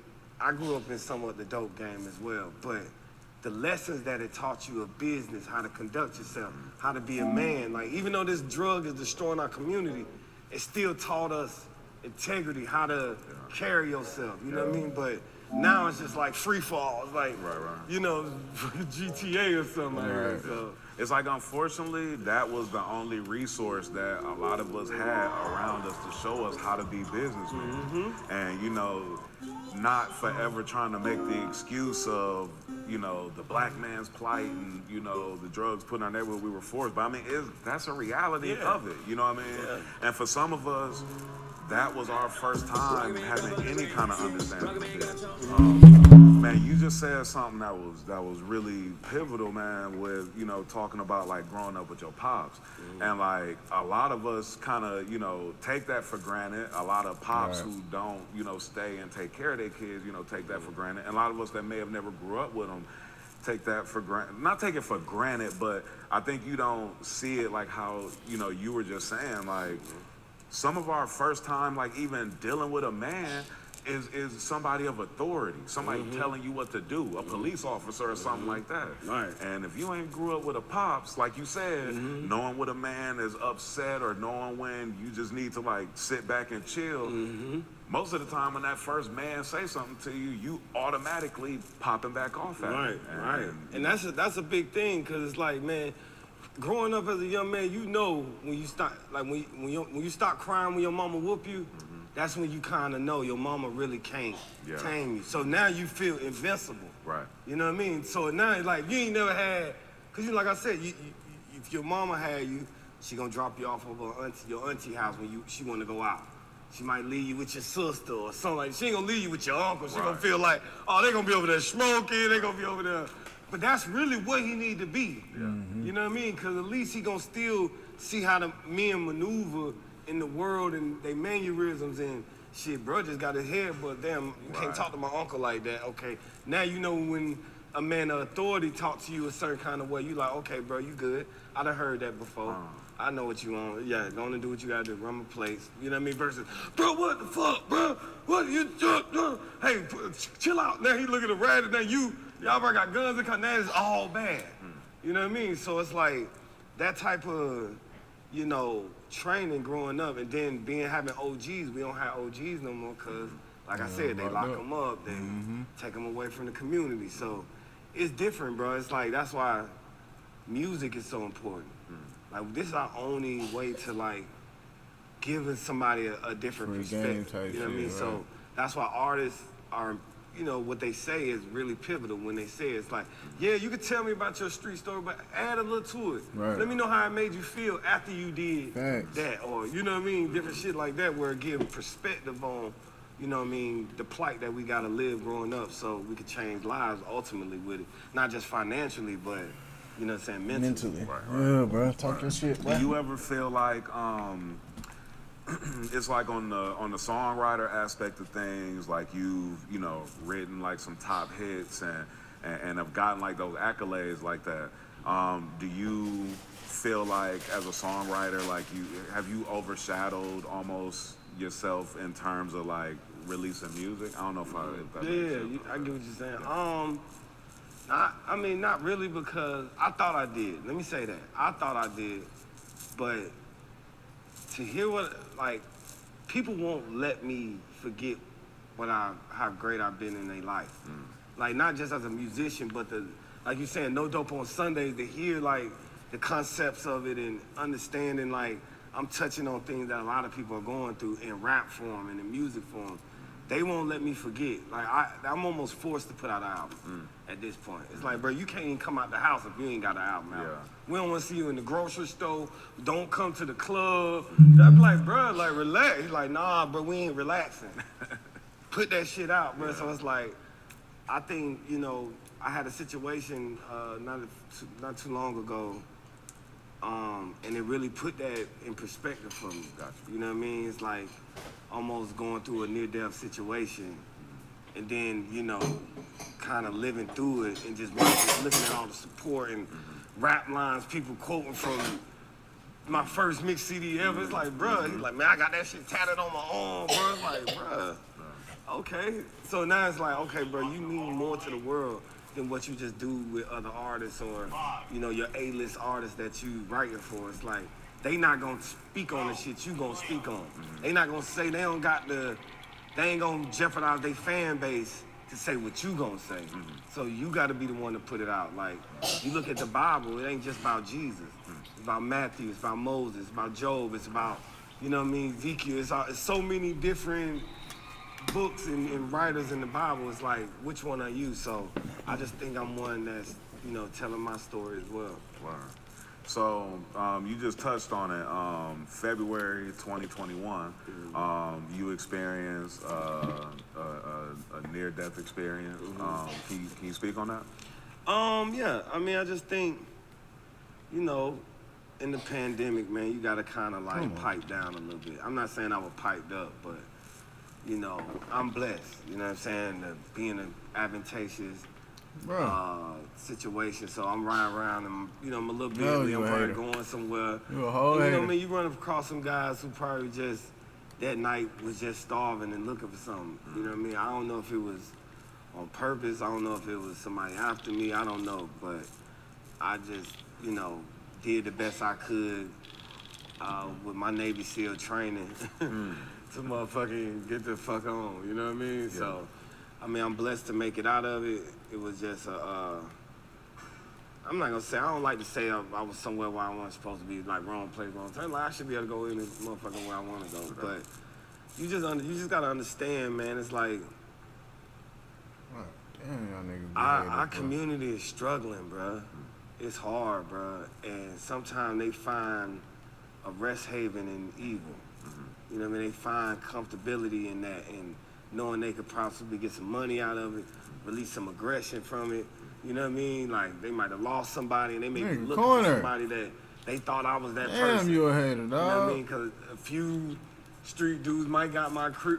You know what I mean? You know, it's just Atlanta, bro. Atlanta, you know what I mean? You play with the wrong guy, them sticks coming out and situations happen and niggas won't get back. And so you'll just be a casual person in the middle of that, or be in the club at the wrong place, wrong time, and another dude see his op, and we all nigga. Like, he done lost all conscious of what's going on. And he just see what he sees. So I think it was a little bit of all that with me. I called the streets, you know what I mean? I called some prominent dudes. Hey man, pass the fucking ball when the nigga open, bro. Y'all niggas, you solid, this bro. shit don't make no goddamn sense. Going on. So, shit you know, you usually be it'll doing come in this up, goddamn red.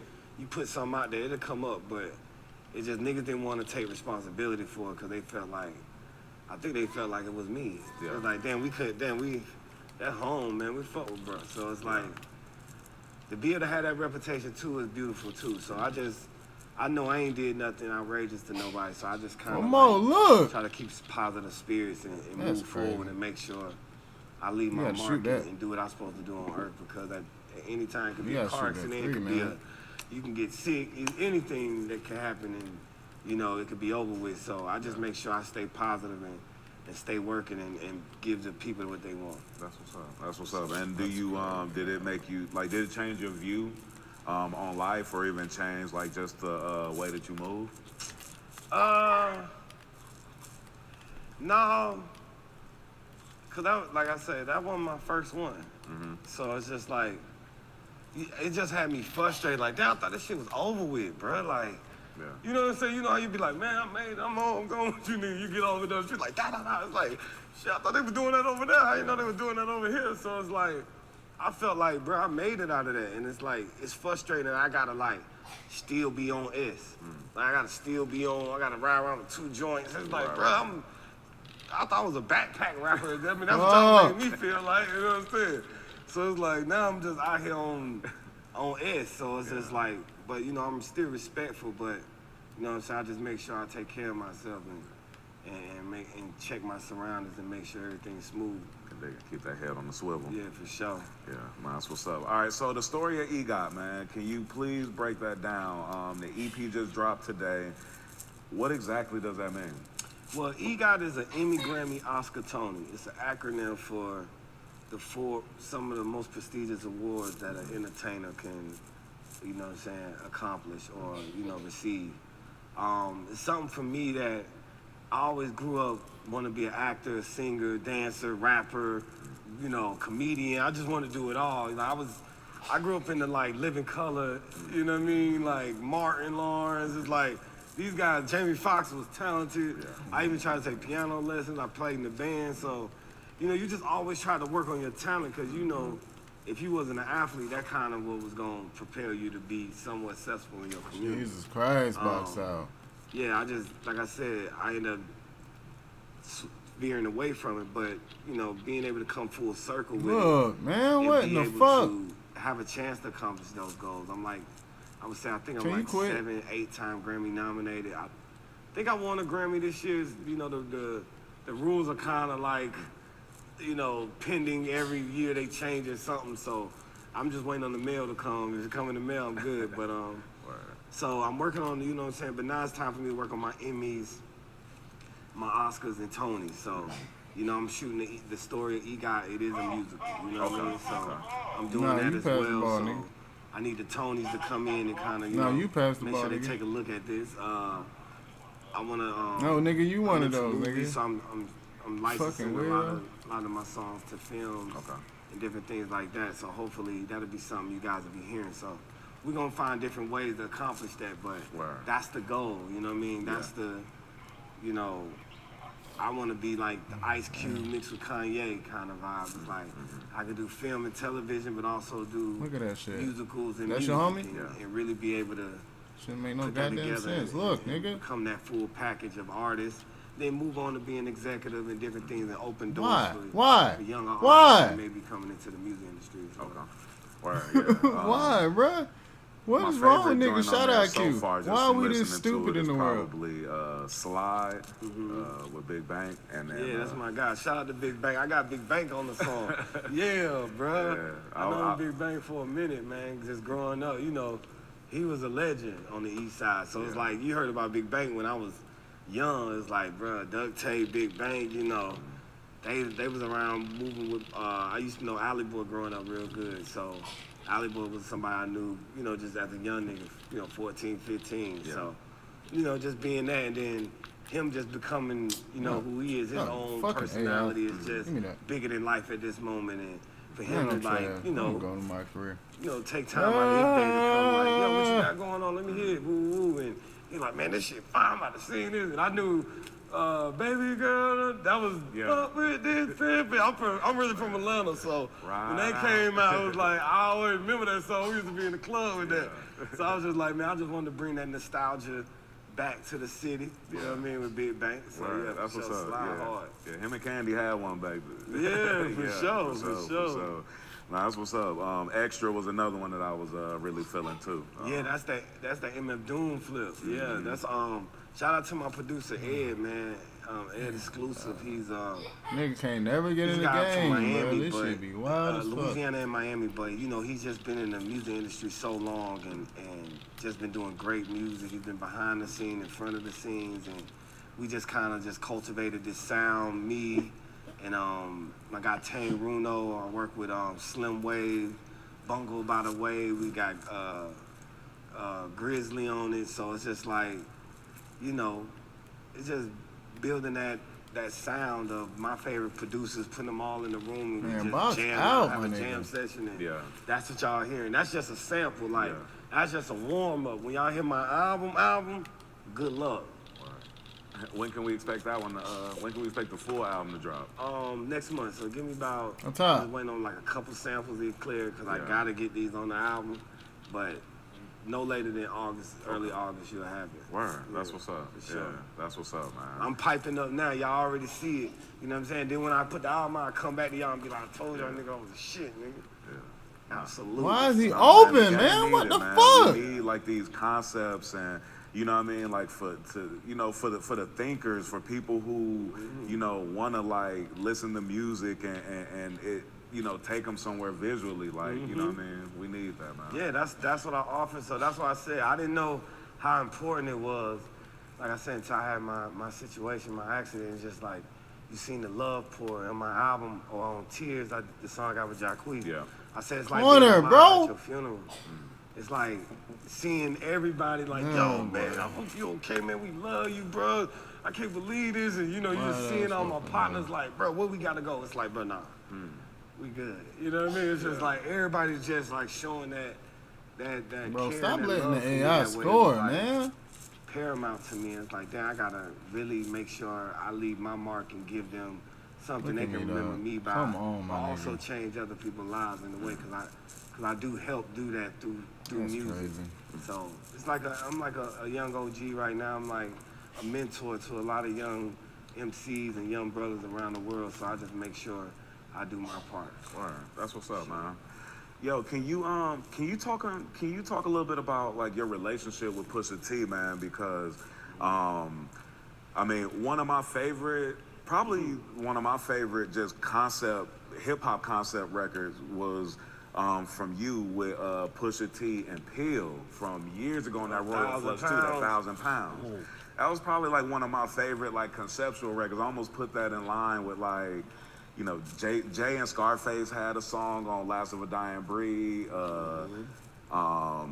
Ghostface and Jadakiss Run, like that was like a classic like concept, you know what I'm saying, record. And I kind of put that like in, you know what I mean, like that same vein. But then, like Pusha T, I think was on even the first song on No Dope on Sundays, and y'all energy and it's just there, man. Like, well, Pusha, man, I would tell you this, man. Pusha is the most genuine and down-to-earth, realest nigga in the music industry to me. You know what I'm saying? Like, I met a lot of guys, and he's just the one that I feel like we gravitate each other the most because we kind of from the same cloth in a certain way. Like a lot of his OG street buddies just know my OG street buddy, or we know the same one. He's like, how you know him? I'm like, bruh, trust me. The earth is my turf. I done moved around. So it's like Push is like someone that I feel like is from that same lineage. And you know, Quiet as Kept, my first little mission I had to go on that was when the Weak Kids, they Lord Willing album came out. And I drove from here all the way to, I forget where we went, but it was about a 12-hour, 15-hour drive. And all we bumped was Lord Willing, Lord Willing. It's like, I knew every line of that whole album, so to actually get to meet him and actually be like, yo, you got me down the road, up the road, bro. It's like, that whole trip was like, his album was like the blueprint of the trip that I was on. So it was like, damn, he was like talking to me. I was like, damn, I'm kind of doing the same shit right now. So it's like, we just got that connection, bro. So that's my guy, man. That's one of my best friends. Right, that's what's up. That's what's up. Now, you posted a tweet this morning, basically, you know, letting folks know that you done being humble. What'd you say? I'm done being humble. I'm the best rapper alive. I'm one of the most important writers of the 21st century, and now I'm coming for what's mine. Speak on that. I mean, man, because people know, bro. The music industry know.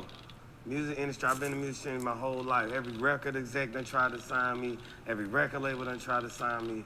But they knew that I was standing on what I was on. You know what I'm saying? And I wasn't gonna budge on how I was gonna present myself, what kind of music I was gonna say. I wasn't gonna over-exaggerate nothing. It was gonna be my life, how I kicked it. So that's kind of where I was at. But I think now it's like I said, I'm just here. Bro, stop leaving that AI open, dog. And you know, I really want to just let people know who is the best rapper alive. I used to grow up and I used to travel around the world with, you know, real prominent dudes. And I used to battle rap and rap in front of all these niggas artists. Just quit the game if you gonna do that weird shit, nigga. Damn. You know what I mean? So it's like now I'm like, okay. Why you just gotta be a hater, bro? Damn, I am the best rapper alive. Let's hate, bro.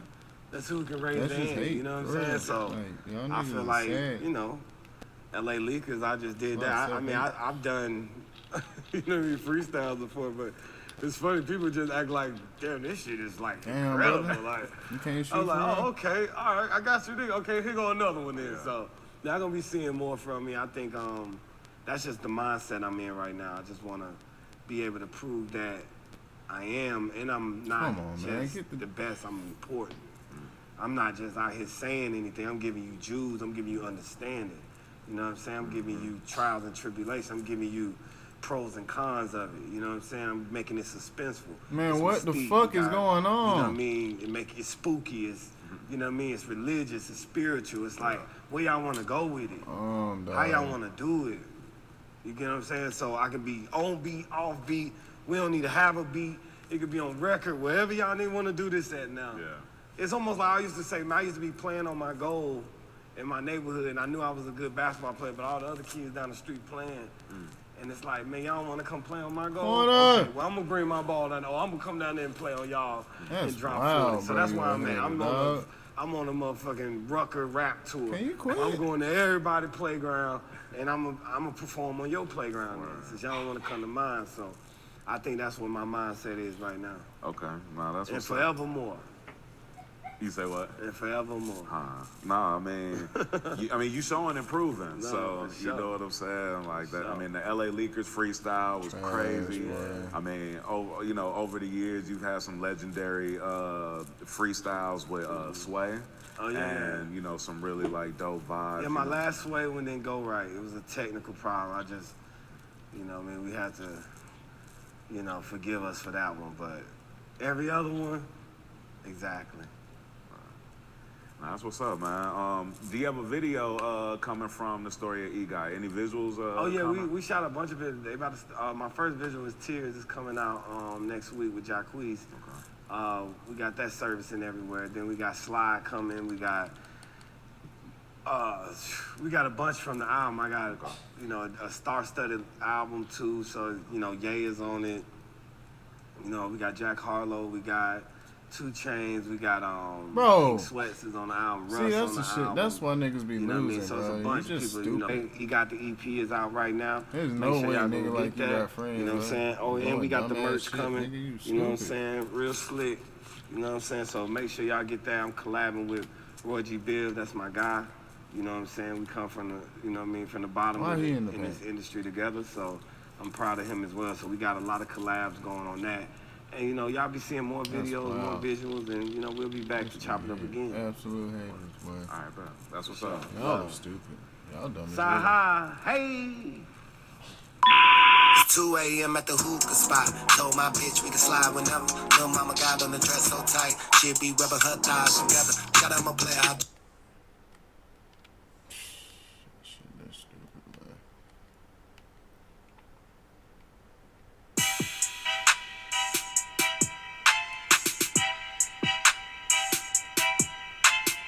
They got about 10 of them. They don't need them to come over there.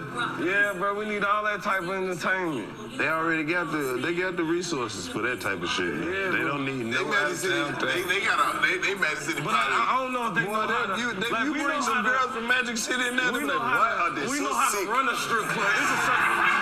It's a certain way you gotta run. How is that Why are they so sick, dude? Just in America, you eat a lot.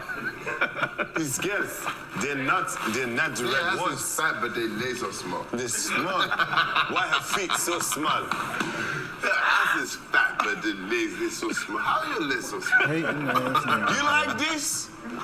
You like this? They had to have a big They one. call out the African girl Yeah, come out they only like the big with them ones. big shiny goddamn.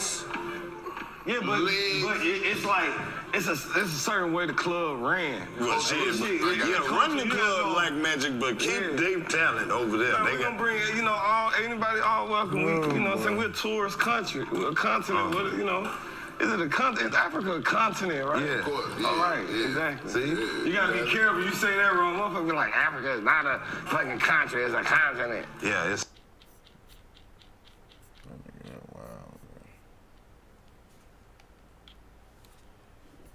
Oh boy.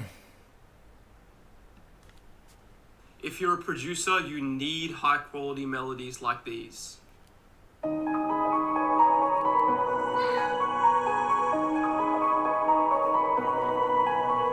And high quality melodies like these.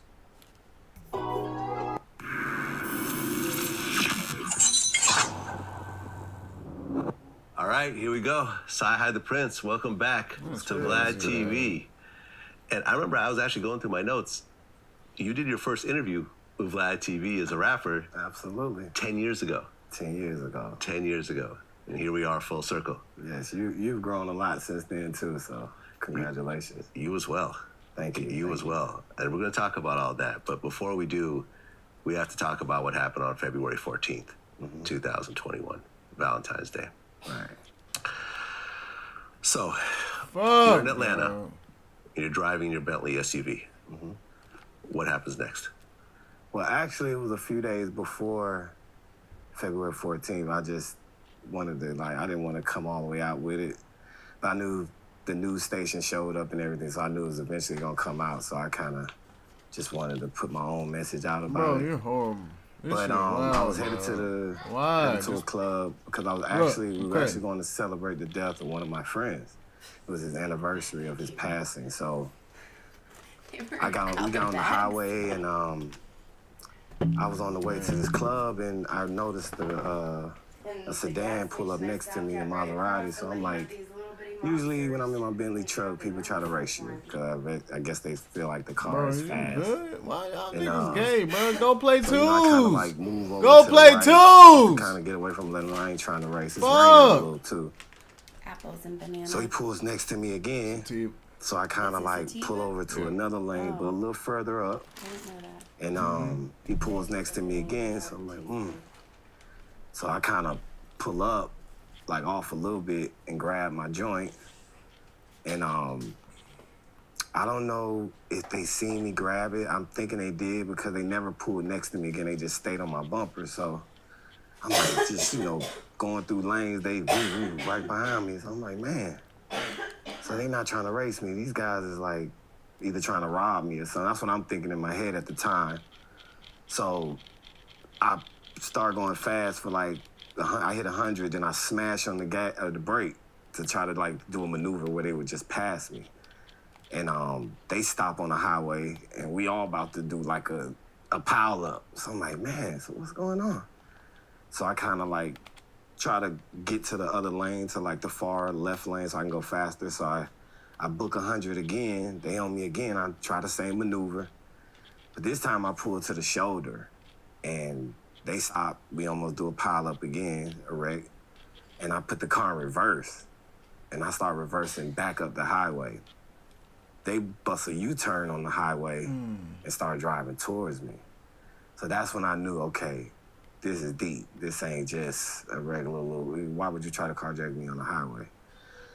So after that, I was like, okay, I gotta get out of here. So I try to do another maneuver and go back to the fast lane, and I hit like 140.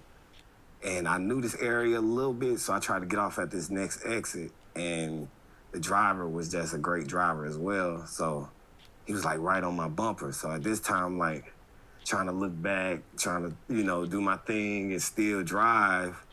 And that's when the gunfire started going off. So I heard like 3-4 shots. Then I just heard a big gun, like it sounded like a rifle. So I was just like, okay, I gotta try to get out of here. So as I'm trying to maneuver, I hit the curb, hit a car, hit a pole. Bro, you gotta chill out, y'all niggas. Then they said I flipped a few times and landed on landed on the passenger door. So I'm kind of sideways. Shit make no sense. So I'm kicking in the car. I'm like, just relax, Si. So I hit the button, boom, I fall, and by the grace of God, my sunroof had shattered.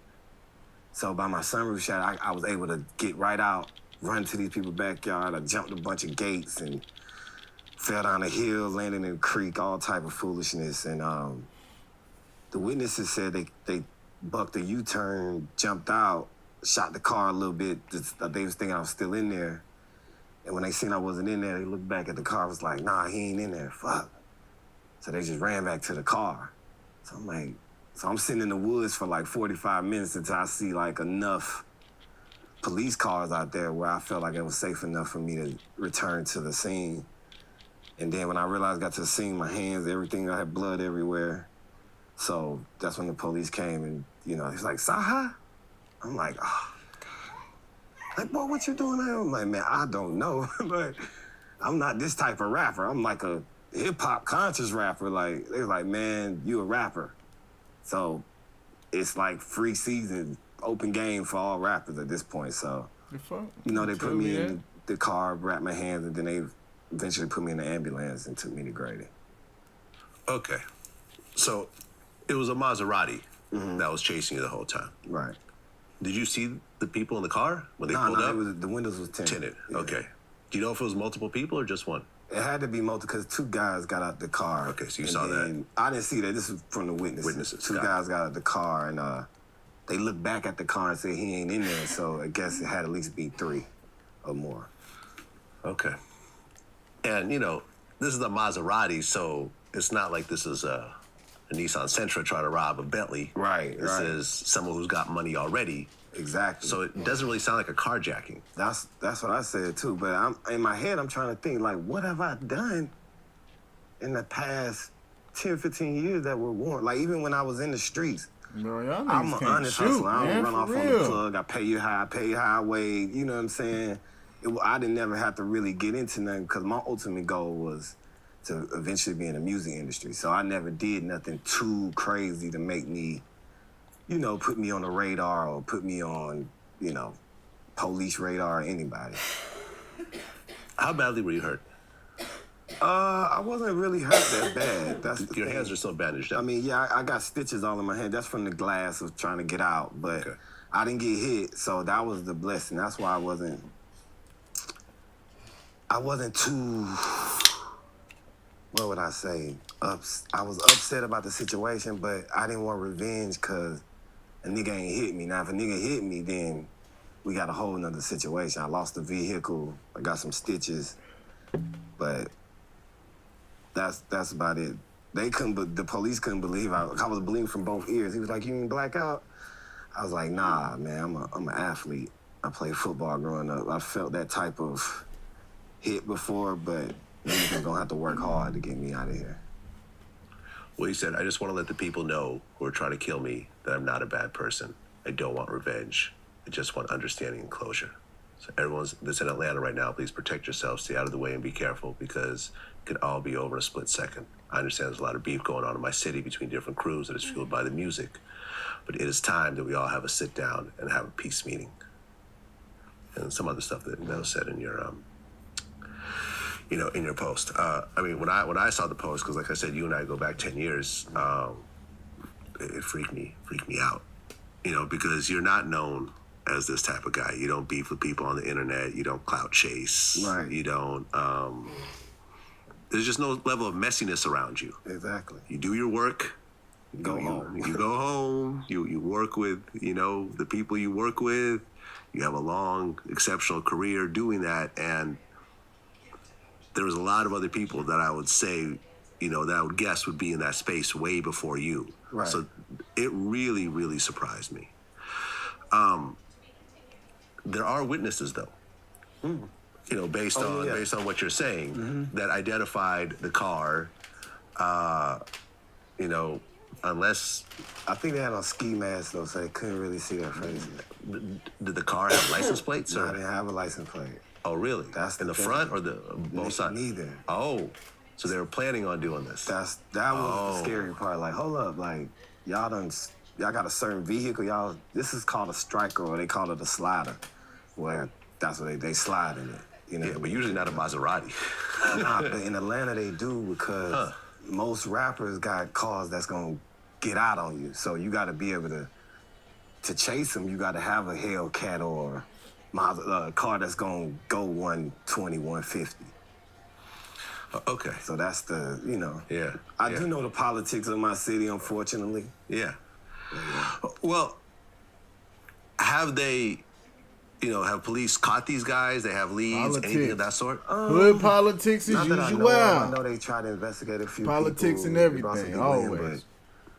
It's still early. Okay. You know what I'm saying? It's only been like 2 weeks, so still early. If they asked you to testify, get on the stand, would you do it? I don't think I would. No. Why is that? Because I ain't seen nothing. To be honest, I couldn't really tell you if it was. I'm making this quick video because it has been 1 month since joining the Cashflow 101 system. And so what I wanted to do is make this video to show you the results that I've gotten in my first month joining the system. And so you see here, there's tons of packages. I don't know exactly how many. Got a calculator right here. We're gonna calculate the running total. And I'm just gonna show you what kind of result that I've gotten since joining this system. Now guys, the craziest part about all of this is that the only thing that I did was plug into the system, follow the instructions, and then literally get this cash. Man, somebody goddamn yelling, man. Them or not, you know what I mean? Got it. That's the deep part of it. Like, I wouldn't be truthful to be like, oh, that was him, because I really didn't see him. You know what I'm saying? Ski masks, yeah. Yeah. And tinted windows. Exactly. Okay. If ultimately the guys who did this got caught. That nigga just bumped the referee? They were given life in prison or even the death penalty because this is clearly attempted murder. Would that make you feel any better or no?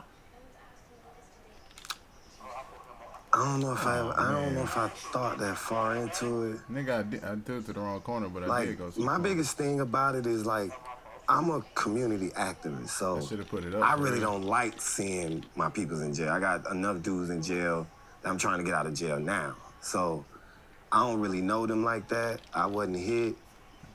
So I'm not terribly upset, but I just want to know, like, because I know I ain't done nothing to grant that. That wasn't even so grant? if it's like a mistaken identity or if I could just fix it with a little cash or whatever, that's cool. But my biggest thing is, like, it took me back, and that's what I didn't like. It's like, so many street niggas and gangsters calling my phone, like, bro, all you gotta do is woo woo. All you gotta do is drop a bag off, woo woo. It's like, that's what I ain't trying to get back. Now you're tied into Another potential murder. Like, what's the point of that? Yeah. And then I got other dudes, when they back around me, like, I kind of made it out of that, you know what I'm saying? So it's like, that's what really made me upset, is just like, y'all trying to bring me back into something I felt like I graduated from, you know what I'm saying? So that was my biggest, like, that's what made me mostly upset. Well, in our last interview, you went into your background. You know, you talked about how you lived in a trap house when you were 14. And you said shootouts were actually normal. Yeah. During that time. How many shootouts have you been in? Me officially? Yeah. Aside from this one. About 5 or 6. Okay. So was there a certain level of familiarity and calmness when this was happening, or is it just crazy every time, no matter what? You know, it's kind of crazy because, not to like brag or anything, but I've been somewhat trained since a young boy how to like survive these kind of situations. So I was fairly calm. I thought I would be a lot more nervous than I was, but I was fairly calm. I prayed while I was in the midst of it. And then after I prayed, I was just super calm. And I just had to figure out how to survive. And then when you look at it, it's like, when I talk about it, it's deep because some of my favorite rappers was in that same situation. And they're street rappers, they shooters and everything. They don't make it out. So me, I was just like... Tupac? Like, one of my favorite artists is Mo3. Oh, yeah. You know what I'm saying? That was like, I thought he was super talented. Yeah, I interviewed him. Super talented. And it's just like, you know, it's going, like, I got a message today about somebody else got gunned down on the highway in Atlanta just last night. A rapper or? We don't know who it is yet. They just looking at the car, but it's just, at my level, it's just like, you've been through it, you've been trained, you just do what you think you can do to survive at that point. And I had a great car to have this happen. It was more like a tank, so if you would have hit that many trees and poles, you'd probably be messed up if you was in a regular car. Yeah. Thank God I was in a Bentley. Right. I mean, because you talked about in our last interview that there was a situation where a couple guys tried to rob you and it turned into a shootout. Yeah. Which is potentially what happened here. Yeah, I mean, but I was in the dope gang then. Yeah. This was just me casually. But, you know, a lot of times, man, you don't even know what happened to those dudes. Yeah. So I did think of that. Like, damn, did that catch up to me? Did anything happen to them in this shootout? Because after that, you just go home and hopefully you don't run into them again, or hopefully you do. Well, right. And, you know, you talked about whether the situation is somehow tied into your past. And in our last interview, you talked about how the OGs that you were with, at the point where people started getting interest in you with the music, they start blocking the deals. And ultimately, you had to pay them your entire $70,000 advance that you got from Akon in order to kind of separate yourself from them. Now, $70,000 at the time was a ton of money, but the amount of money that Cyhi the Prince has made since then would probably make those dudes a little sick. You know what I mean? Like, kind of like, damn, like we let this dude go for $70,000. He's done made millions and millions. But I don't think, like, we've grown, like, I've seen them and talked to them since. They don't have any malicious. They're more proud of me because they've matured. You know what I'm saying? They have other business. So you don't think it has anything to do with that? Nah, I don't think it. I just think what it is Atlanta's on fire right now. And what I mean by that is, obviously we're in a pandemic, and this is the only city that's really making money. So, yeah. So it's like, it's so much beef, it's so many different rappers. King Von got killed in Atlanta not too long ago. Exactly. So it's so much beef, so many different rappers.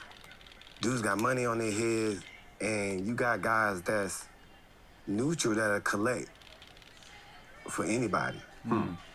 If you're trying to get some money, if you do something to somebody, you might not have nothing to do with it, but hey, bro, I got rid of your enemy. Cut me a check. We heard you had 100 in the street for him. Shit, give me 75, give me 50. Yeah. It's pandemic. I need some money. Politics. You know what I mean? So it's just so many things. The car breaking in, home invasions. It's just a lot, man. It's just, every time, like, as I think back on it, I just get upset a little bit because once it get to me, I feel like everybody's free game. And that's the scary part. Like, you ain't even got to be involved no more. You just be regular and still be involved in so many words. Man. Yeah, I mean, unfortunately, and I learned this the hard way as well over the years, is that there's always a price for showing off. You know, and you work hard. You deserve that Bentley. You didn't rob anyone for that Bentley. You got that Bentley from writing songs, putting out albums. But unfortunately, you having that car is going to make certain people upset. I got ball. I've gone, you know, I've never had a shootout, but I've had people turn against me, and then ultimately when you peel away the layers, you find out it was over the money. Man. It was over. I'm here. You know, I'm here. Get the rebound. You know, oh yeah, Vlad had so and so, and you know he showed me once, and that made me feel a certain type of way because I didn't have that. You know, and unfortunately, being flashy, unfortunately, just has a price associated with it. It's not a good price. It's something negative is going to come from it, and it's a hard thing to balance as you're successful and as you're trying to live your life and just enjoy the fruits of your labor. Someone out there is going to feel that they don't have it, and they're going to have to take it from you, or just getting rid of you is going to make them feel better. Trash. I'm trash. That's me. At this point, damn, it could be all of the above. Like, I'd be like, I just don't know. That's why I said I wish I knew who it was. Yeah. I'd be thinking in my head, should I do this? Then should I just spray them niggas down? Like, I'd be thinking all that, but it's like, who knows how it would have went, you know? So I just did what I had to do in that moment to kind of survive.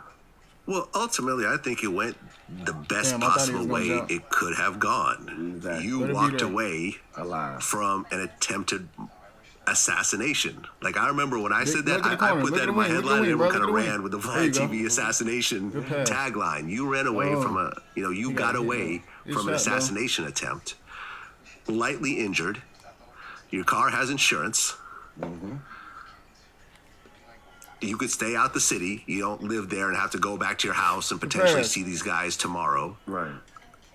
I can't think of a better solution to this situation. I really can't. I mean, I can, but I wouldn't say I'm glad. Right. Well, but even with that. Because it's almost like I would rather know who they are. I don't want to redo it.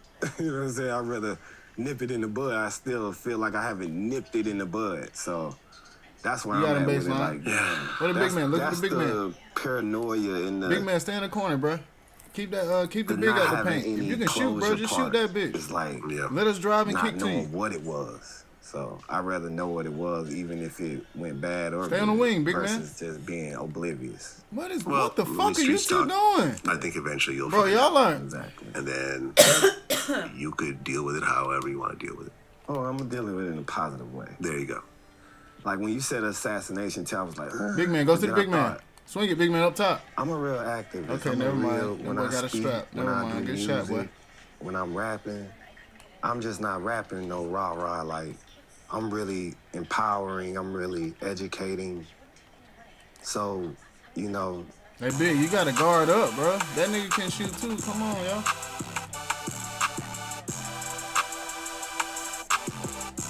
Oh, boy, we doing too much. I don't trust this point guard. Corner. Why? Why are people open, bro?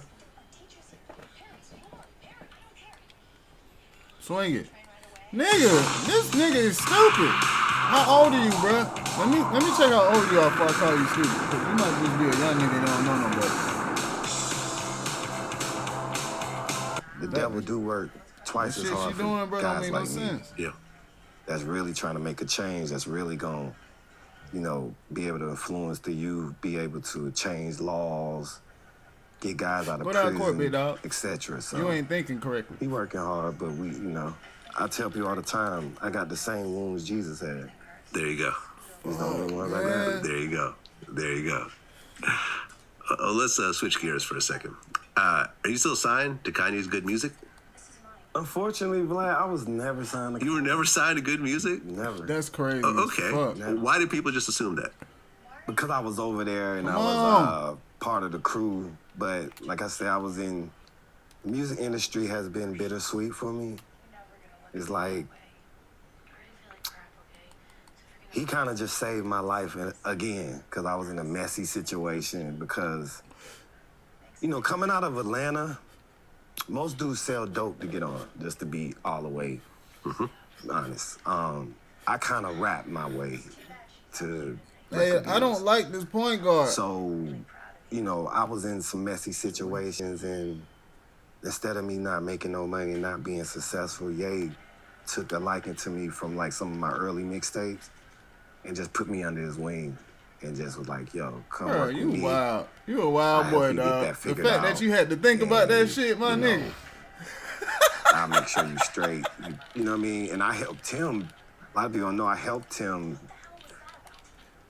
be the $5 billion, $6 billion Ye.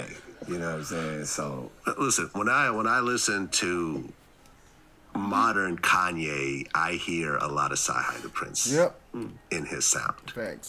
I'll just go and say that. If you don't want to say that yourself, I will say it. When you listen to your stuff and you then listen to his, you're like, okay, I could see the effect of the two of you collaborating together. Right. And in the process,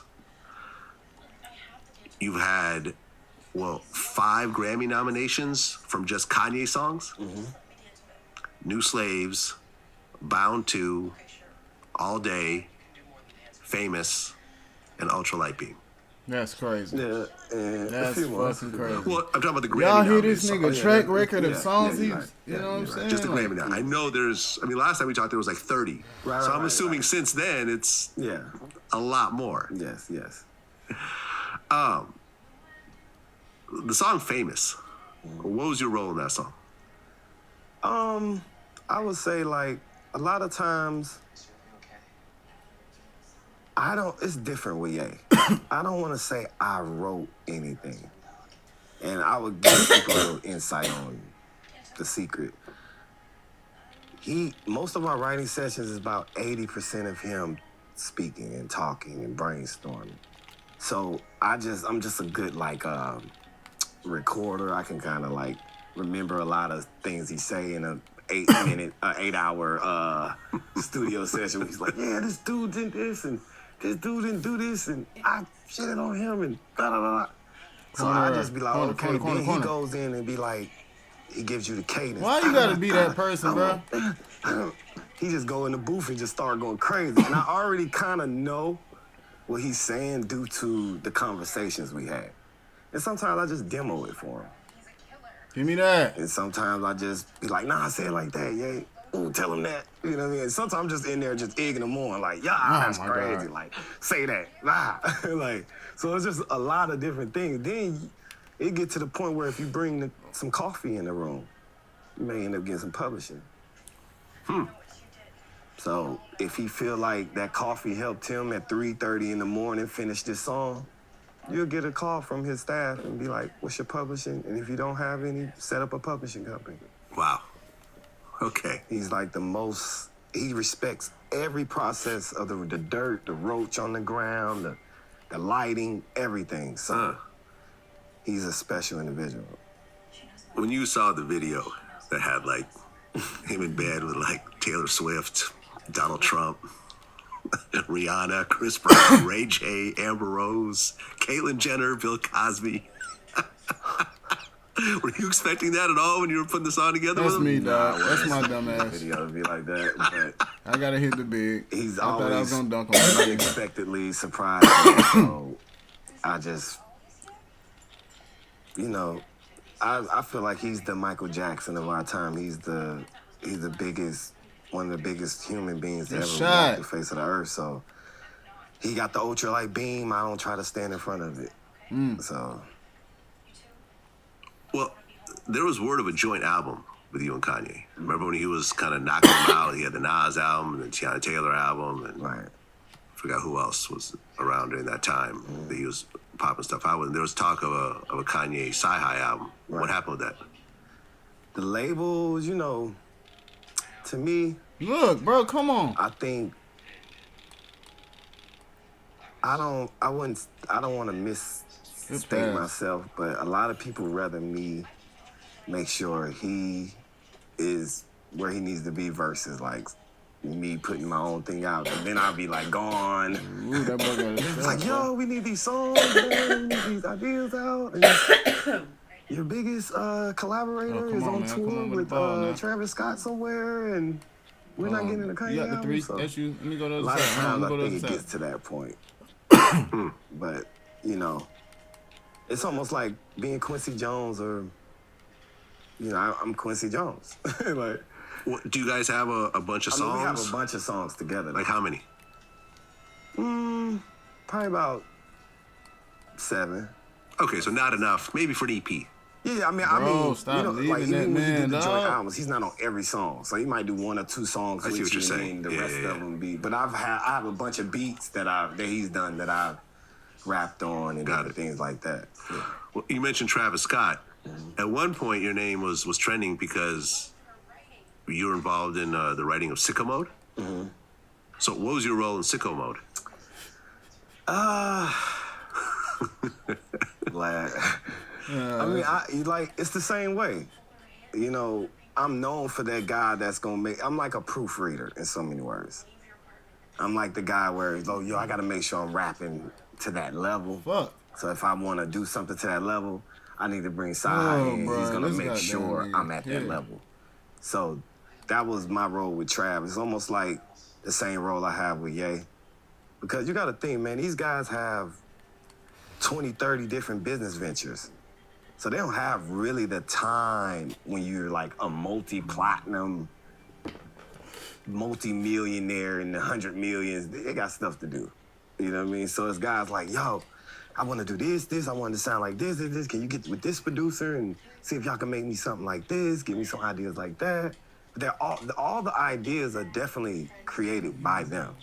I'm just the dude who like perfects it and makes sure everybody in the room is like doing their job. So it's more of a co-producer, executive producer than just a writer. Because a lot of times I might just give opinions. A lot of times I may just tell the producer to do this or tell Trav. Y'all fucking up the game. You two motherfuckers fucking like up the game, bro. Maybe you could say ads I can tell you used to do side to side dribble cheese, things like that. And that shit is fucking. Well, yeah, I'm actually looking up, the Wikipedia entry for Sicko Mode.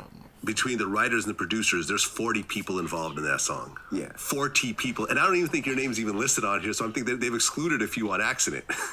Or on purpose. Or on purpose? But I think what it is it's so many samples. Well, yeah, there's that too. Yeah, Give Me the Loot was used in it. Yeah, by Biggie. Luke was used. But I mean, literally 34 writers and 6 producers are listed on this song. And you weren't listed on it. That's why it's Diamond. It's a diamond song.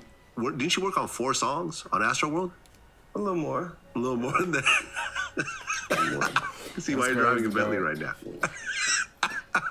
No more Bentleys for me. No? Well, they got the new Tesla truck. The Cybertruck is supposed to be bulletproof. Yeah, I've been looking at I'm getting that too. I've already put my little deposit on it.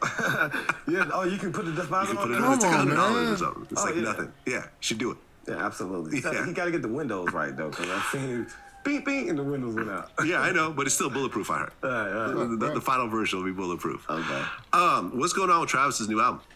I actually haven't, I spoke to him the other day. He was just calling to check on me. I really haven't spoken to him on that because I am currently in my album mode. Like, got it. I think, God put it on my spirit, like, this is a time, for you to really... Because I'm not going to say I've got comfortable, but I get paid handsomely to be able to make sure other artists are at their highest level of artistry. Well, since last time, Kanye started focusing on Christianity. With Geico, we can easily bundle home and car insurance and save even more. Yeah, just like that breakfast burrito. There isn't too much hot sauce, is there? I have a sensitive palate. I actually like hot sauce. How about guacamole? I don't really know what we're talking about anymore. Burritos. Sure. Geico. And in our last interview, you actually wore a clergy collar. Horrible! Because you're promoting No Dope on Sundays. Yes. And you grew up in the Baptist church. How much of your background sort of rubbed off on Kanye's decision? Why y'all playing hero ball? Take a small shot. I wouldn't be able to ask him. I wouldn't be able to say that. Corner. Subconsciously, I do bring different ideas. That's make a 3 then. I'm paid. That's why I get paid what I get paid.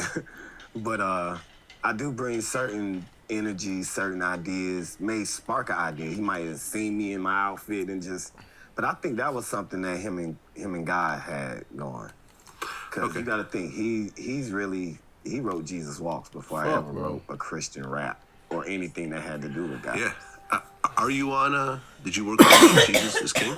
Yeah, absolutely. Okay, On how top. many songs did you work on that? Man, why? Mainly all. I work on all the songs. You know, it's just sometimes I do a lot more, so he might just give me a more for that song because I did a substantial. Yeah. I added something substantial, but Bro, sometimes come you're like, on. man, I like that. Add Why the are we choir right sagging there. all I'm not gonna people? take, like publishing or anything for that. You know. Yeah, I mean, Closed on Sundays and Water. Those are my two favorite songs. Yes. Did you work on either of those two? Yes, I did. Well, This shit, wow. Great job. Great job. I had Water's those on one of my repeat. favorite as well. Water, yeah. I think that's one of the slept on songs on that album. I like it because it really brings the. I was a big fan of Bruce Lee growing up, so you know Bruce Lee be like water. Water goes into a cup, it becomes the cup. Be water, my Water friend. can flow, or water can crash. Be like water, my friend. The Donda album. Are you working on that? Yep. How's that coming together? Oh, now that right there, it's a little monkey wrench in the game. I think he started working on it late last year. So I think once November, December, January comes around, Man, he kind this of shit takes wild, bro. hiatus or vacation break, get with Give the me the ball family. now, bro. So we're back working. That's why I'm out here too. Right, because you actually stay in Wyoming as well, right? Mm-hmm. Dope. Yeah, I have a house everywhere he has a house. There you go. How's he handling the divorce right now? We didn't really speak on it, but he's in good spirits.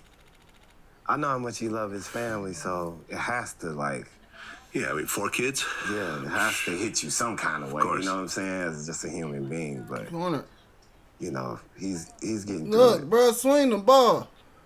When he was running for president, Oh, fuck. and then before that, the alliance with Donald Trump and wearing the MAGA hat. What was your take on that when that was happening? I'm a little different than a lot of people in the world. When I feel like God has a calling for someone, I can't step in the middle of it. Because, you know, a lot of times he doesn't really have the time to explain himself. A lot of times he comes, you know, he gets a lot of information. He meets with, when I tell you he meets with every powerful person in the world. Like, you'll never believe how many private jets he flies people out on just to have a 30-minute, hour meeting with them. Huh. So you got to think this man is a man that's around the world meeting with the most powerful people, and he gets information that Twitter may not be able to get, but I guess Twitter is fact-checking now. No. But he gets classified information. Shouldn't even been in there. So he may say something to you that he can't really elaborate not on. thinking, bro. But it's for you to kind of do your research, because powerful men like that, they ain't gonna let them have too many opinions. Yeah, it's just, by 2021, after seeing what happened with the attack on the Capitol building. Wow, you could have passed out of that and everything, bro. You went ahead and went with the shot. That's crazy. Really symbolizes something that is really very foul, I feel, from my point of view. Mm-hmm. In fact, I remember as the Capitol attack was happening, I was interviewing these 2 wrestlers. One of them was Don Fry. I didn't realize until after the interview that he had a blue MAGA hat on. Mm-hmm. And I just, we decided just to blur it out. Just because we just didn't want that symbolism on Vlad TV. Because of ultimately what it ended up being. It was the symbol of an attempted coup, an attempt to subvert a free and fair election. Just a lot of hatred, And I could say that when I saw Kanye proudly rocking that MAGA hat, I wasn't feeling it. I mean, that's understandable, but I do want people to understand, when you're a spook that's out a door, you're privy to information that a lot of people are not privy to. So when we say this person is wrong just because he got on the hat, but I know people who don't wear the hat that's done way more egregious things than the people with the hat. I mean, since the Clinton administration, since a lot of these administrations, blacks been getting locked up, black dope been in our neighborhood, firearms been in our neighborhoods way before Trump was a president. And if you look at it, if you look at his history with black people, he's more closer to them than any other president outside of Obama. So, you know, sometimes, you know, somebody, I'd rather somebody have a problem with me and say, I got a problem with, like, my situation now. I wish I knew who shot at me versus it being random or not knowing. So, I mean, some people are more, I want to know if my girlfriend cheating on me. Right. I don't want her just to come in the house and be like, hey, baby, woo. Let me know if you cheat on me and we can have a conversation. And I felt like that's why a lot of powerful people, a lot of people that meant something to our culture got out of prison, and you could work different things. And even with the, like, I don't want to get too far into the politics, but COVID did a lot of damage in the world, but it also did a lot for certain groups of people. So it's almost like, who's wrong, who's right? I'm not God, so I don't get to judge anyone, because, like I said, I know people who did way more egregious things without the hat. And we can dive, if you want to dive into that on another subject, we can. Yeah. But yeah, so I couldn't really judge him because I knew what he was trying to do. I knew he was trying to change laws. He knew this was a friend he had prior to versus trying to talk to any other president that he has no relationship with. If I got a relationship prior to you running, and I feel like I could change some law. Like so they knew each other from before? Yeah, Trump knew every black celebrity prior to the presidential run. It's just the powers that be will call you and be like, you know, you can't be seen with this guy, and we're gonna pay you to perform at our little inauguration, and we get to seem like we're with the black people, but we really aren't. But just make them vote for us, and you know. So I sit back and be like, hey, what you wanna do, boss? I'm not here to deter history. You know, that's not my job. You know, Kanye's gonna do Kanye. Down to running for president. And 30 years from now, we might look back at it like, man, that was a real move. Or we might say it was just as bad, but... Yeah, I mean, he got a few votes. Yeah. He got a few votes. Oh, I mean, yeah, as far as running for president himself, yeah. Exactly. And the crazy thing, he had no help. No, he funded it all himself. And not even just funded it. Nobody supported him. His family, his friends. Like, I've seen so many people that he's changed their lives for generations and generations to come that came in there and cussed him literally. Like, cussed him out. Well, like, you couldn't talk to me like that. Not in my own establishment. I think the reason why people were upset at him running for president was because they felt that he was going to split the Democratic vote and allow Trump to go back into office.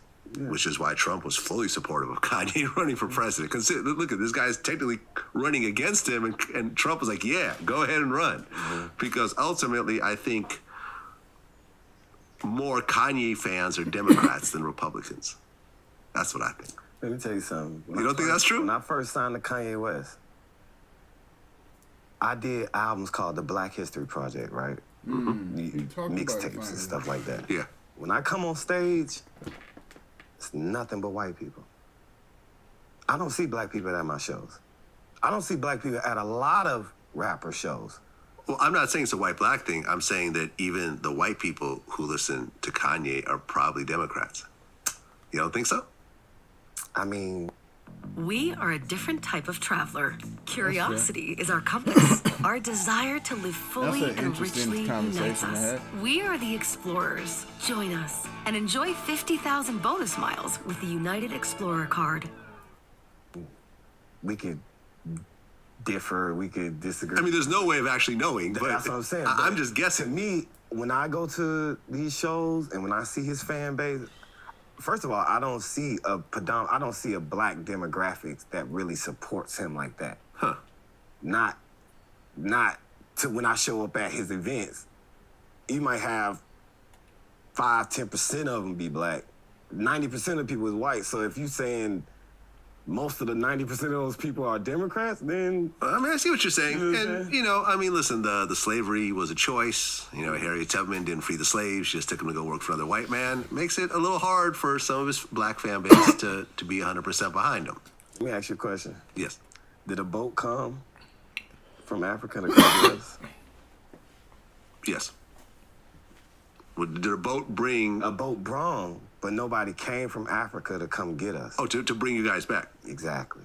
Correct. No, it's still slave castles, slave homes that are still in Africa. Who even say we was brought over here on slave boats? Right. When you see ancient artifacts in South America with noses this wide. Talk your shit. Maybe we was prison. He talking about the Olmecs right now. That's fucking crazy. Because of war. But our people would not be able to tell that history because 90% of them was wiped out due to disease. Right. So we don't know what happened in those times. I've been to the island of Gorée in Senegal.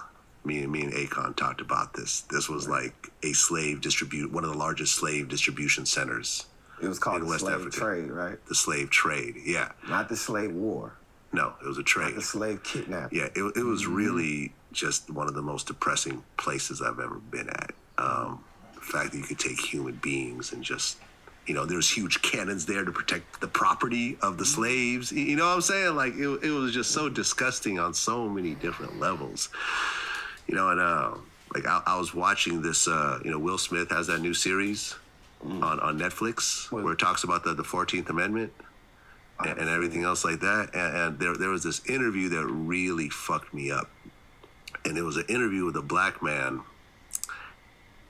interviewing a descendant of a slave owner, like the grandkid or something like that. And this was done, it looked like maybe in the 50s or 60s, so it was kind of a while back. And the white guy was saying, to the black interviewers, like, yeah, and the country's becoming more liberal. I'm becoming more liberal myself, and I'm, looking at black people as humans now as well. And and the guy said, well, if you're looking at them as humans now, how did you look at them before? Right. And he said, well, honestly, as high functioning pets. Right, in the pure, yeah. Yep. And that fucked me. That's it. What is he talking about? That's it. That's just that. It don't matter. That's a mentality. That's a mentality in general. Motherfuckers look at motherfuckers as high functioning pets, similar to monkeys, similar to smart ass dogs. It's the same fucking mentality. Yep, so badly. Like I was like, I can't believe this guy actually said this out loud. Like this is crazy. Like he literally. See what Vlad said. It ain't about he was tripping about what he said. He said it out loud. He's tripping that he said it out loud. Looks at these people like pets. It's crazy. My sister did an ancestry on my family, and we couldn't find my family in some parts of Georgia that was in the I guess the slave book. So they looked in the livestock, and that's where they found my family. But all to say that is this: nobody's taking my mom and dad and my sisters and aunties, and I'm just gonna be kumbaya. That's the thing about Ye. Ye looks at his people as kings, warriors, great men, men of honor. He can't understand how LeBron, 6'9", 270 pounds, let a European that just came off the Black Plague, that wiped out 75% of Europe, can come colonize. They don't even have enough soldiers to even, have a real war with us. He can't understand how those people were taken by just these small group of people on a boat. You have to explain that to a king, to a god, to a man that feels like our people are more than what they depict us as for 400 years of slavery. When Egypt and all the European countries went to Egypt to learn and study. See, it's deep when you know your history past slavery. Right. Yeah. When you go back thousands and thousands of years. I tell people all the time, 100 years to God is 200 years, 300 years.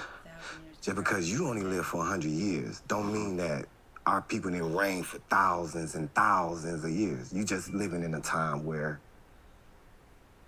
somebody else is in power.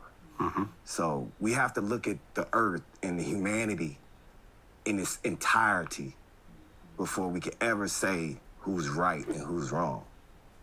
Because you can go to the Israelites and the people who they say built the pyramids, were lighter skinned people than the person who was telling them, move this stuff, move this stuff. So who was slaves first? Or who was slave owners first? But if you're a young man like Ye, who gets to talk to sheiks and princes and kings from different kingdoms and this and that, and you getting all this education and you putting it all together, you're gonna ask certain questions to be able to get those answers. They say human artifacts were certain, when I was in school, they said it was these many thousands of years old. Now that I'm older, they keep digging further and saying, dang, we seeing more humans. We seeing they live past this. We seeing that they had this type of technology. So he's just really giving you the opportunity to think for yourself and not let Twitter fact check you. Yeah, I mean, I looked it up. The modern humans have been around for 200,000 years. So if you talk about Christianity and Jesus that was born, 2,000 years ago, that's 1%. 1% of the time that humans have actually been here, meaning that along the way, 99% of the time, all the Michael Jacksons and the John Lennons and the great storytellers and the great musicians and the great writers that have just been lost through the sands of time. Exactly. We've lost 99% of that. In fact, we probably lost more than that because even 2,000 years ago, you only had very primitive ways of documenting things. You had no video, you had no audio, you could have been the greatest musician. There could have been someone 10 times as great as Michael Jackson. That we'll never know. That just played live to some live audiences, and that was that. Whoever got to see him, and that was the end of his story. Exactly. There's nothing to actually record it and other people in future generations to carry it on. That only came, maybe 70 years ago? That's why I said, you gotta, people like to start our history with slavery. Yeah. And I don't. When somebody like me, Mansa Musa, when the richest man Empire, ever, yeah. When you know all these things, the Egyptian king, if you look at some of these tombs and things, their bodies are in boats. So we was traveling the world far before Europeans or anybody. And if you look at the Pangea, we all from the country of Africa. I mean, it was one continent in the beginning. So it's all those things. He just sparking the mind of a historian, of a scientist, to be able to dig deeper and not just go with what Harvard told you or what Stanford or Dartmouth or whatever college you went to. Dig deeper because you will be able to add to history and open our eyes more to see that we're all just one race of people, and that's the human race. Facts. Well, before I let you go, new project. Yes. Barcode? Yeah, it's a new show that I'm doing. I thought of in the pandemic because I was just bored. And it's like a mixture between, like I say, Tiny Desk and Jimmy Kimmel with In Living Color all in one, So I just wanted to kind of bring a lot of the creators that I know in Atlanta and just around the world, around the industry, and just be able to bring them in and kind of do this live show and entertain people. So, look out for that, guys. I have a lot of episodes of it. It's a cool idea. It's a cool show, and I'm looking to make it even bigger. Okay. And is there another new project as well, or? Yeah, I'm working on 3 albums. Okay. So I have an album called Slick Woke. I have an album called EGOT, the Book of EGOT. That's Emmy, Grammy, Oscar, Tony, if you don't know about that. And my last one is The Spook. Okay. And you made reference to that, the spook that hid Sat by the Door. Sat by the Door. I actually looked it up as you were talking about it. It's a CIA book? Mm-hmm. Well, it's a book about the first black CIA agent that was let into the intelligence. And he learned. Have you seen my new phone yet? It like folds in half. I love my phone. I would never even think about switching.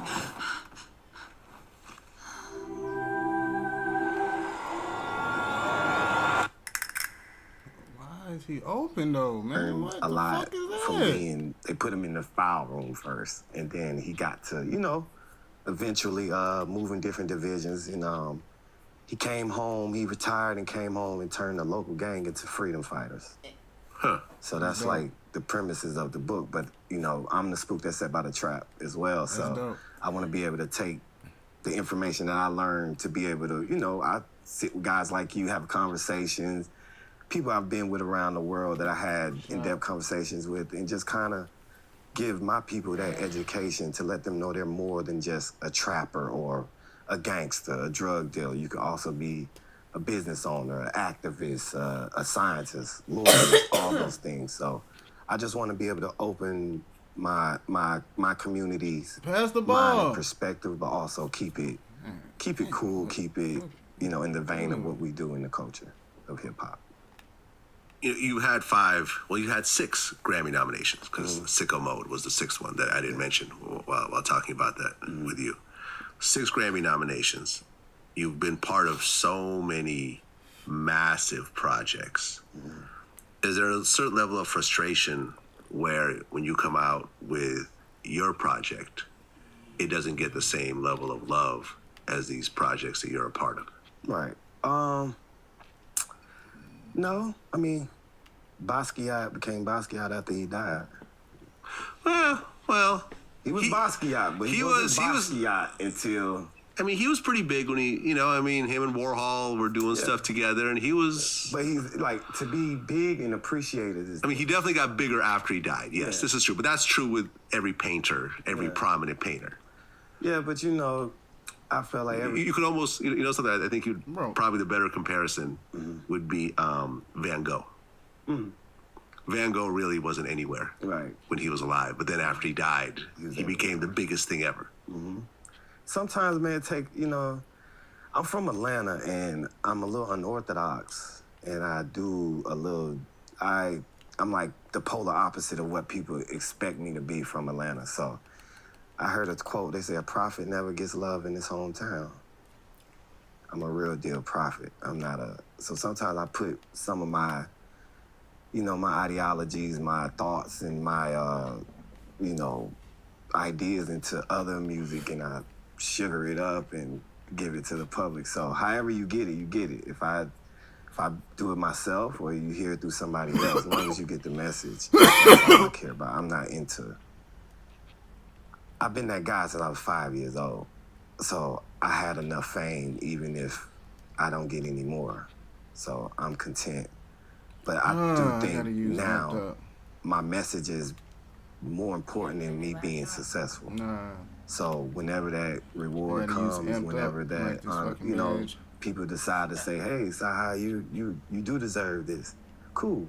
But if it don't come, I'm living for one person. That's him. Yeah. If however you want to phrase it. No, I'm good. I made it to Vlad just being myself. So, multiple times. Multiple times. I'm good. Well, listen, Cyhi, first and foremost, man, I'm so happy you're okay. Because like I said, we go back 10 years. Right. We've always had a very mutually respectful relationship. It's always been love between you and I, which is when I hit you, you hit me right back. So going through something like this, although you have gone through other shit in the past, I think now, number one, you have way more to lose right now. Exactly. Absolutely. Way more to lose. Back then, you're trying to make it to 20. Right, exactly. Hoping for the best. These days now, you have potentially multi-generational wealth. You have a catalog that's going to continue to make money past your lifetime. You have kids? No. Well, at some point you probably will have kids. I'm working on it. Working on it. You have family. Yeah, definitely. You know, you have that type of thing. You have a lot to lose right now. Way more than whoever was trying to do this to you, I'm sure, who are driving around with a Maserati with no license plates. You know, so the fact that you lived through this, you're taking it seriously. You're not trying to retaliate and throw everything away. Right. You know, you're not letting someone trick you out of your position, like I like to say. And in a very sad time right now, you know, since our last interview, you mentioned Mo3, you know, who I interviewed, FBG Duck, who I interviewed, Pop Smoke, who I talked to 2 days before his interview, before his death, who we were planning an interview next week. Young Greatness got killed. So many people, you know, Boosie gets shot. King Von gets killed. We were planning on doing an interview with him, like, you know, in the same city as your situation happened in. Just a lot of tragedy that did not work out. And the fact that you were able to walk away from it and learn from it and not trying to throw your life away to try to figure out who did it or whatever else. Because at the end of the day, I found that karma pretty much takes care of these types of situations pretty well, because I could almost guarantee you were not the only person they've tried this with. Exactly. Guarantee you that. And I want to say this, Vlad, before I leave. To all the rappers that come from impoverished neighborhoods, because I don't like when they be like, I'm a street nigga. Woo-woo. We all from the street. You know what I'm saying? If you black, you from the street. If you live in the suburb, if you want to see your cousins or your aunties, you go back to the hood to see them. You know what I'm saying? So we have to understand that we have made it. We have graduated. We won the Super Bowl. Tom Brady is not out here shooting it out with dudes after the Super Bowl. Right. He's a professional. We are professional artists. The reason why Atlanta doesn't have a Universal building, a Sony building, any kind of building, because we have to professionalize our careers. We have to legitimize our businesses. So we have to leave where we come from, where we are, where it's at. And we have to look to build our city, our culture, our communities in a professional light so we can do business with other major companies. A lot of times, last thing, for every one artist that comes out of Atlanta, there's 500 in a prison and there's 500 in a graveyard. For every one artist. Because they all try to make money in the hood, to be able to put behind a video, to be able to shoot the thing. Because a label doesn't do artist development no more. They not gonna sign you because you're talented. Yeah. You got to have some street cred. You got to have some, where y'all think that come from? So the labels are just as guilty as the artists are, because they won't even let you in their building no more. How I got signed, you can't even get signed like that no more. True. Yeah. Like through a showcase or just right. Going there being a good rapper. Nah, you better have your own set. You better have some buzz going. Followers, views on YouTube, some Spotify numbers. And all that takes a little stepping on people. You got to get your hands dirty to be able to be in the music industry. So I think once we professionalize it, I think a lot of the major companies will come down and make sure they do artist development and start putting different opportunities in the city so we don't have to go that route. So that's the biggest thing. Letting our people know, letting our artists know you won. You made it. You don't have to keep a street cred. If you made it out the street, you obviously had a street cred to even make it out. You know what I mean? So I definitely want my people and the artists in the industry to know that we have to do better than just violence to be able to make a name for yourself. Well said. Very well said. Cyhi, always a pleasure, man. Looking forward to the new project. And, Thank you, man. Glad you're okay. Thank you. Until next time. My God. Peace.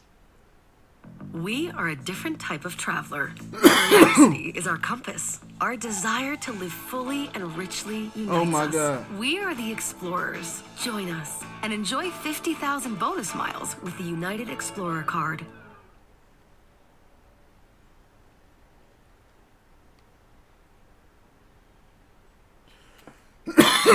No Jumper, coolest podcast in the world, and today, long-awaited interview with the one and only Cyhi the Prince, how you feeling, man? My God. I had to learn something in adversity.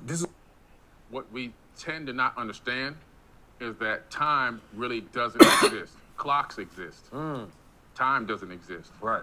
And like you said, we've been given this functional arrow of time, which puts us in one specific direction so that we can organize our thoughts and our days and our years and weeks and what we're going to do and what we're going to meet up with somebody and everything else.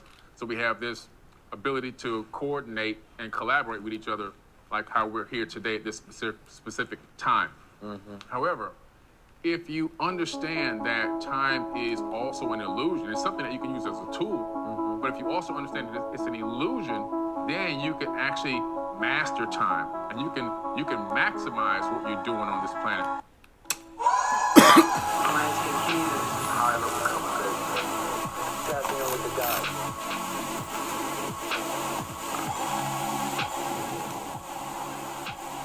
Peace, family. Welcome back to another high-level conversation.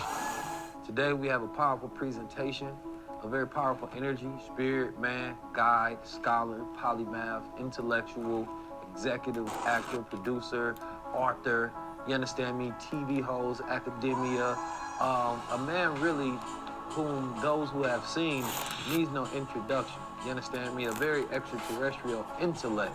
You understand me? A person that can dive in multi-dimensional areas. You understand me? And a person that I don't have to hold back with whatsoever. You understand me? This is a man who has, secured funding to build underground cities in Georgia. You understand me? A person who is a 2-time best-selling author. You understand me? Of Woke Doesn't Mean Broke and of the Emerald Tablets. And also the founder of Forbidden Knowledge. You may have seen him on the Travel Channel. You may have seen him on the History Channel. You understand me? You may have seen him in another dimension. You just happened to be popping some shrooms or something and traveling through somewhere. And Billy Carson was right there floating next to you, giving you some guide. You understand me? This is a powerful brother. Not only is he found things here on Earth, but he's actually found things out in space. You understand me? And we're going to dive deep into exactly what that means. So today, I want to introduce you to none other than the most powerful, prolific brother known as Mr. Billy Carson. Hey, thank you, man. Appreciate you having me on. Absolutely. Thank you for the great introduction. Absolutely, man. I make sure I have very intelligent people, you understand me, who require a great introduction, you understand me? For those, of course, like I said, who know you, you don't require any introduction. You understand me? You are a man, a great platform. You understand me? That stands on his own merit based on the knowledge that you possess, research, investigate, and deliver to the masses. Thanks, man. Today, man, I want to have a roundabout conversation about a multitude of different subjects. Here at High Level Conversations, I like to have an actual cipher, you understand me, where we build and lie and create new universes, you understand me, a university of thought. And the first thing I wanted to talk about was time itself. Yeah. And the ideas of time. There's a lot of people that's trapped into increments of time that they have to work in, you understand me, from a 9-to-5 position. Bro, and they have to live within windows of hours and dissect their days based on that. Yeah. You understand me? And the unfortunate reality of it is that most people will never have a true understanding of life because they're living on borrowed time. Yeah. You understand me? And so I'm always working to help present perspective and observation of where people can understand the laws of time a little more. You understand me? Yeah. Especially as we enter into 4th and 5th dimensional phases here, you understand me, on this planet Earth. You understand me? Or the universe, as we will. Human beings, are we very interesting, beings. Yeah. You understand me? Like, just the idea that we allow someone else to decide what time is for us is a very interesting thing. Yeah. Right? From Julius Caesar to the Roman Pope with his papal bulls deciding, what is a 365 calendar, what is talking about 7-day weeks and 60 seconds and 60 minutes. And we say, okay, let's go along with it. Yeah. And we don't realize that it speeds up, you understand me, the process from being born to when you leave this place. Yeah. You know, and then we already have expectations on what life is going to be because there's other people that tell us what it is, when we're going to die, when we get old, when we're going to feel a certain way. So it sets up a curation for us to die a certain way and at a certain speed. I want to hear what your interpretation of what time is first. Yeah, well, you know, this is a very deep question. I've talked about this so many times in different so many times lectures and workshops, you know, because for people in the third dimension, we're in the third dimension. What we tend to not understand is that time really doesn't exist. Clocks exist. Time doesn't exist. Right.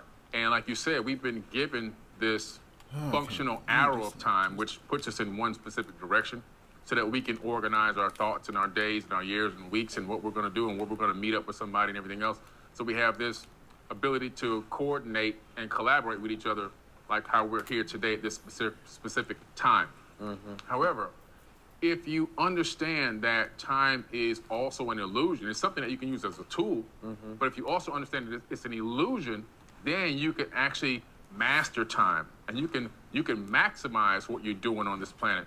Because if you go any high in all the higher dimensions, you know, we're in the third, fourth, fifth, sixth, and all the way up. For the layman that don't understand what being in the third dimension means, can you give us a breakdown? Okay, sure. So if you draw a line on a piece of paper, that's the first dimension.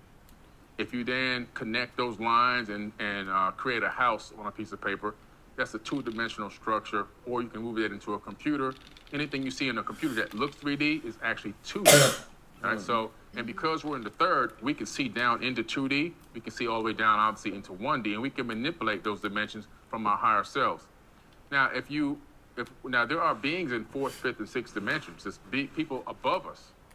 Now, because of that, they see us, and they recognize the past, present, and future operating all at the same time. Everything's happening at once. Right. There is no separation between the past, present, and the future. The arrow doesn't exist. Because they're higher than us, they can look down into the third, and they can see into what we're doing. So who are before? Because hey, we got to unpack a little bit. We got to unpack. Okay. It's high level, but I want to make sure that the people can follow along with it. So, you know, talking about third dimension, right? You know, it's ants are not third dimensional beings, right? Because they can't get up, right? They're not horizontal. You understand me? They exist on the plane where they're looking forward, right? So when you're moving about the rest of the world that is higher up to them, they have no access to that, no perspective on that whatsoever. You understand me? For them, everything is straight and in front of them. For human beings, we have the ability to look upward, to look inward, to look outward, to look around, right? So therefore, we're connected into different angles, different perspectives, and different dimensions. You understand me? And then what I wanted to get with next though, so let's say we got the third dimension, right? Now we're talking about the fourth dimension, right? What is the fourth dimension? The fourth dimension is something called a tesseract. And if you go into the ancient text, it's Metatron's cube. Meta, M-E-T-A, meta. Obviously, you know, the metaverse, right? They got that from Metatron's cube. It's a fourth dimensional substructure. Now, this fourth dimension is really something called a quasi-crystal. And this quasi-crystal in the fourth dimension, it casts a shadow. And the shadow that it casts, it creates the realm that we're living in here. We're living in a shadow of a higher dimension. That shadow creates a third dimension. It actually creates a fractal of it, creates this fractal holographic matrix that we're actually maneuvering in the third dimension right now. So would the fourth dimension be considered a dimension of time? You can address a fourth dimension of time like Albert Einstein was saying if you're just looking at a third plus a fourth being the arrow. But when you actually move up into another dimension, we now know in quantum physics that there is actually a fourth dimension. So all dimensions are in 90-degree angles of each other. And according to quantum theory right now, we're really anticipating that there's at least 11 dimensions, or otherwise the universe would collapse. So there really is truly a fourth, fifth, sixth, seventh, all the way up. Not just the arrow of time. That's just something extra. They try to make it make sense back then by saying the fourth dimension is time, but time is actually not a dimension at all. So now that's a very interesting, because it's a lot that I'm sure that everybody's like, all right, I thought I was smart, and then I tried to keep up, and then I got left behind. Right. You understand me? And what I want to bring people up to speed. You understand me? And the ideas in correlation to the analogy of how we're moving as a collective human species, specifically with technology, right? Yeah. Because I think it can be connected to, cellular technology, right? Going from 3G to 4G. And, going from 3G to 4G to 5G, which allows us to be able to do different things that we normally weren't able to do that weren't possible, right? Let's say you got 3G phones, it's helping you make better, faster calls, you understand me, connected. Then you get the 4G and you're talking about now applications and streaming, right? And Wi-Fi, right? Being able to connect within systems and the Internet of Things. And then 5G allowing completely new systems of possibility. And this was where I think a lot of people missed the point in 2020 where everybody was going through the craze of whether 5G was killing them or not. It was more so what was 5G going to do, right? So the NFTs and the Web3, right? And you're talking about, AR, VR, spatial reality, all these different things are not possible unless you have 5G being in connection. So it was representing a new world being produced outward. And it wasn't just an accident that NFTs came after the pandemic and this technology came after. There was something happening at that same point in time that for me, it was entering into a new phase of the world, a new dimension, a new speed, right? And that speed, can be known as time, if you will. And a lot of people without that ability to process at a high level, right? Like you got bandwidth, you got landline speed, you got Wi-Fi speed, you got 5G speed, you get left behind. So everything seems that it's moving fast, but that's only because you're not moving as fast. Everything stands still when you're moving at the same speed. You understand me? And so what I've always tried to do is keep people up to speed where we at in the dimension that we're currently in, or a little bit above, so you can be ahead of your time as a visionary. Because the fastest speed is the mind. You understand me? Being able to travel in your thought, right? That can take you into time, that can take you ahead of time, if you will. But the ideas of time itself, I love the concept that it being an illusion because, even the era where time is connected to language, right? That I wrote in my book about how when we speak in the English language, it's a very future tense reference, right? So we're always referencing the future as we speak. I will be there. I'm going to do this. And we have so many different phrases within the language. We're always pushing ourselves, not connecting to the present, but at a later point in day and time. You understand me? And I think that learning to be present connects us to the power that we have in control over. And then once you have that power, then you know how to create seeds that can control the rest of the time. But you said something about beings, right? Now, we always look at ourselves as people, but then when we talk about people, you're talking about human beings, right? The being part is not something that the average person understands, right? And then when you're saying that there are other beings, who are these other beings? I believe personally, just based off of my research, and I've gone through now over 1,000 scriptures, texts, papyruses, cuneiform tablets from all over the world. They all have a very similar story. And all these ancient civilizations talk about beings, not just beings who came here from other planets, people that look like us and we look like them. In other words, not identical, but very similar. In other words, a bilateral, bipedal hominid of some type that can maneuver around, that has appendages that can manipulate the environment, because without that, you can't move out into space and other places. And they also talk about multidimensional. You get into like the non-commodity, stuff like that, talking about multidimensional beings. And so in physics, in quantum physics in particular, they started theorizing on these dimensions and were able to even analyze and discover some that they actually do exist. And on top of that, they realized that the dimensions are packed so tight on top of one another that if you can phase shift your atomic structure, your subatomic frequency, you can walk right into another dimension. And so they started postulating, what if beings from higher dimensions are some of these apparitions and these paranormal phenomena that we're seeing, are they able to maybe take a glimpse or a peek? Are they phasing through into our universe? And so from higher dimensions. And so they started really theorizing it. It seems to be, and based on my research, that there's people living everywhere. Not just, and I'm not talking about little green men with antenna, I think that there's people living all throughout this universe in the third dimension, and I think there's people living all throughout even higher multiple dimensions, maybe at a certain level, a certain height in those dimensions. Maybe they don't have a real corporeal body. Right. Non-physical. Non-physical, you know what I'm saying? But I believe that the consciousness is there. Now that part is interesting, the non-physical aspect, because I understand that and I can believe in that idea and that concept. It's like what people think. I think of angels as angles. Yeah. Right. Right. Because you know angels are supposed to exist in between dimensions. Yeah. You understand me? And angles, you understand me, are dimensions. That's right. right. And so it's like perspective is your angle in which you see things and view things. And oftentimes angels come and gives us new perspectives, new thoughts. You understand me? Yeah. Arriving from a different, completely dimension of thought that we couldn't arrive at ourselves. Correct. You know, but at the same time, when you're talking about non-corporeal bodies or non-physical bodies, you understand me? I like that concept because when you're talking about time, you're talking about light, you're talking about all of these different ways in which light or energy can exist within, and consciousness, right? The awareness of, you know, output. You understand? Mathematical output, right? Do you believe that the universe is mathematical? Oh, absolutely. The language of God is mathematics, because mathematics can literally explain everything that we experience and everything also that exists.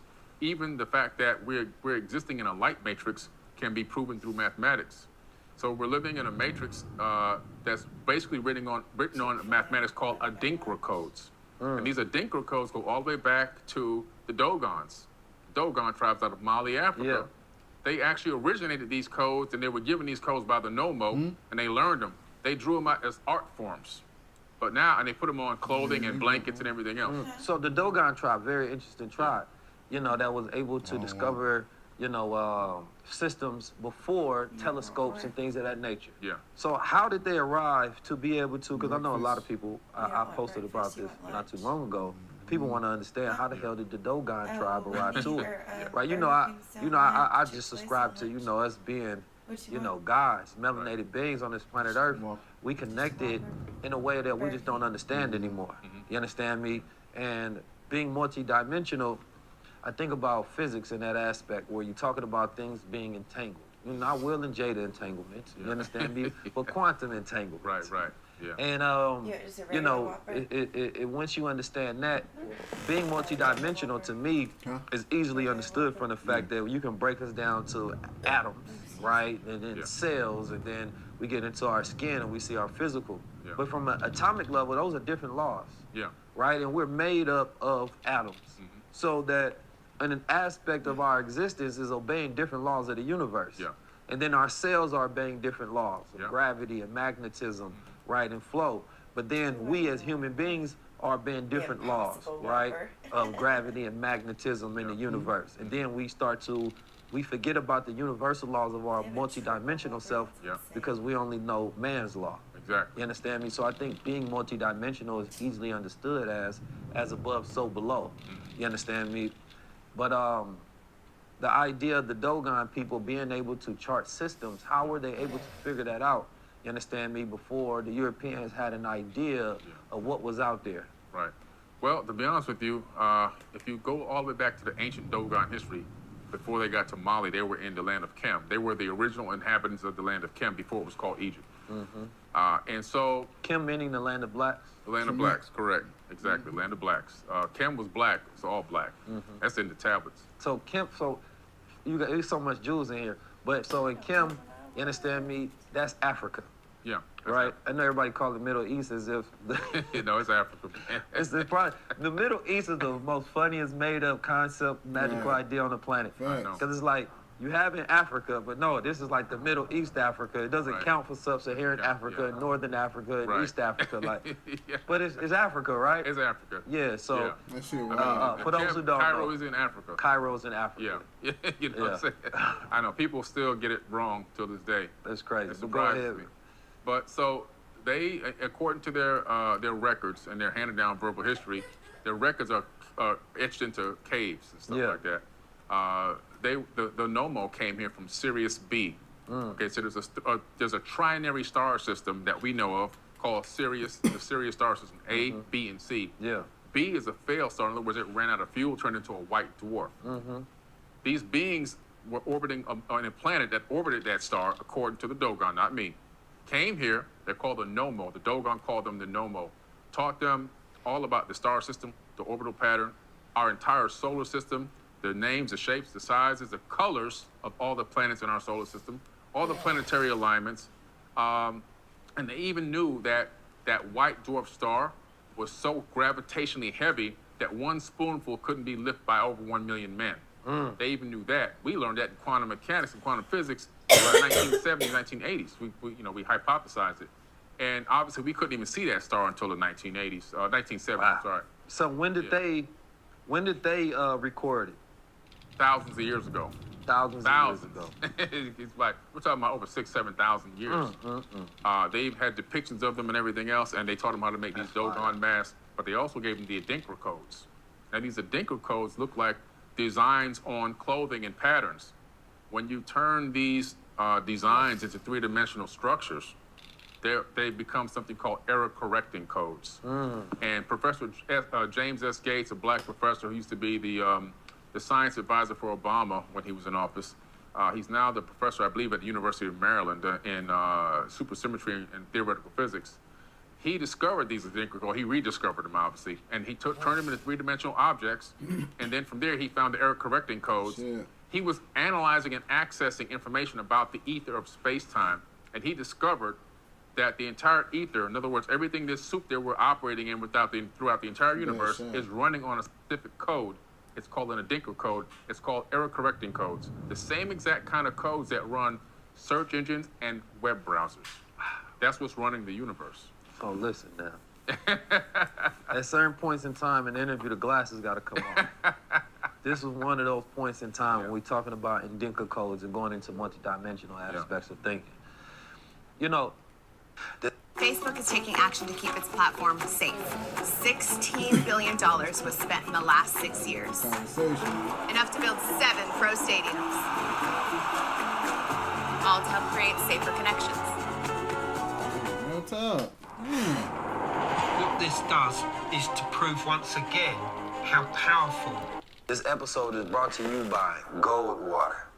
But, you know, being connected to the stars, you understand me? And being connected to the universe is a very interesting aspect of thinking. You know, I grew up, you know, in the Nation of Islam. Okay. And in the Nation of Islam, there is a lot of, you know, astronomical teachings, you know, about astronomy and sizes of the planets and distance. That was one of the first things we had to learn. Wow. Right? Where the distance between the planets, the speed of light, the speed of sound, right? You know, the total square mileage of the water, earth, land, mountains, rivers, lakes, right? Everything. So, you know, deep into the teachings of Elijah Muhammad is astronomy, right? He wasn't really into astrology because he said it was too much guesswork. But astronomy he was into because it was mathematical. And you're talking about, you know, 30s, 40s, 50s, 60s, 70s, for a black man to be teaching astronomy, especially to poor black people in America. It was light years ahead of his time. It was an interesting indication of, you know, where he got his knowledge. Because he had a 3rd grade education, but he was teaching about astronomy. Right? And he would dare the scholars of the world to prove him wrong. Of course, none of them did, right? Because he was talking about Pluto back in those days before they would recognize Pluto, right? And I used to always think about why. And one of the last books that he wrote was called The Theology of Time. Oh, wow. And The Theology of Time was, it's not a book for the beginner, initiate. You understand me? It's definitely more novice when you get into your understanding. And then that's when he proposed and he talked about alien life on Mars. Right, he talked about the different planets you can if you can't go there, what they were doing and building. Like, he has very detailed composition of thought on extraterrestrial life. You understand me? And the origins of the planet itself and the universe itself.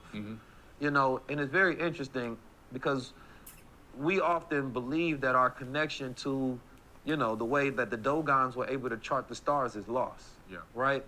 You know, but that knowledge has always been within our DNA and always been passed down within us. There's just certain keepers of that knowledge, right?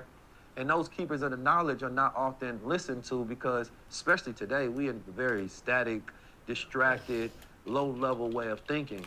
So it's like, you have to think about the mind, and it's not even to say that they were the most intelligent people on the planet, but connected, you understand me, as being different. Like, that's a different type of intelligence. Because we only measure academia or scholarship intelligence that you get from universities, but we don't measure the intelligence you get from the universe. You understand me? I want to talk about, you know, I don't want to leave time and the star system just yet, but I do want to talk about your relationship with astronomy and whether you believe astrology to be a true science or not. Well, I'm actually an amateur astronomer. Okay. I've been doing that for a long time. Yes, sir. And I have a real nice telescope. I have a Celestron SLR. And it's a real nice telescope. You can actually see the rings of Saturn. You can see Jupiter. You can see Mars. I took a famous picture that's been circulating for years of Mars during the summer. When you take a picture of Mars during the summer, it actually has green, it has blues. It's not a red planet. You can see that the ice caps are smaller, which means they've melted. There's a lot of liquid water on the planet. And a lot of those greens, I believe, is vegetation. You know, and now all the science data is coming back out from NASA. Now, all of a sudden, press releases are coming out. The soil on Mars is better for growing crops than on Earth. Now they're saying there's billions of tons of liquid water on Mars now. Yeah. You know what I'm saying? I can believe that. And they're also talking about the fact that there's an atmosphere that is equivalent to being like 18,000 feet above sea level, but that's like going to Peru. I'm going to Peru in a few weeks, right? So same thing. You got to acclimate to that height, to that low oxygen, but you can still breathe as long as you stay close to the ground. Once you go higher up, it's going to be very dangerous. But if you're within like 10 feet of the ground, you can actually breathe. You just need to acclimate. So all of a sudden, all this is coming out because why? They're getting ready to, you know, to build an infrastructure up there, in my opinion, and do a breakaway civilization. That's what the whole Elon Musk and all that's on Mars is all about. So I got really into it. Now, one of the reasons why I built the underground shelter that you mentioned, called Fort Terra Nova, that was back in 2012, was because I was analyzing the precession of the equinoxes, the movement of the stars across the sky, the constellations across the sky. I noticed that they were speeding up. Based on my calculations, it was moving, instead of 27,000 years for one cycle, it was actually averaging around 25,000. I'm like, are the books wrong? Are these great astronomers wrong, or what's going on? And the more I dug into it, the more I looked into it, I realized the only thing that can explain this is if our sun is orbiting something. It would need breakaway speed. And it would, you know, it would speed up and it would slow down, speed up and slow down. So I started digging into that. I found out that they had something they were calling nemesis out there, something that they couldn't exactly say what it was, but they were saying there was a huge object out there orbiting our sun, and our sun was orbiting it. And they found it about 3 or 4 years ago. They labeled it Planet 9, but really is a brown dwarf star. They found a brown dwarf orbiting our sun. So we live in a binary solar system. We don't have one sun, we actually have two. One's a brown dwarf, which you can only see with 2-mass infrared mode on your telescope. You have to have a digital scope to see that because it's so dim, you can't see with the naked eye. Is the sun black or white? The sun is white. It's bright white, so it's not black actually. If you actually were able to go out and look at the sun above the atmosphere, you'll find out that it's actually bright white light. When it hits our atmosphere, it scatters, and when the light breaks down, we see more of the yellows because the blues are kept up there. So the sun actually is bright white. I saw them say that the sun is black, but it's the charge of light that gives it the appearance of white. Well, it's a nuclear explosion. Now, what's interesting about the sun is that a lot of the light doesn't even get to the surface for like 100, 200,000 years. So it could be both, a little bit of both. It could be that it is a dark sun, but the light is what we can see. For example, the sun is 8 light minutes away from Earth. So if the sun went dark right now, we'd have daylight for 8 minutes. Now the light... And that's 90 million miles away. 90 million miles away, right. And the light that's formed on the inside from the collision of the atoms on the inside, the nuclei, when they're colliding and splitting, that light, it doesn't go straight from the center core right out to the outside of the sun. It actually meanders through the inside of the sun for thousands and thousands of years before it releases itself and leaves the corona. Then it takes 8 minutes to get to Earth. So the light that we're experiencing right now is hundreds of thousands of years old before it even got to us. You know what I'm saying? Before it left our sun. So light is very interesting. You understand me? I want to talk about light and water for a second. Look like we might get to the whole elemental period by the time we're done with this conversation. So, you know, I remember before I got on a journey of, you know, teaching the financial literacy and liberation aspect, you know, my deeper studies was into quantum physics and science and psychology and, you know, a multitude of different things that I believe would help guide enlightenment. You understand me? Yeah. And so studying light, I started studying the fourth phase of water, right? Where in between, you know, for those who don't know, you know, water has 4 different phases. Some people say 5, but we're going to the 4. You understand me? Solid, liquid, gas. You understand me? And I used to think about that because I say the only difference between the water and each structure is the proton arrangement, not the proton count. Right. So it's not something new that's happening to the water that is entered into it that changes its state. It's the arrangement, you understand me, of its energy. And so when I thought about that, and then of course, you know, light is energy, so we can say that it's light that changes, and then water has the most different states out of any other element. And so I liken that to consciousness, right? Yeah. That our consciousness can be in rigid states, it can be in flow states, right? Yeah. But what changes, your consciousness going from a lower consciousness to a higher consciousness is enlightenment. Yeah. Right? You know, when we read, right, I always say we re-add, right? We're re-adding knowledge that is already in us because we're not actually, nothing physical is going in there. Nothing is going and tinkering and changing with your brain. It's literally electricity changing the arrangement, you understand me, and the structure of your state of consciousness. And you can see a symbol, right, and gain enlightenment, right? And it can cause an inner knowing that can have your mind, you know, raising this vibration, right?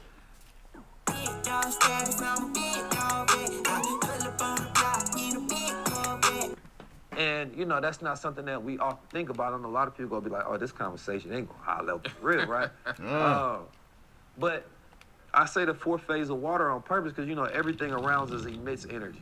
Every single thing. We walk into a room, we say, damn, the vibe is off. Right. We don't realize we're speaking in scientific terms. Yeah. You understand me? Real science. Yeah, it's true science. The vibe is off, but you have an intuitive connection. Corner, damn, right? nigga. There's friction in the air, that the ions, you understand me, are positive or negative charged when you go into different environments. Yeah.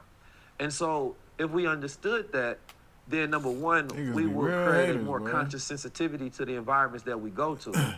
But we are in environments that are often very austere to, you know, our embodiment, our aura. You understand me, and who we are, because, you know, for those who don't know, we emit an aura from our heart. You understand me?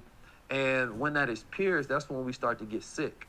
And we are in environments we're not supposed to be in that are in friction to whatever our vibration is. That's when we feel off. Right? And there's only certain people, and I'm with Minister Louis Farrakhan said, somebody asked me once, they said, how are you able to go into all of these different type of environments? You understand me? And not be changed by them or not feel sick by them sometimes because you're around all these different type of people. And he said, I bring my own atmosphere. That's right. You understand me? Like, I bring my own atmosphere. Yeah. I know exactly what it means. Yeah. I walk into a place and I put a bubble around myself. Yeah. I just literally put an energy bubble. I just see it coming out of my head and wrapping myself. And I walk through, I got my energy bubble. Yeah. You know? No, that's super key. I mean, so when we go to water, right, we 70 to 90% water. Some people say I'm basically almost 100% because even those things can be made up of water. Yeah. But when we're talking about water and the effect that light has on water, right? Because, you know, water is charged by light. Yeah. And water has memory in it. That's right. You understand me? I think it was Dr. John Pollock that was giving a breakdown on the 4th phase of water. And it was one of the same doctors who discovered, I believe, HIV back in the day, who was trying to figure out ways to utilize sound waves to create medicine. Yeah. You understand me?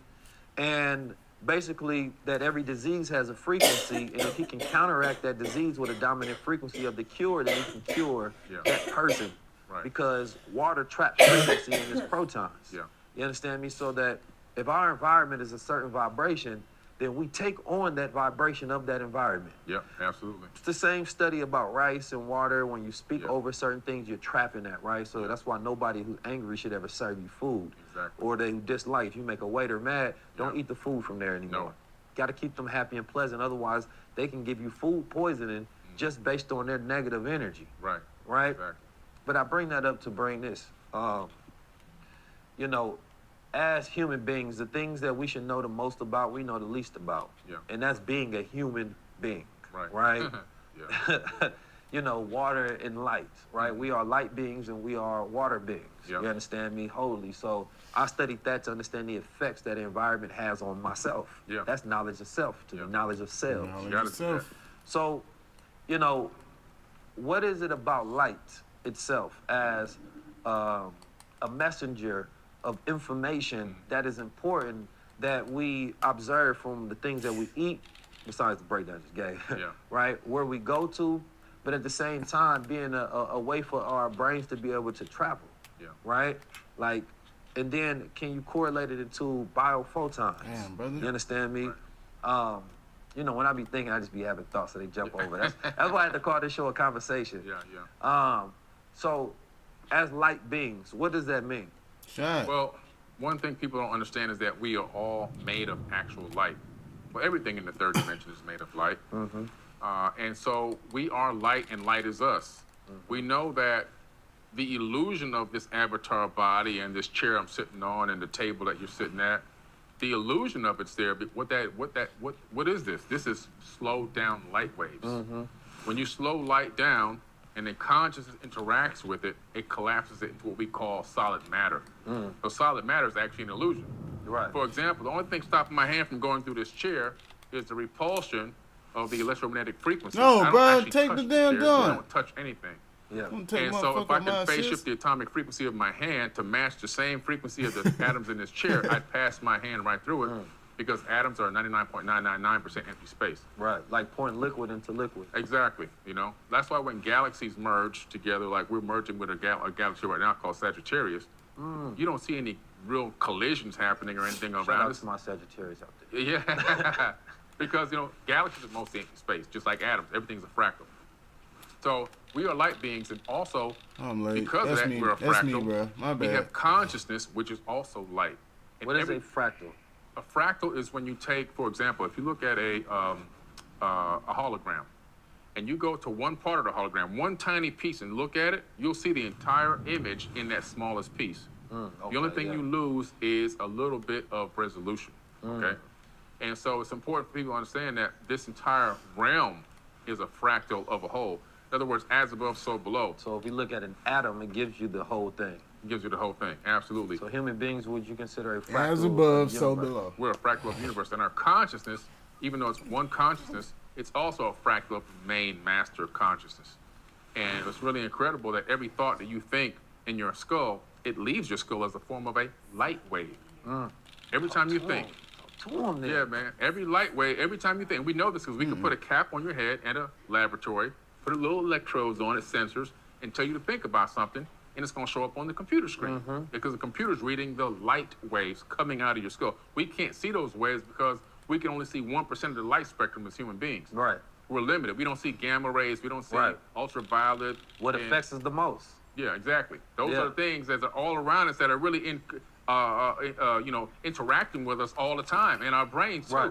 And that's what I was getting to with the water, because the ultraviolet radiation is what causes that fourth phase to flow, like blood flow within our bodies and things of that nature, by creating a separation between positive and negative charge.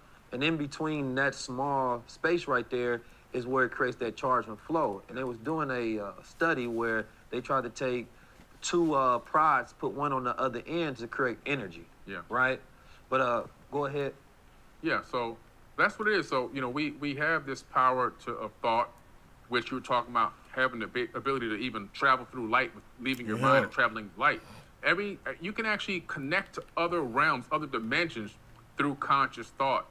Quantum entangling your light waves with other light waves that exist in the universe, not only in the third dimension, but even multiple dimensions. Right. So like quantum entanglement, for those who don't understand, are two basically atoms that are entangled with one another, even if they are at vast distances. Right. Right? And Einstein called it, spooky. Right? Because he didn't understand what was going on. Right. You know what I'm saying? But we understand. It ain't spooky. It ain't He spooky. said a spooky action Come at a on, man. distance. You see that, And you can you should've entangle shot the atoms, damn you can prison. entangle photons, which are lights. Right? So Do you think that's what happened when people fall in love? They consider to be soulmates? I think it happens. Well, your mind can entangle with somebody on the other side of the universe. A lot of the times, you know, you can say, oh, I came up with this great idea. Right. But you really didn't. You just downloaded that idea because you entangled with the information. Entangled. That's all it is. All information actually exists. And now, like, big-time mainstream quantum physicists and theoretical physicists are admitting that this is true now. Yeah. Like, it's not woo-woo science no more. This is like what you're getting taught in university. When I was at MIT studying about neuroscience, one of the things we learned about was this exact thing. The fact that not only can you walk in a room, like you were saying earlier, and you can sense the vibe, and you can actually transmit negative or positive energy to somebody. Somebody's at a low frequency, and you walk in positive and high frequency enough, your light being can actually raise their energy level. Right. And if you're not high enough and they're low, they can actually drop your energy level. Depends on how strong you are consciously. And then also we talked about the fact that we can entangle with information throughout the entire multiverse. So information can even come from other universes into your own mind. And if you're able to discern that information, you can actually then, if you can put the action behind it, it could be one of the greatest inventions. It could be Web3. It could be, you know what I'm saying, whatever we got going on now. NFTs or whatever. All this stuff comes from other places. So biophotons is what I wanted to get to. Because biophotons to me is very interesting because I think it's like taking the concept of science and physics and being able to apply it, you understand me, in a real world sense and connect, you know, yourself and your willpower, right? You know, it was Dr. Wesley. He has the Book of God, and he has a very, very dope book, very amazing book. Everybody should study it. But he gives a breakdown about photons, and this is one of my first introductions to it, when he was talking about a study that was done at this university, you know, to study biophoton levels, which is basically, for those who don't know, is light within the human body. Right. And so one of the things that they studied was the fact that during a time that a patient was sick, you understand me, the light that they emitted glowed brighter, right? And of course that was because the body was working to heal itself. And the thought process was that if you go back to ancient human being origins, that those human beings were just light beings, complete light beings. And as, you know, as I'm positing this thought right now, as melanin, you understand me, overtook those bodies, and you're talking about, you know, that very dark melanin, and then you have light, you know, piercing out of that, which used to be where hair follicles are. You understand me? Then you're talking about a blue aura or a blue hue, right? And so in ancient texts where you see a lot of the blue representation of gods or beings, there were the representation of the original man and woman as light beings. Now, the way that I connected to science more so is the idea that, you know, our mind has light within it, right? And it communicates directly with the light outside us, and that this is scientifically proven that we can think things and bend the wheel of reality around us. Like the Matrix played with our concepts and ideas. The spoon doesn't exist idea. But more so is, you know, each one of us have different levels of consciousness and conscious power. And the ability to bend and change reality around us, which is also a very masculine trait because testosterone increases that biophotonic energy, you understand me, within the body. So depleted testosterone depletes willpower as well. So it's saying that, for me, I always say that one act of masculinity is willpower, the ability to take thoughts outside your mind and produce them into reality. So if you have a people who are not able to produce their thoughts, then those people are lost without that will, right? Without that power, without that godliness. And so that's something that I think about often as I see our brothers and sisters hoping and wishing and trying to bring things forth, but they just can't because that light inside them is dead. Plus, a lot of the male in this society right now, they're being emasculated. Oh yeah, sterilized. And so, you know, and a lot of it's chemical based. Yes. It's the food. Chemical castration. Chemical castration, man. It's all these microplastics that are, you know, we're inhaling them, we're eating them. It's in the food, it's in everything. They did a test on those microplastics. They were converting male frogs into women. Right. You know, through this is just crazy stuff. So that's a hell of a leap. It's a big leap. That's a big leap. That's Let a me good resist myself, y'all. Oh man, but it's so true, you know. And so it's taking away the testosterone levels in men are the lowest it's been since they've been recording. Right. And so to that effect, what you're saying is, you know, the levels are dropping, and the ability for men to make a lot of logical decisions is also dropping. Right. You see men now operating more off of emotion versus logic. Right. That balance of logic versus emotion isn't there anymore. Right. Sometimes there's a lot more men that are more emotional than women. Yes. So their plan is working out, you know, and the plan for them really is to not let us discover our light body, not let us discover our light consciousness and the power that we really truly have inside of us to change and bend and mold this matrix to our will and overcome and supersede where they are. Right. What they want us to do is just continue to stay in these small little pockets, fighting each other over scraps, and not really ever getting to the higher levels and realizing that we're supposed to be able to bring our heaven right here to this earth right now. And see, that reminds me of when you talk about the beings that can see and they look down, right? Like you imagine somebody in a tower looking down on the people playing the game of the rat race, but they can see dimensions. They can see where the people are headed. They can see all different angles, right? And those are the people, what considered to be the 1%. You understand me? And then, of course, that can be translated into multi-different, names and forms and species and things of that nature. But the ruling class, if you will, you understand me? The manipulating class, those who practice technology and deceit on the rest of the population to not know their power. Right. Like, the greatest trick of the devil is to get you to not know that you're a God. That's it. You understand me? Because the moment that you have self-realization of your power, number one, you stop looking at them to help manage you discover it. Exactly. Because if we go to chattel slavery times, and I like to say chattel slavery just because it's such a different form than the rest of the slavery, but chattel slavery is all about breaking that knowledge of self and that knowing of who you are. Because how can you make a slave unless he is completely dependent upon your will? Exactly. And the testosterone-filled masculine slaves were the hardest ones to break, the ones that have their own faith and belief systems, because they weren't going to relinquish that power to someone else. Right. No, they fought, and there were insurrections all throughout times because that willpower was fighting another will. Yeah. You understand me? And so now what we got is more so Chris Rock, where you don't fight the will no more. You just let it slap you around.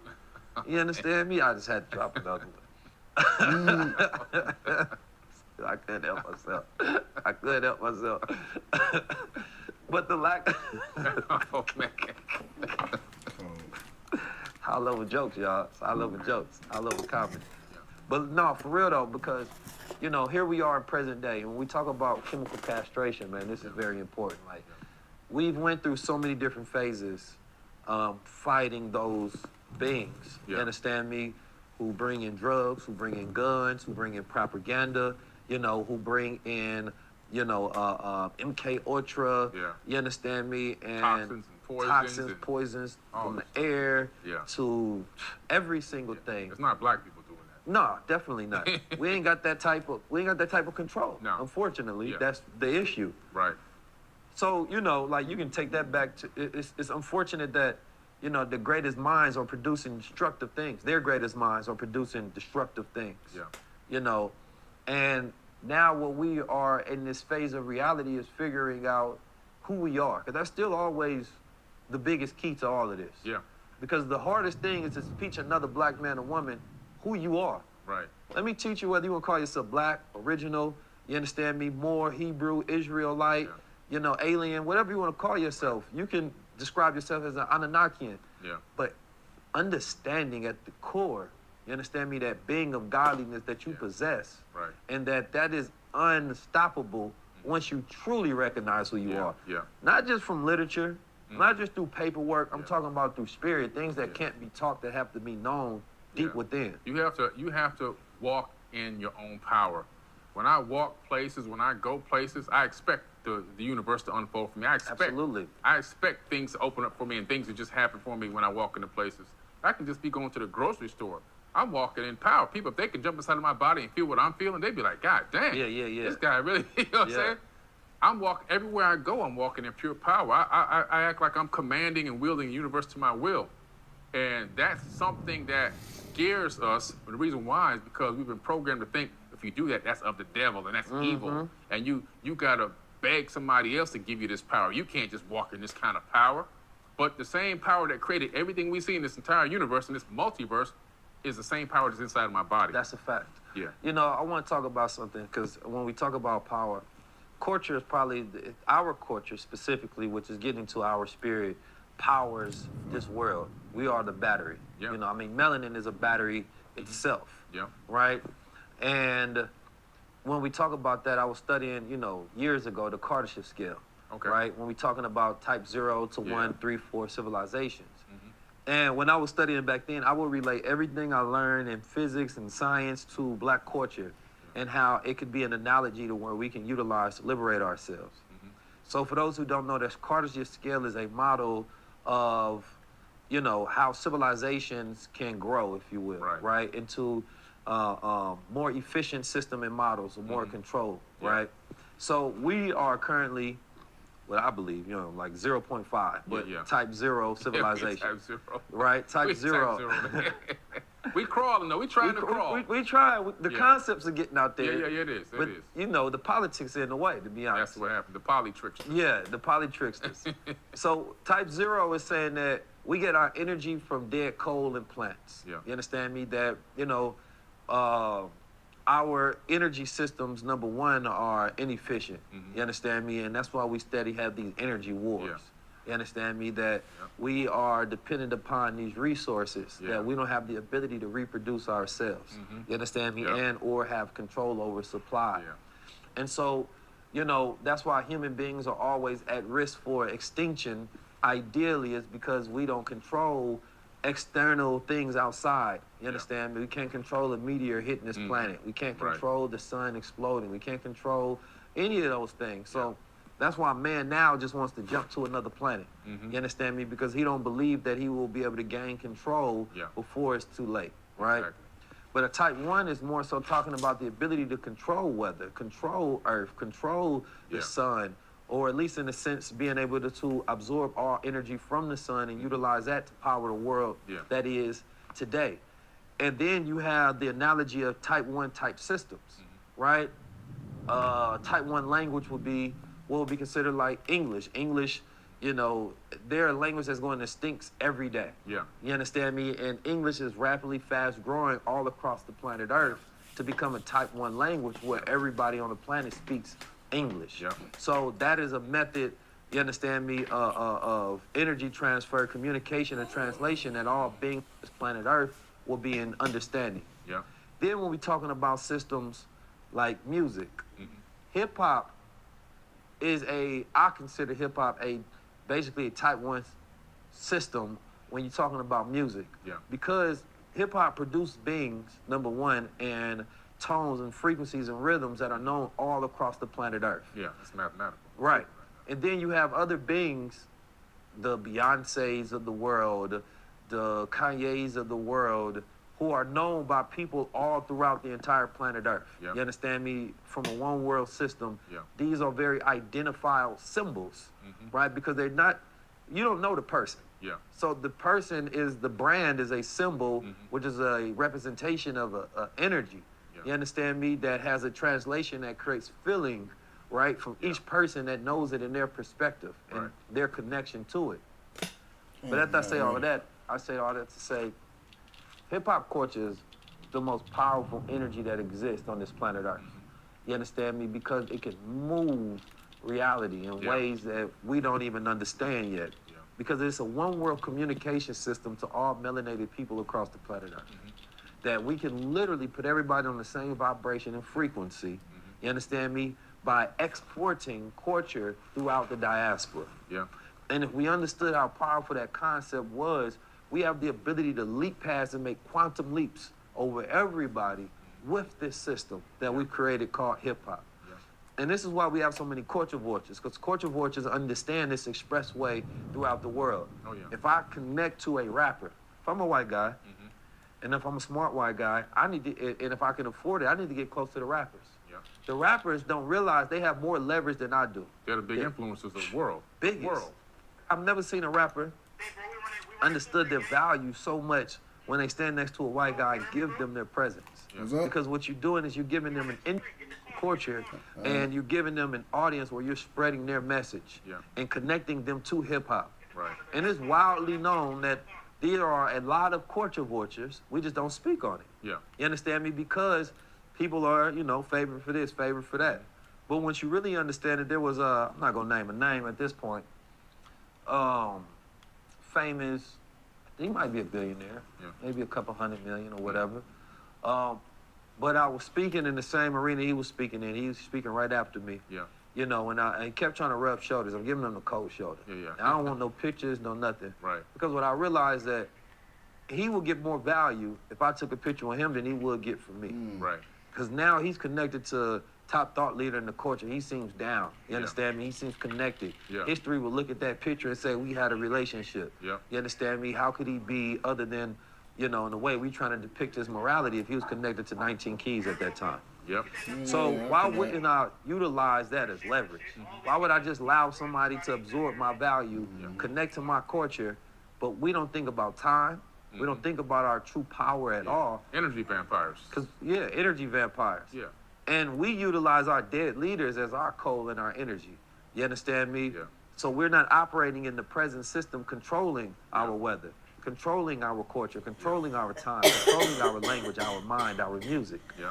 So for me, it's about taking, you know, melanated people from a type 0 civilization to a type 1 civilization. Yeah. And then, you know, type 2 and 3, those civilizations, you talking about controlling planets. Oh, yeah. All kind of stuff. We don't even need to go there yet. We're far off. But it's an interesting model and it's an interesting idea when you're talking about measuring progress of a people that have been trapped under another people's thumb. Yeah. You understand me? And working to increase the aggregate efficiency of our output. Yeah. What we put out based on the energy that we get back. Yeah. And how do we increase that as a people, you know, for a revolution. Yeah. Right? But I want to talk to you about something else because I heard you talking about AI. Now, Hello? I look at, we know we are in a time of declining population. Yeah. Right? Specifically in America anyway. You understand me? When Elon Musk said that, you know, we need population growth, and Bill Gates say we need population decline. Yeah. But what I realized, they were talking about two different places. Elon Musk was talking about America, Bill Gates was talking about Africa. Yep. So Bill Gates was saying that they're going to have another 2 billion people by 2050. We need population decline over there. Yeah. Elon Musk say, well, listen, we already have fewer births than we do deaths. You understand me? So therefore, we on a decline. Yeah. We need more birth, right? So he trying to get out of here. Yeah, he's trying to go. He's trying to get out. He said, I'm out, man. One The party too crowded.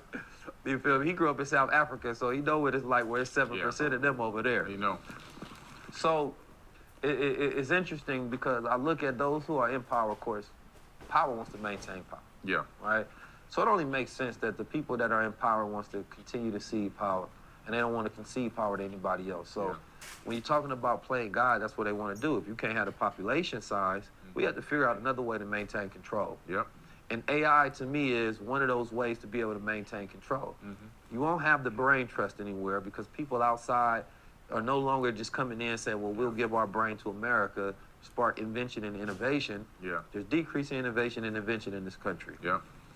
So not only you got AI in the form of artificial intelligence, and I'm 19 keys, so I break things down into 1-9. But A is numerical 1 and I is numerical 9.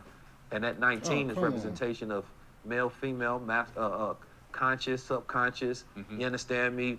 God itself, because everything is between that 1 through 9. Gotcha. Collapse back into a 1.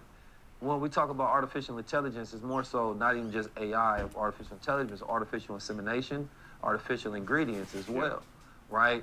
And these are all the ways that I see that those are in power are working to maintain power, utilizing AI.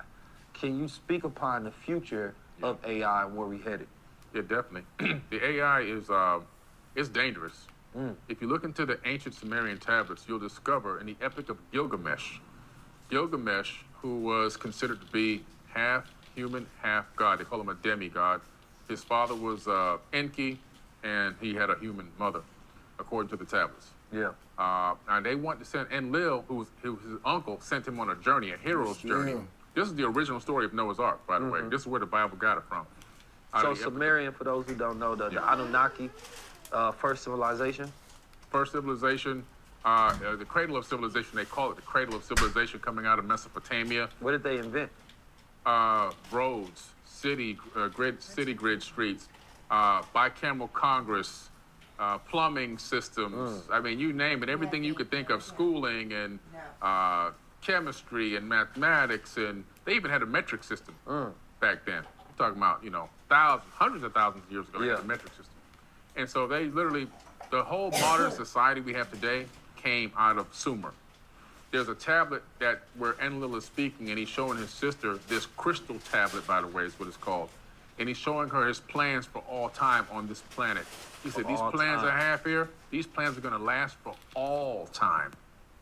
And that's where we're still in it today. We still got the same polytrickster program he put in back then. They had their own numerical kingship, the way they ran their selves, but they gave humans the political system. Facebook is taking action to keep its platform safe. Over 40,000 people are working on safety and security. I don't know how long that And they also installed inflation at that same exact time. Yeah. Yeah. And that's a very, very, very, very interesting idea.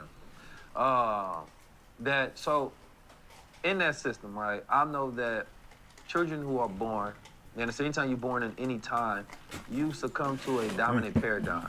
The dominant frequency wins, right? And so, do you believe that based on, the Anunnaki or Enlil having this crystal tablet, you understand me, where he wrote down his plans for time dominance, you understand me, so that he can conquer ages of time, do you think that it's possible to go against that plan, you understand me, and create our own will for the planet? Yeah, it can. The program that he put in was so good. We're born, we're given a name, a race, and a religion, and we're basically, we grow up defending that whole identity. It's a fake identity. It's not really us.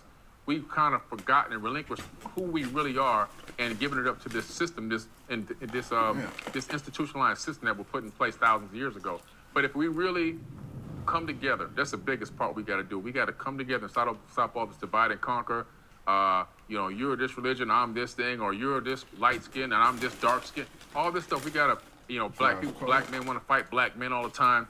We want to attack each other socially now on social media because you doing too good and I'm not doing as good as you. We got to drop all of that. We got to stop all of that. We got to synchronize. We got to realize that we're better together than apart. Not tearing each other down, fighting each other, slapping each other, all this kind of crazy stuff. We got to come together and we got to realize, man, how can I bring a piece of the puzzle? How can you bring a piece of the puzzle? You know what I'm saying? Just sitting here talking to you, you got pieces of the puzzle that I don't have, and I got pieces of the puzzle that you don't have. We can start building a whole doggone puzzle. We can put a puzzle together. And you add more people, next thing you know, that picture, that painting is amazing. Yeah. We can make a mosaic. Yeah. And so until we get to that point, though, we're always going to be bickering and fighting and arguing over resources and pocket watching and hating and worrying about this, worrying about that, because that's the program they instilled into us. We got to now override this DNA and this RNA programming code. We got to say, you know what? We got to talk to ourselves. You know what? I'm being a hater right now. I'm being a troll right now. I'm pocket watching right now. I'm being jealous right now. Why am I doing that? And analyze inside of ourselves, why am I doing this? Why do I feel like this? And work on our internal self and learn how to not be that way. Learn how to give somebody the benefit of the doubt. Learn how to try to work with somebody. Learn how to ask better questions so you can understand better instead of getting angry. Bro, you can shoot and threes. Learn how to control your emotional state. And when we can do that and we can link up and we can make big power moves together, that's when the world's going to change. That's very powerful. You understand me? And of course, it's something that, we've known but not been able to do. Yeah. So we talk about DNA, right? Because really, in order to give a breakdown on, the Anunnaki and the Sumerians, we need to dedicate an entire breakdown for that story, and we can, say that for another day and time. But I want to go and talk about DNA and the ability to upgrade our DNA. Yeah. One of the ways that I upgrade my DNA is through travel. You understand me? And through meditation and eating and environment, things of that nature. But can you talk about DNA and our ability to upgrade our DNA and some of the methods that we can utilize practically? First of all, people have to understand that DNA is a storage medium. It actually stores data and information. So when we say things like your program code and you're operating off your code, it's actually a true scientific statement. 1 gram of DNA can hold 433 petabytes of data. There was one scientist, George Church, replicated his ebook 80 billion times and downloaded it onto 1 gram of DNA, which is one drop on the tip of your finger. 80 billion. 80 billion. What he did was he realized that DNA stored information. He was like, wow, our body is full of data. The whole human body is full of data. Billions and billions and billions of petabytes of data. And what he said was, he realized you can take data from a server, a computer, and convert it from zeros and ones into A's, C's, T's, and G's, which is what your DNA reads. And then you can actually download the data into the DNA and store data in a volume instead of storing it linear, like time, one arrow. But when you can store it in a volume, you can store much more information. So then he replicated it 80 billion times, and then he transferred from DNA, from A's, C's, T's, and G's back into zeros and ones and uploaded it back into a computer. So he recognized that DNA is also a server. He's like, man, this is incredible. So we have this ability in us to move data and information. Now, because of something called epigenetic memories, we know that 15 to 20 generations before us, that programming code was downloaded into our body. So you're born with this hard-coded information already in your body. Most of it is only, though, this is the sad part, is only trauma that came from previous generations.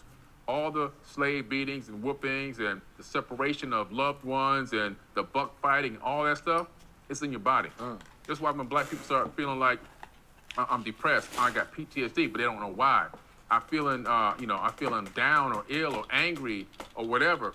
A lot of it is, it's the epigenetics. So to overcome this, what scientists realize, you can actually start to re-encode that DNA by doing simple things. Simple. One thing is, write down 10 positive affirmations about yourself, and then speak those out loud 3 times a day, out loud, for 21 days, and your DNA begins to change and rewrite itself.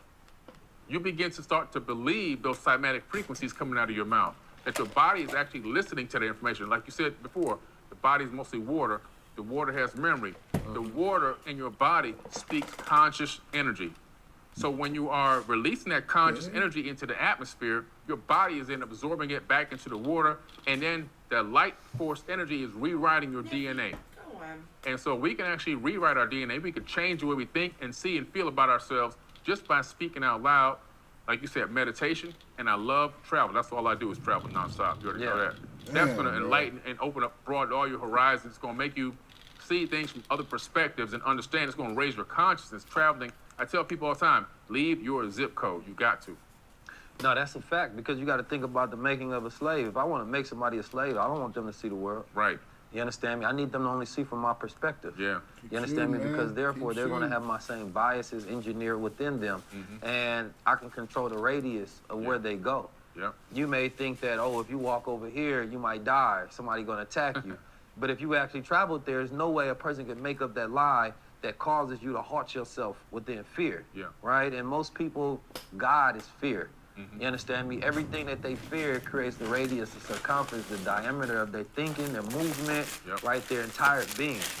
And so breaking away from, those connections of fear allows you to be restored into who you really are, to walk around as a child. A child doesn't know fear.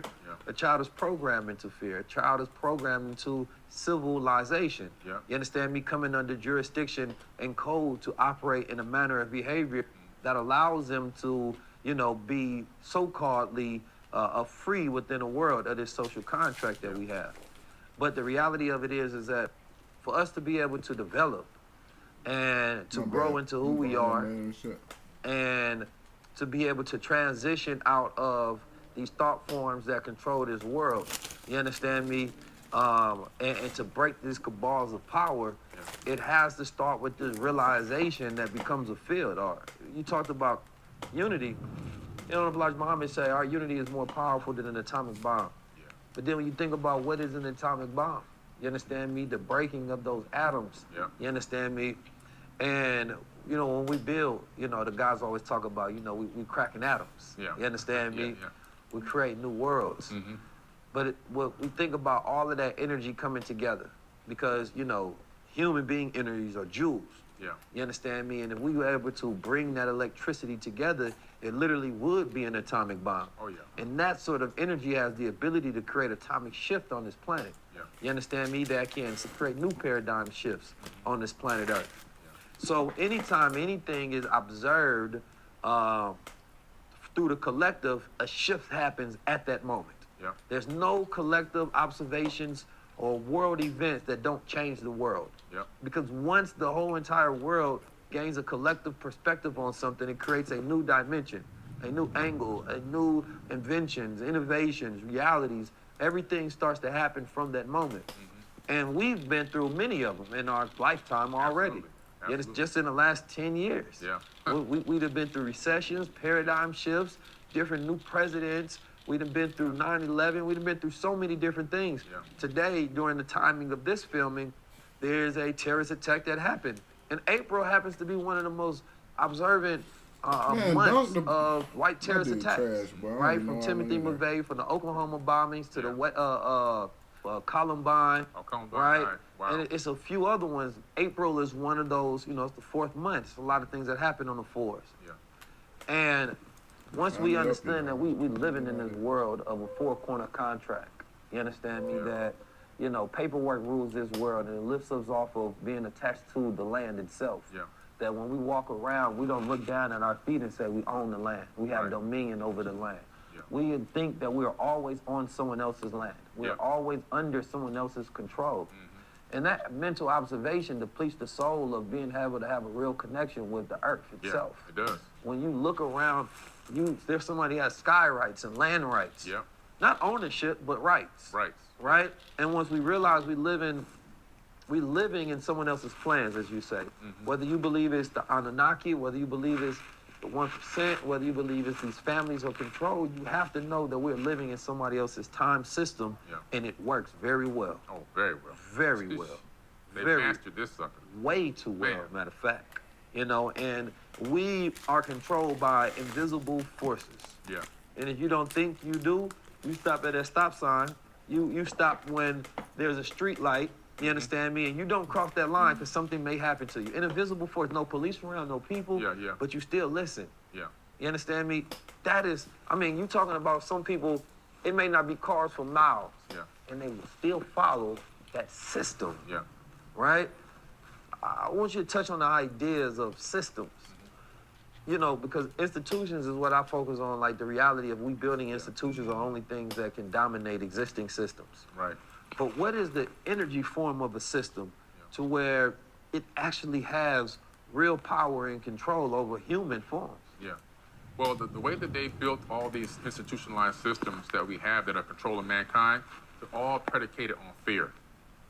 You'll find that fear is the biggest thing. For example, you go to school, if you don't get good grades, you're going to get in trouble. You know, you won't pass in that grade.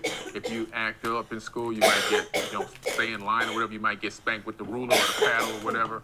You know, obviously on the street is follow these exact rules or you're going to go to prison. You know, so they have all these systems in place. And these systems that they put in place, when they have these little fear factors built into them, even religion has a lot of fear factors put into it. Absolutely. People fall in line because why? Fear, the body pays attention to fear first. The mind is always, okay, there's fear. I got to stop this fear. I got to do whatever it takes to not allow this, whatever this fear is, to happen. I don't want it to happen to me. So the body goes into fight or flight mode, and then it starts focusing on the fear. Once the body does that, these people who rule, the ruling elite, they know that we got them with the fear. Now we can manipulate them to do whatever we want. So they always do the same thing. They create the problem, okay? They wait for the reaction, and then they provide the solution to that problem. So they're actually manipulating all sides of it based on fear. The fear is a key thing in all these institutions that has us locked in, because people, when that fear hits them, they don't recognize that fear is not real. False evidence appearing real, that's what fear is, right? The acronym.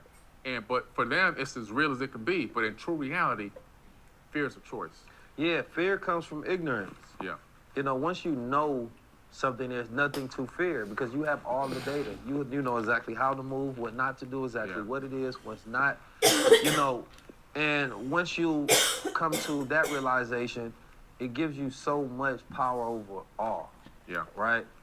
And so becoming fearless, you understand me, is key. Yeah. Our bodies all automatically store systems to tell us fight or flight. Yeah. That in moments a situation is giving us a signal that you are in danger. Yeah. So this danger needs to teach you to make a decision. Exactly. Either this tiger that's coming right now, you understand me, you gonna stand very still and hope that it doesn't attack you, or are you going to run, right? Or are you gonna fight? Yeah. You understand me? Because they're fright, flight, then fight. You understand me? And I think that that's one, and the fight is the decision that you have. Yeah. That even if this tiger is so close, I can't run, I can't stand still now, not here. I have to figure out a way where I'd rather go down fighting. Yeah. And I think that that's the part of human decision making that is never deposited as an idea of this is an option. Yeah. That you can always choose to fight. Yeah. Every moment in every situation, Right. even if the certainty is death. Yeah. You understand me? Because at least you would die being alive. Exactly. You understand me? Exactly. But to freeze or just to run, because there's times where, flight is the most, intelligent option that you have, right? But fighting, there's something so powerful and majestic about that, because that's the human spirit colliding with whatever force that is in front of it. Yeah. When you see two boxers fight, those are spirits going at it. Right. And whoever has the most will win. You understand me? Not even sometimes we have the most skill or better technique. Yeah. Sometimes it's all about who got that greater spirit. Yeah. Because the fight is often won before you get into the ring. That's right. There's one spirit that's already decided, whether it's deep into their consciousness, subconscious, where they don't even know it yet. Yeah. They've already decided that they're the loser. Yeah. You understand me? And sometimes you can try to overcome it with confidence, right? What you know about yourself and my training, my skill, your overcome it with your ego. You understand me? Well, I can do this even if I can't do this. You understand me? Yeah. But then there's mathematics. Mathematics of this person's skill, level, confidence, will, all of this is higher than your frequency. Yeah. And when these collide, this one is going to win. Yep. And that's why I like the idea of mathematics, because mathematics really sets us upon understanding reality in a very practical and logical capacity. Yeah. There's spiritual intuition and spiritual intelligence, yes. Yeah. 100%. And I think that wholly on this planet Earth, men and women are disconnected between the feminine energy that exists. Men are completely disconnected nowadays from the masculine energy, but the feminine energy, because we talk about a woman's movement, but there's not a lot of feminine energy involved in the movements. And the feminine energy, Mother Tanetta talked about it. She talked about the 9 planets, right? And the feminine. Okay. And in the connection with, the astronomy and the feminine energy. And why that 9, circulates that 1. I told you we'll get to the 1 9. Oh, yeah. We go always find the 1 9. But we talk about them that 9 circulating that 1, that consciousness circulating subconsciousness. And 1995, the Honorable Minister Louis Farrakhan opened up the Million Man March speech with the secrets of the number 19. And he talked about the idea that when that 1 is next to the 9, it represents something to be uncovered. You understand me? Gotcha. And then he went on to break down that these monuments that was there representing the 16th and the 3rd president is 19. And he said that this monument up here is 555 feet high. You put a 1 next to that, represents 1555 when black people came over here. Yeah. And he said that on these shores and these steps, you understand me, were a trade of black bodies, representing some of the Masonic secrets of how they first produced this country. Yeah. You understand me? And he was giving that breakdown in front of course, almost 2 million black men, future president, future billionaires of the planet Earth, everybody. Yeah. That was a world-shifting event, but when I listened to that, I thought about the fact that, the body itself, our bodies, our atoms, allow the original man, ATOM, you understand me? Or I say AGTC, allow God the Creator. Yeah. You understand me? But at the end of the day, our bodies, our carbon bodies, our melanin bodies, we are electric, frequencies. You understand me? We are the most powerful electric conduits. You understand me? Just based on our physicality. And I think what happens with society is, number 1, jealousy. But 2 is the lack of appreciation of our parts we're supposed to play on this planet. Right. You understand me? That yeah, we gonna always be dark melanated, beautiful, shiny, sheen beings. You understand me? Yeah. But when you allow things like the Hamitic prophecies that talked about, when human beings developed, so-called developed intelligence, those were white human beings, and that being spread across the ecosystem of the planet Earth, creating a white supremacy. And then melanated people like, oh man, we was charting star systems and speaking in geometry and using mathematical language, you understand me, before we ever seen a light-skinned person on this planet Earth. But you can't, if you want to do anything for race relations, you cannot forget about the story of time. You can't. And I ain't gonna ever call it history. History is just the lies. The story of time is about what happened on this planet, the true history. The true history. And if you ever, if a white person, or black person, brown, yellow, orange, all these frequencies of colors that represent subscriptions to different cultures, ideologies, values, norms, rituals, ever want to have a place where there's commonality and trust and alignment, you have to accept the truth of reality. Not the stories that was told by the winners and conquerors that fit the propaganda of the controllers and rulers, but the true story on this planet Earth. That's the only way we get to a true compromise between the people on this planet Earth that have a treaty of understanding. You understand I always tell people to pass this prologue. Until people say, why do you?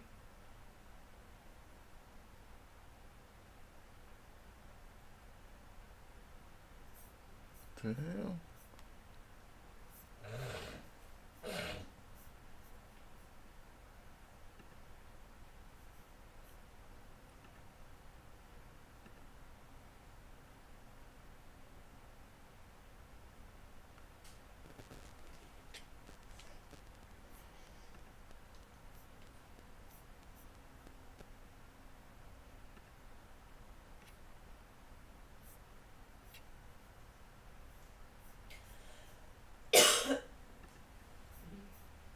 Fuck.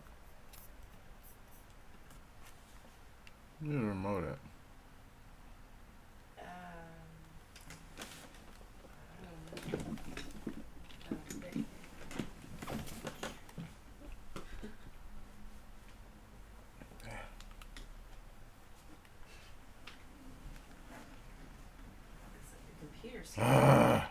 So you're gonna have to have darker melanin skin.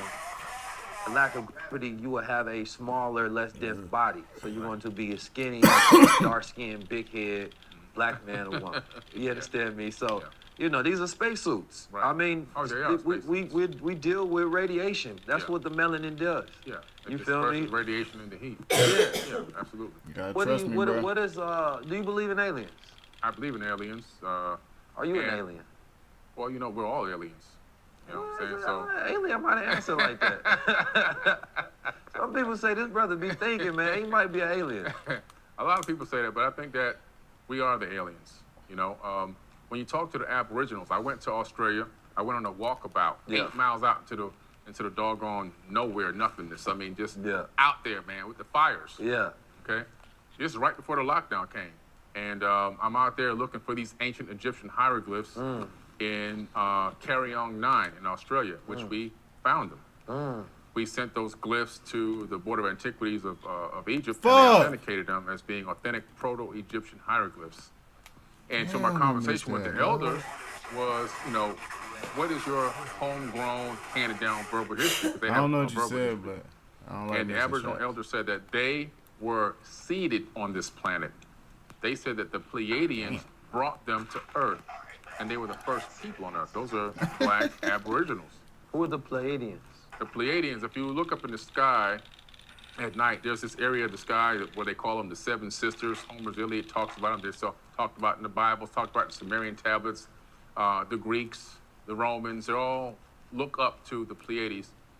It's actually, we call them the Seven Sisters because only 7 bright stars you can see with the naked eye, but there's many more stars there. But in that region of the sky, according to so many ancient texts and so many ancient civilizations, there was advanced civilizations there. Before this area had any inhabitants, that was the region or sector of the galaxy that had a lot of life. But a big war broke out. And in this war, there was something being used called the Brahmahanda weapon. Okay. You can put me on mute. The Brahmahanda weapon, which actually could destroy planets.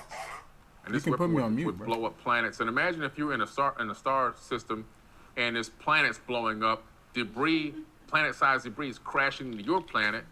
So this created a space refugee situation, kind of, you know. Space refugee. Yeah, space refugees. And they started fleeing and going out to different stars. Orion, Aldebaran, Zeta Reticulus, you know, all these different star systems. Sirius, Draco. This is why They had the Draco? Oh, man. yeah, the Draco star system One up more. there. That's what the Great Pyramid in Giza in Cairo is aligned with those with I'm about to turn this shit Draco, Aldebaran, That was late as hell, Orion, nigga. I'm and trash. Sirius. And so we was like, man, what's going on here? So the more you dig into the text, it's like, man, these people fled from war, re-established themselves on other planets, and eventually found this solar system and came down here and created another breakaway civilization. These were the Atlantean people. Hey. Now, when you analyze the text, it gives descriptions of these peoples from time to time. And if you look at, for example, the Sphinx in Egypt, you look at the features on the Sphinx, you can see this. It's a face of a black person, right? And what's interesting is some of these Anunnaki, they were more albino. Not all of them. Some had albino type skin.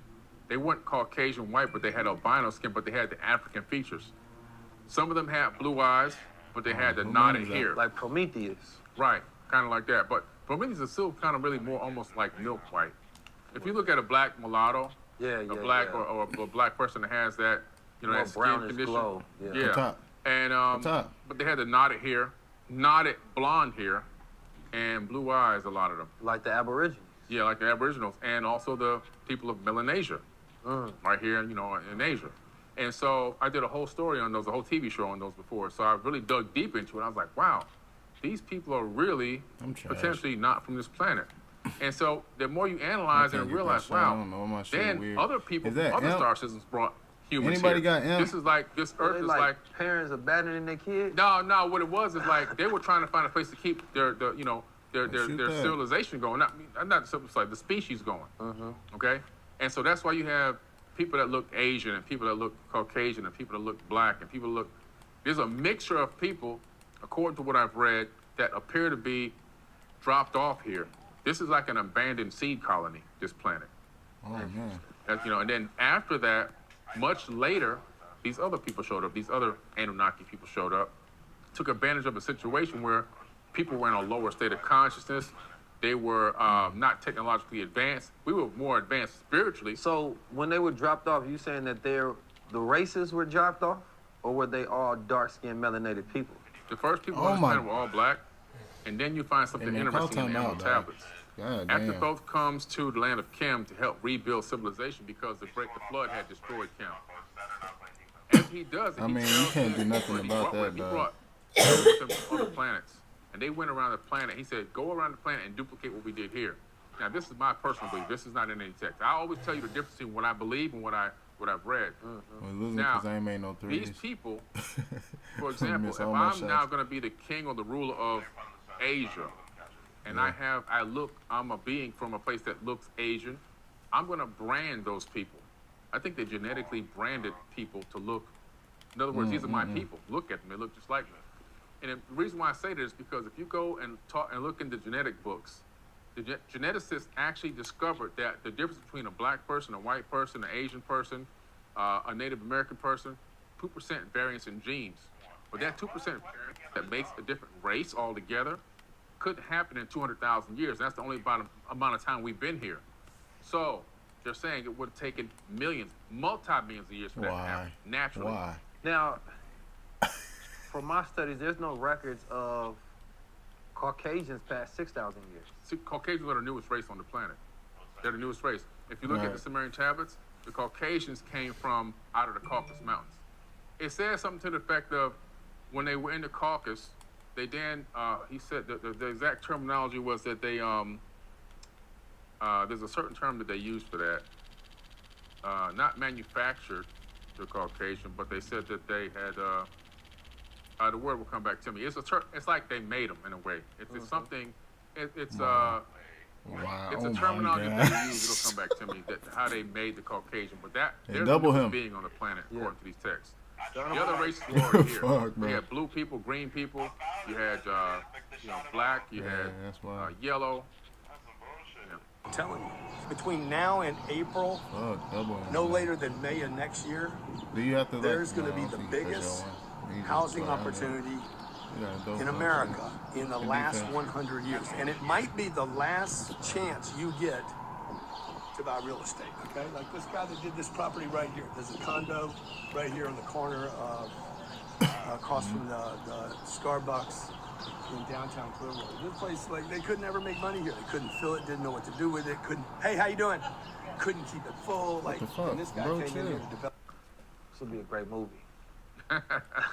Yeah. Now, there's a belief that, based on studying the Anunnaki, that they are coming back. You understand me? So can you tell us a little bit about that? Well, in all the texts, they always say that they're going to return. The reason why they left was there was a pyramid war. There was a second pyramid war. Amun-Ra, also known as Marduk. You can look up Marduk's name in the really? Torah. He's in the Bible. Sumerian tablets. These guys everywhere. He's Amun-Ra. He started a war because he wanted to extend his kingship. He wanted to take over kingship in other areas that he wasn't supposed to on the planet, and so forth and so on. He dribbling right in front of me. And so that war was nuclear. They used weapons, and the reason why you know it's nuclear because the description of the way that the people were dying, it was that they said the black people, it specifically says that their nails were falling out, their hair was falling out, blood was coming out of their eyes. This is radiation sickness, obviously. And so we know that it was a nuclear war. When you go into those regions, the Mohenjo-Daro and the Indus Valley, the buildings there turned to glass. They're still sitting there. The bodies are laying in the street, holding hands. No animals have scavenged on those bodies. They're still laying there. You go to Africa, to Cairo, and you go to Giza. If you put your hand in the sand and pull up, every now and then you pull up balls of glass. That's what they used to carve the scarab beetles out of, because they're making an ode to the gods for the war that happened. So to turn sand into glass, you have to have 3,000 degree temperature blast. All right. So we know that there was a war that happened that created this situation. You know, so it's just really amazing, man. The technology we have now is just a copycat of what they already had back then. And that war is what really caused them to want to flee. In one of the tablets, Enki goes to Anu and says, "Can you please stop the evil wind?" That's what they call it. That's nuclear fallout. He's like, "There's nothing I can do for a boat and getting your ship." And so he told him, like, "Turn around, man, get in that ship. We got to get out of here because this thing is coming." And they said that evil wind covered the land and killed all the animals, the people, and everything else. And a lot of these people never came back. They said that, you know, that they'll be coming back. And there's two ways to look at it. One way is some of the offspring is still here on this planet. You know, probably most likely maybe that ruling elite class. And then it's said that there will be some type of a future situation where they will return and take back claim of the rightful kingship of this planet. So, and in the Emerald Tablets, it says the same thing, which is interesting because it's even older than those tablets. It's like 36,000 years old. And it says that far in the future, an enemy will come from deep space. So it's pretty interesting. No, it's definitely interesting. Now, what are the different type of aliens?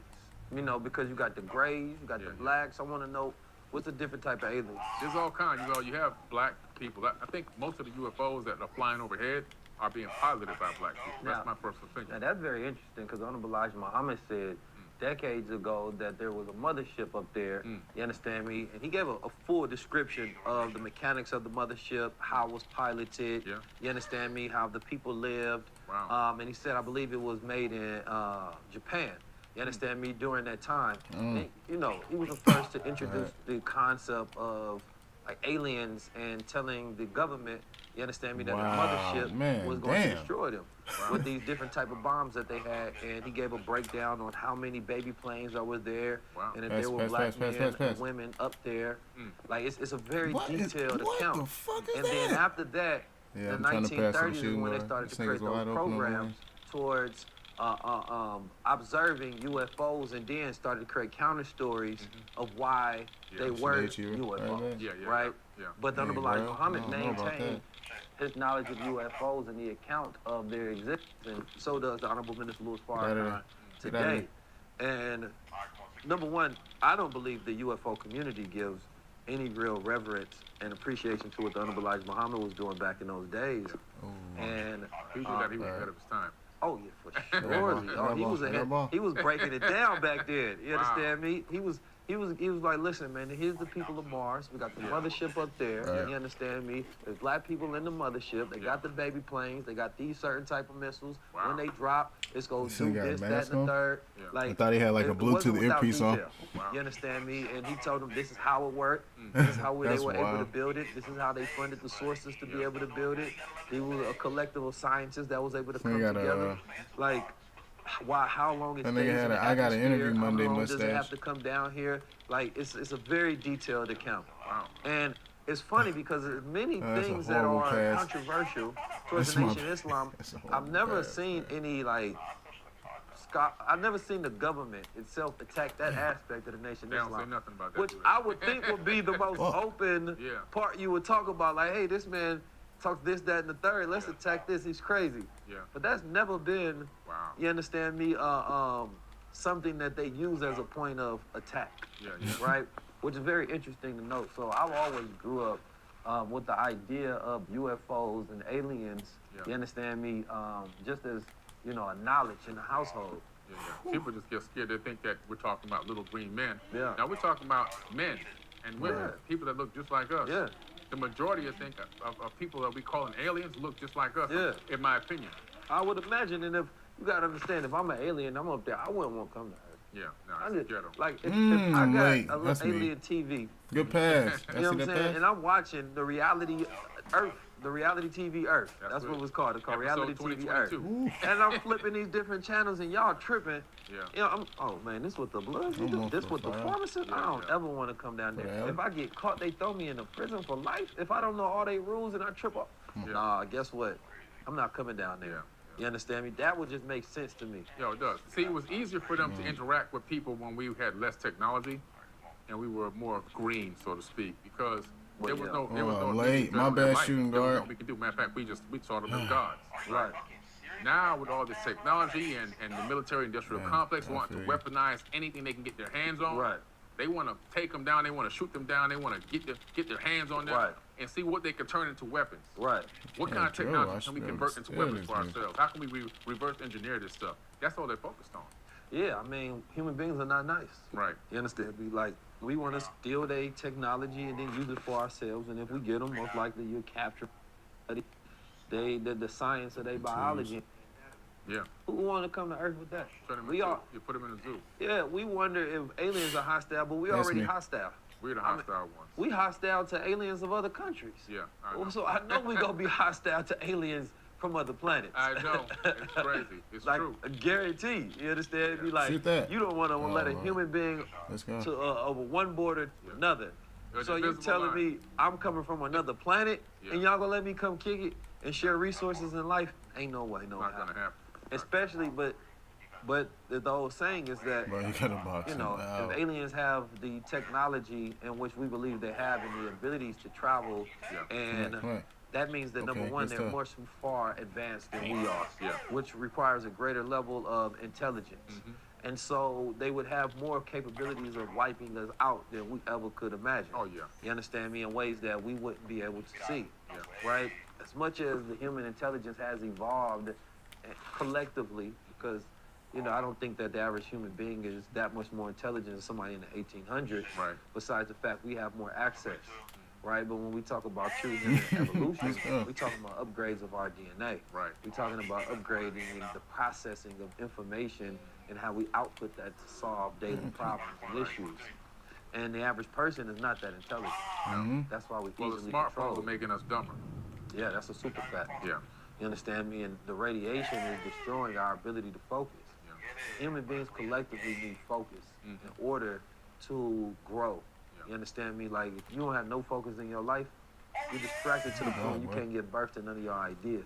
That's right. You understand me? So it's like, you know, aliens, I feel like the concept of them are interesting.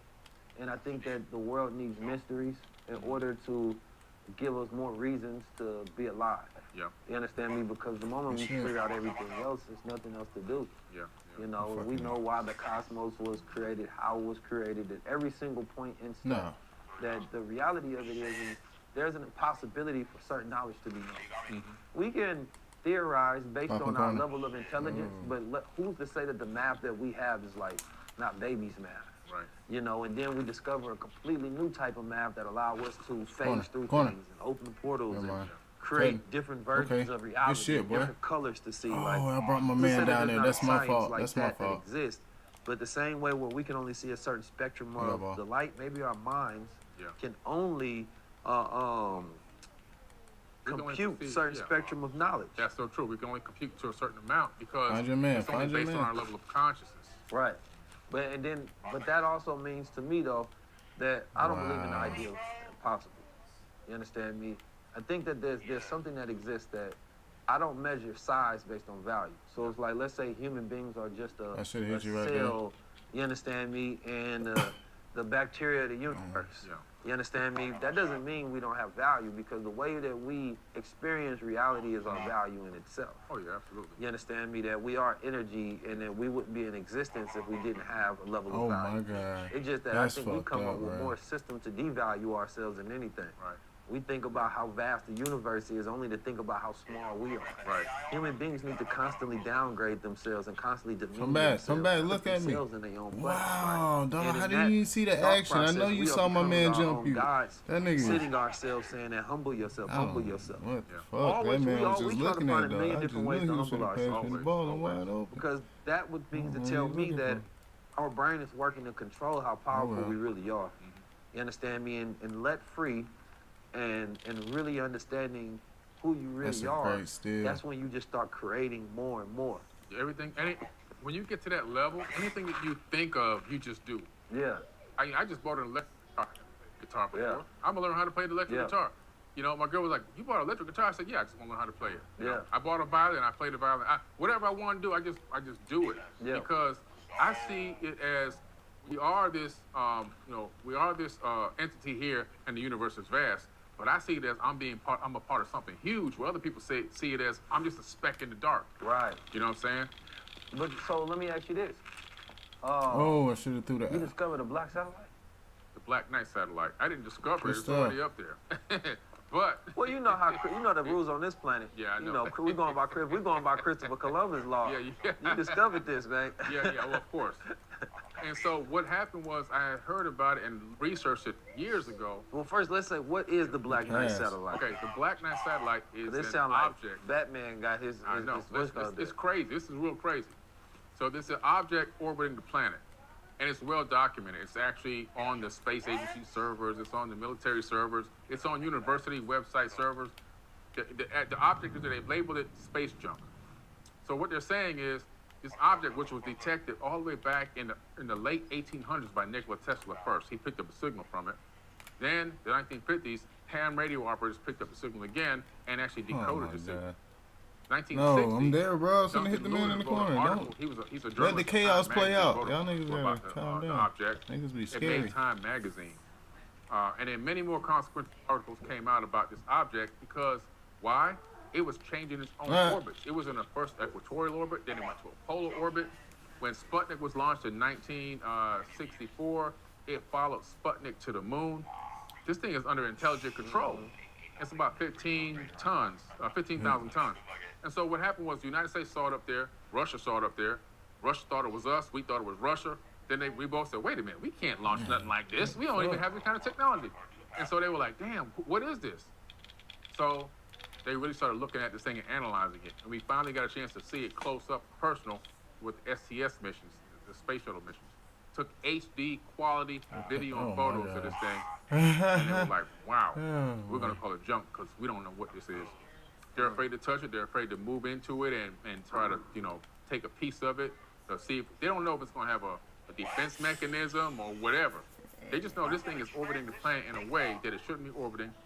And the fact that it is giving off a signal that has been decoded as being the Epsilon Boötes constellation. But that's not a big deal. But the big deal about that is it's giving the location of the constellation where it was in the sky 13,000 years ago. So this thing potentially could be 13,000 years old. And so what I did was I created a documentary, which is coming out in June the 5th. It hits the movie theaters. You should have put that one This up. Come back. object is Should've it's dunked the still ball. moving around, still making its own course corrections, and it is still giving off a signal, and the signal is still giving off the location. When you look into the Sumerian tablets, you find out that Enlil owns the Epsilon Boötis constellation, the same constellation that this thing is saying it's from. So that's probably one of his ships just up there chilling. Yeah, it's his all-seeing eye. He had an all-seeing eye in the tablets. That's where they got it from for Lord of the Rings and all these things. The all-seeing eye came out the tablets. He had an all-seeing eye, so he could see what was going on the planet at all times.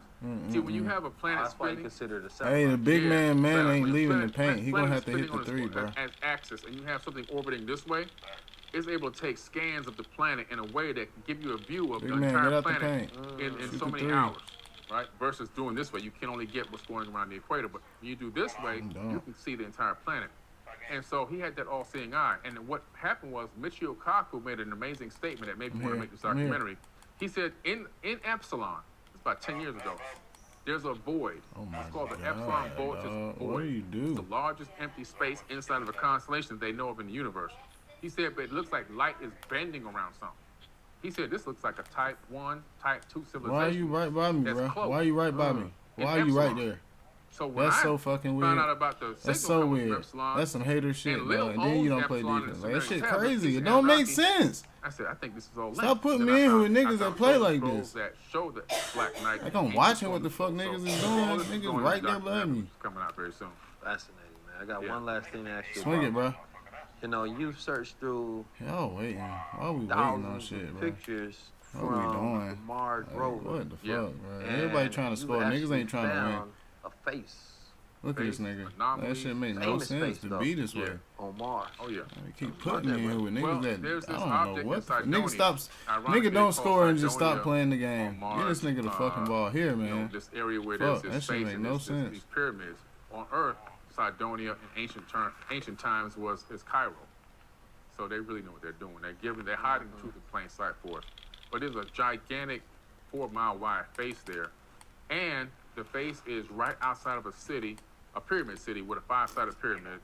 Now the city, the pyramids, and this other debris, which looks like a collapsed structure, is in a format Go it. which there's an angle of 19. Talk to me, man. Swing it, other way. Okay. Now, before you go into a Fuck, roster, what are let's you talk looking about at? this. Most people don't know about the number 19, that there are phenomena all across the universe. that are Nigga, look at the angles of people on the 19 floor, degrees, bro. Like, look including at the Jupiter's fuck. red Like, what the eye. fuck are you You're looking talking at, my about nigga? For Yellowstone real. Park, different volcanoes, all throughout the universe. Yeah, that's true. And so this is 19-degree angles making this triangle, right? Where these landmarks are on Cydonia on Mars. The face, the 5-sided pyramid, and this other area where it looks like a collapsed city. And so Avebury in the UK, That on shit's Earth, sad, bro. right Y'all by niggas be Stonehenge, going out sad. you have this city. You the there type of with nigga this to hate on artificial another nigga to structures get some built of pussy, bro. dirt, This is the type of mountains, niggas that's in this and world. these paths This the through type of the- nigga. through That's the type of land. nigga you playing with. Take That's the that type of nigga he Avebury is. ordinance You gotta back get to the pussy city, by hating on the download next man, online, bitch ass nigga. Overlay it on Cydonia, where the face is located. This type of energy the Perfect nigga match.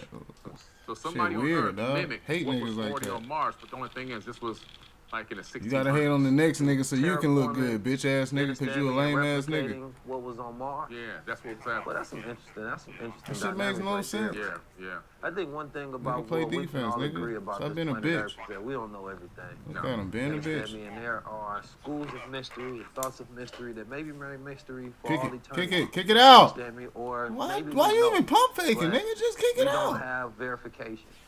And the unfortunate aspect of the now is that we need to verify everything so that it becomes evidence as fact. Exactly. Because I don't believe the Dogon people actually went to the constellations, you understand me, and mapped it out and then came back. No. I think that they had a connection and an intuitive knowing and understanding that was downloaded, transferable smoke knowledge. You understand me? And they didn't have any reason to question it. They wrote it down, this is what we're seeing. Because this is what came to us. Why would information come to a people who are pure, uncorrupted from all of the images, information, the information that we get now in society, when I tell you what's the picture I'm nowhere near this, man. you know, an alien, Trash. a picture of a Damn. mountain, a picture of this place, you're usually going through an image. I'm so sick that of you almost perceive as fucking reality. winning, What nigga. if the Fuck. corrected filter Why you gotta and be a nothing bitch at the end of the game, bro?